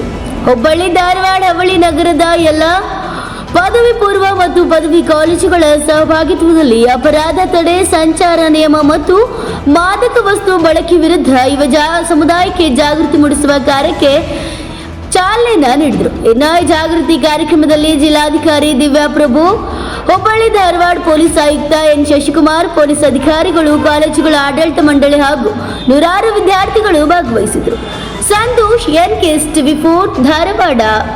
ಲಕ್ಷ್ಮೇಶ್ವರ ಪೊಲೀಸ್ ಠಾಣೆಯಲ್ಲಿ ಪಂಚಮುಖಿ ಆಂಜನೇಯ ಸ್ವಾಮಿಯ ಕಾರ್ತಿಕೋತ್ಸವ ಶ್ರದ್ಧಾ ಭಕ್ತಿಯಿಂದ ನೆರವೇರಿತು. ಹೌದು, ಗದಗ ಜಿಲ್ಲೆಯ ಲಕ್ಷ್ಮೇಶ್ವರ ಪಟ್ಟಣದ ಪೊಲೀಸ್ ಠಾಣೆಯ ಆವರಣದಲ್ಲಿರುವ ಪಂಚಮುಖಿ ಆಂಜನೇಯ ಸ್ವಾಮಿಯ ಕಾರ್ತಿಕೋತ್ಸವವು ಮಂಗಳವಾರ ಸಂಜೆ ಭಕ್ತಿಯಿಂದ ನೆರವೇರಿತು. ಕಾರ್ತಿಕೋತ್ಸವದ ಅಂಗವಾಗಿ ಪಂಚಮುಖಿ ಆಂಜನೇಯ ಸ್ವಾಮಿಗೆ ಸಿಪಿಐ ನಾಗರಾಜ್ ಮಾಡಳ್ಳಿ, ಪಿಎಸ್ಐ ನಾಗರಾಜ್ ಗಡದವರು ವಿಶೇಷ ಪೂಜೆ ಸಲ್ಲಿಸುವುದರೊಂದಿಗೆ ಕಾರ್ತಿಕೋತ್ಸವಕ್ಕೆ ಚಾಲನೆ ನೀಡಿದರು. ಈ ಸಮಯದಲ್ಲಿ tahsildar Vasudev, crime PSI TK Rathod ಸೇರಿದಂತೆ ಠಾಣೆಯ ಪೊಲೀಸರು ಪಾಲ್ಗೊಂಡಿದ್ದರು. ಸಮಯದಲ್ಲಿ ಠಾಣೆಯ ವತಿಯಿಂದ ಪ್ರಸಾದ ವ್ಯವಸ್ಥೆ ಸಹ ಮಾಡಲಾಗಿತ್ತು. ಕಾರ್ತಿಕೋತ್ಸವದಲ್ಲಿ ಪಾಲ್ಗೊಂಡ ಎಲ್ಲರೂ ಸಹ ಪ್ರಸಾದವನ್ನು ಸ್ವೀಕರಿಸಿದರು. Veeranna Hadpad, NKS TV4 Lakshmeshwar. ಮಾನ್ವಿ ಪಟ್ಟಣದಲ್ಲಿ ಅನಧಿಕೃತವಾಗಿ ಹತ್ತಿ ಖರೀದಿ ದಂಧೆ. ಮಾನ್ವಿ ಎಪಿಎಂಸಿ ಅಧಿಕಾರಿ ರಂಗನಾಥ್ ದೇಸಾಯಿ ಕಣ್ಣಿದ್ದು ಕುರುಡು. ಅನಧಿಕೃತ ಖರೀದಿ ಕೇಂದ್ರ ವಿರುದ್ಧ ಕ್ರಮ ಜರುಗಿಸಲು ಒತ್ತಾಯ. ಎಪಿಎಂಸಿ ಕಚೇರಿಗೆ ಭಾರಿ ಬೇಲಿ ಹಾಕುವ ಎಚ್ಚರಿಕೆ ಕೊಟ್ಟ ರೈತ ಸಂಘದ ಮುಖಂಡರು.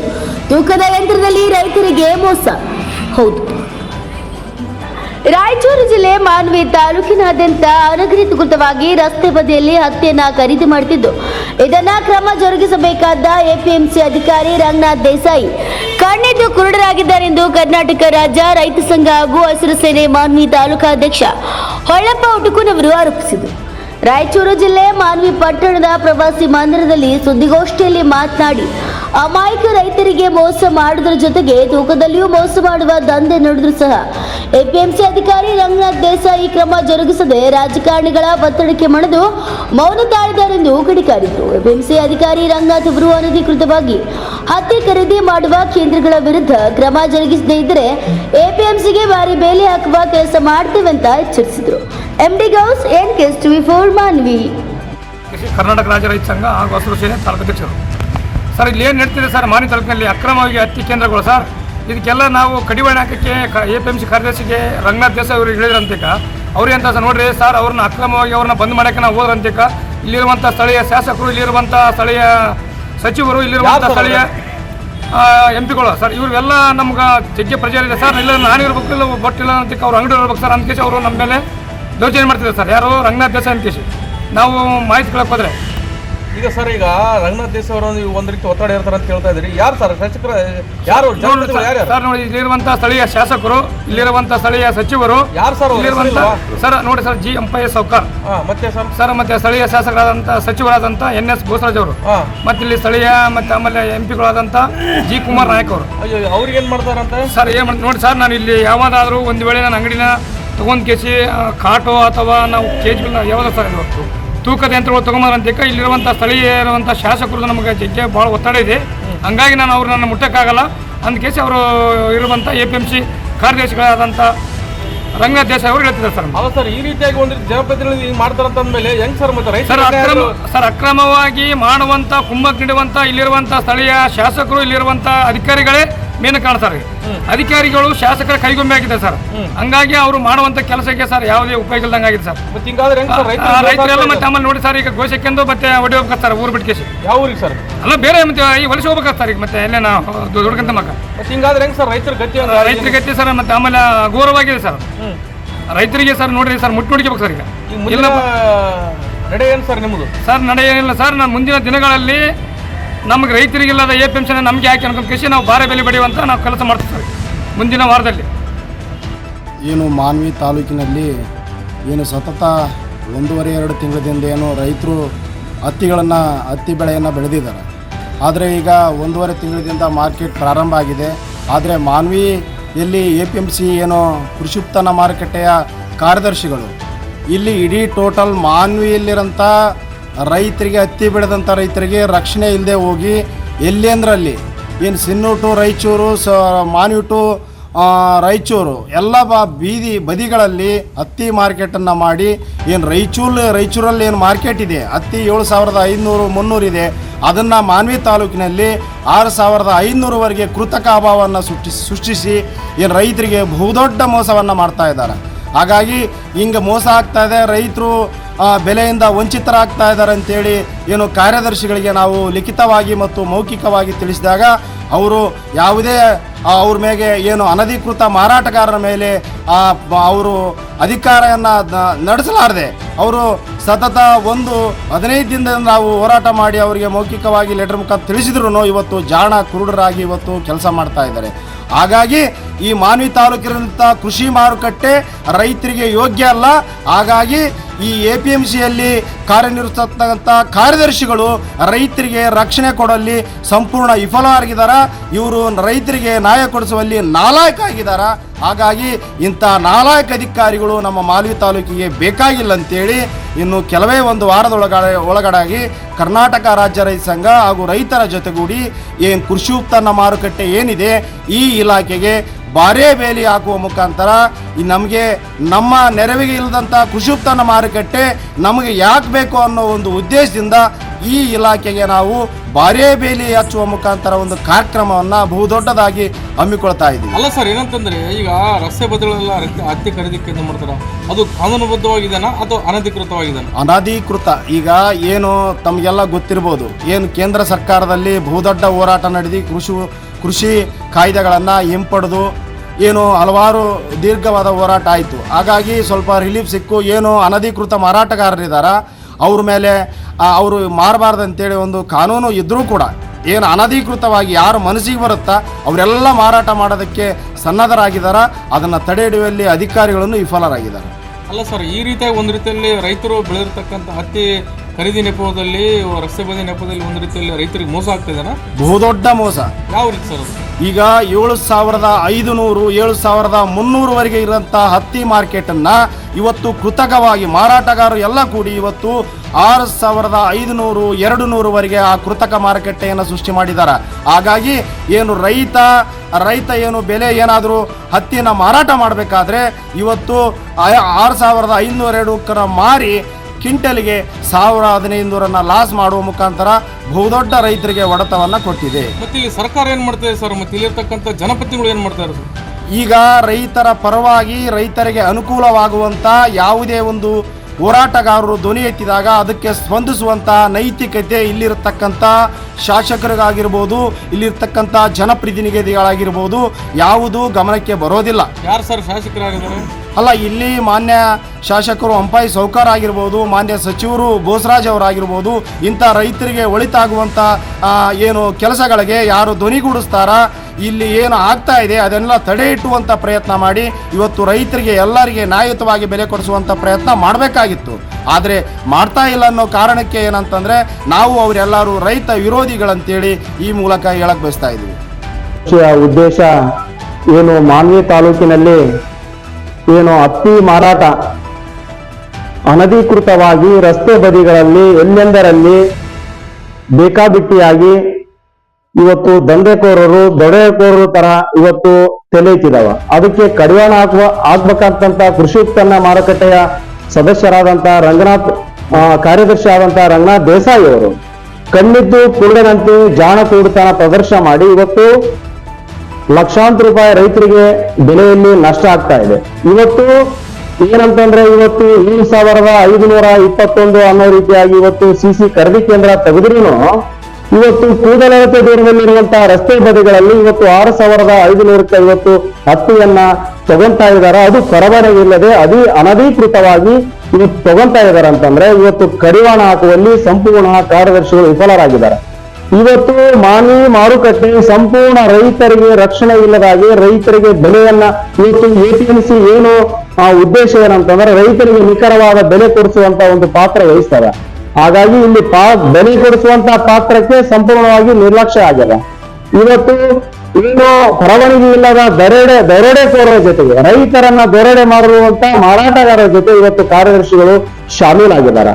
ಹಾಗಾಗಿ ರೈತರಿಗೆ ರಕ್ಷಣೆ ಇಲ್ಲದ ಕೃಷಿ ಉತ್ಪನ್ನ ಮಾರುಕಟ್ಟೆಯನ್ನ ಇವತ್ತು ಮುಂದಿನ ವಾರದಲ್ಲಿ ಎಲ್ಲ ರೈತ ಹೋರಾಟಗಾರರು ಕರ್ನಾಟಕ ರಾಜ್ಯ ರೈತ ಸಂಘ ಹಸಿರು ಸೇನೆ ಕೂಡಿ ಇವತ್ತು ರೈತರಿಗೆ ಏನು ರಕ್ಷಣೆ ಇಲ್ಲ ಅಂತ ಕೃಷಿ ಉತ್ಪನ್ನ ಮಾರುಕಟ್ಟೆಗೆ ರೈತರಿಗೆ ಹೊರಗಳಿಗೆ ರಕ್ಷಣೆ ಮಾಡುವಂತ ಬಾರೇ ಬೇಲಿ ಹಚ್ಚುವ ಮುಖಾಂತರ ನಮಗೆ ರಕ್ಷಣೆ ಏನಿಲ್ಲೋ ಅದನ್ನ ಬಾರೇಬೇಡಿ ಆದ್ರ ಮೇಲೂ ಇಲ್ಲಿರತಕ್ಕಂತಹ ಕೃಷಿ ಉತ್ಪನ್ನ ಮಾರುಕಟ್ಟೆಯ ಕಾರ್ಯದರ್ಶಿಗಳು ಅದಕ್ಕಿಂತ ಕೀಳು ಎನ್ನುವ ಘೋಷವಾಕ್ಯದೊಂದಿಗೆ ಆ ಒಂದು ಕೃಷಿ ಉತ್ಪನ್ನ ಮಾರುಕಟ್ಟೆಗೆ ಬಾರೇಬೇಡಿ ಹಾಕಿ ನಮ್ಮ ರಕ್ಷಣೆ. ವಿಜಯನಗರ ಜಿಲ್ಲೆ ಕೊಟ್ಟೂರು ಪಟ್ಟಣದಲ್ಲಿ ಬುಧವಾರ ನಡೆದ ಶ್ರೀ ರುಕ್ಮಿಣಿ ಪಾಂಡುರಂಗ ದೇವರ 32ನೇ ದಿಂಡಿ ಉತ್ಸವವು ಅಪಾರ ಭಕ್ತಾದಿಗಳಿಂದ ವಿಜೃಂಭಣೆಯಿಂದ ನೆರವೇರಿತು. 3 ದಿನಗಳ ಕಾಲ ನಡೆದ ದಿಂಡಿ ಉತ್ಸವದಲ್ಲಿ ಪಂಡರಾಪುರದ ಗುರುಗಳಾದ ತುಕಾರಾಮ್ ಪವರ್ ಗುರುಜಿಯವರಿಂದ ಕೀರ್ತನೆ, ಕೃಷ್ಣಮೂರ್ತಿ ಬೊಂಗಾಳೆ ಬೆಳಗಾವಿಯವರಿಂದ ಪ್ರವಚನ ಹಾಗೂ ಗೋಂದಲೆ ಸಮಾಜ ಹುಬ್ಬಳ್ಳಿ ಹಾಗೂ ಕಿರಣ್ ಕುಮಾರ್ ಸಂಗಡಿಗರಿಂದ ಕಾರ್ಯಕ್ರಮ ನೆರವೇರಿತು. ಅಲ್ಲದೆ ಹೊಸಪೇಟೆ, ಬಳ್ಳಾರಿ, ದಾವಣಗೆರೆ, ಸವಣೂರು, ಹಾವೇರಿ, ರಾಣೆಬೆನ್ನೂರು, ಹರಪನಹಳ್ಳಿ, ಕೂಡ್ಲಿಗಿ ಮುಂತಾದ ಊರುಗಳಿಂದ ಭಕ್ತಾದಿಗಳು ಭಾಗವಹಿಸಿದ್ರು. Chigateri Jayappa, NKST4 news bureau, Vijayanagara.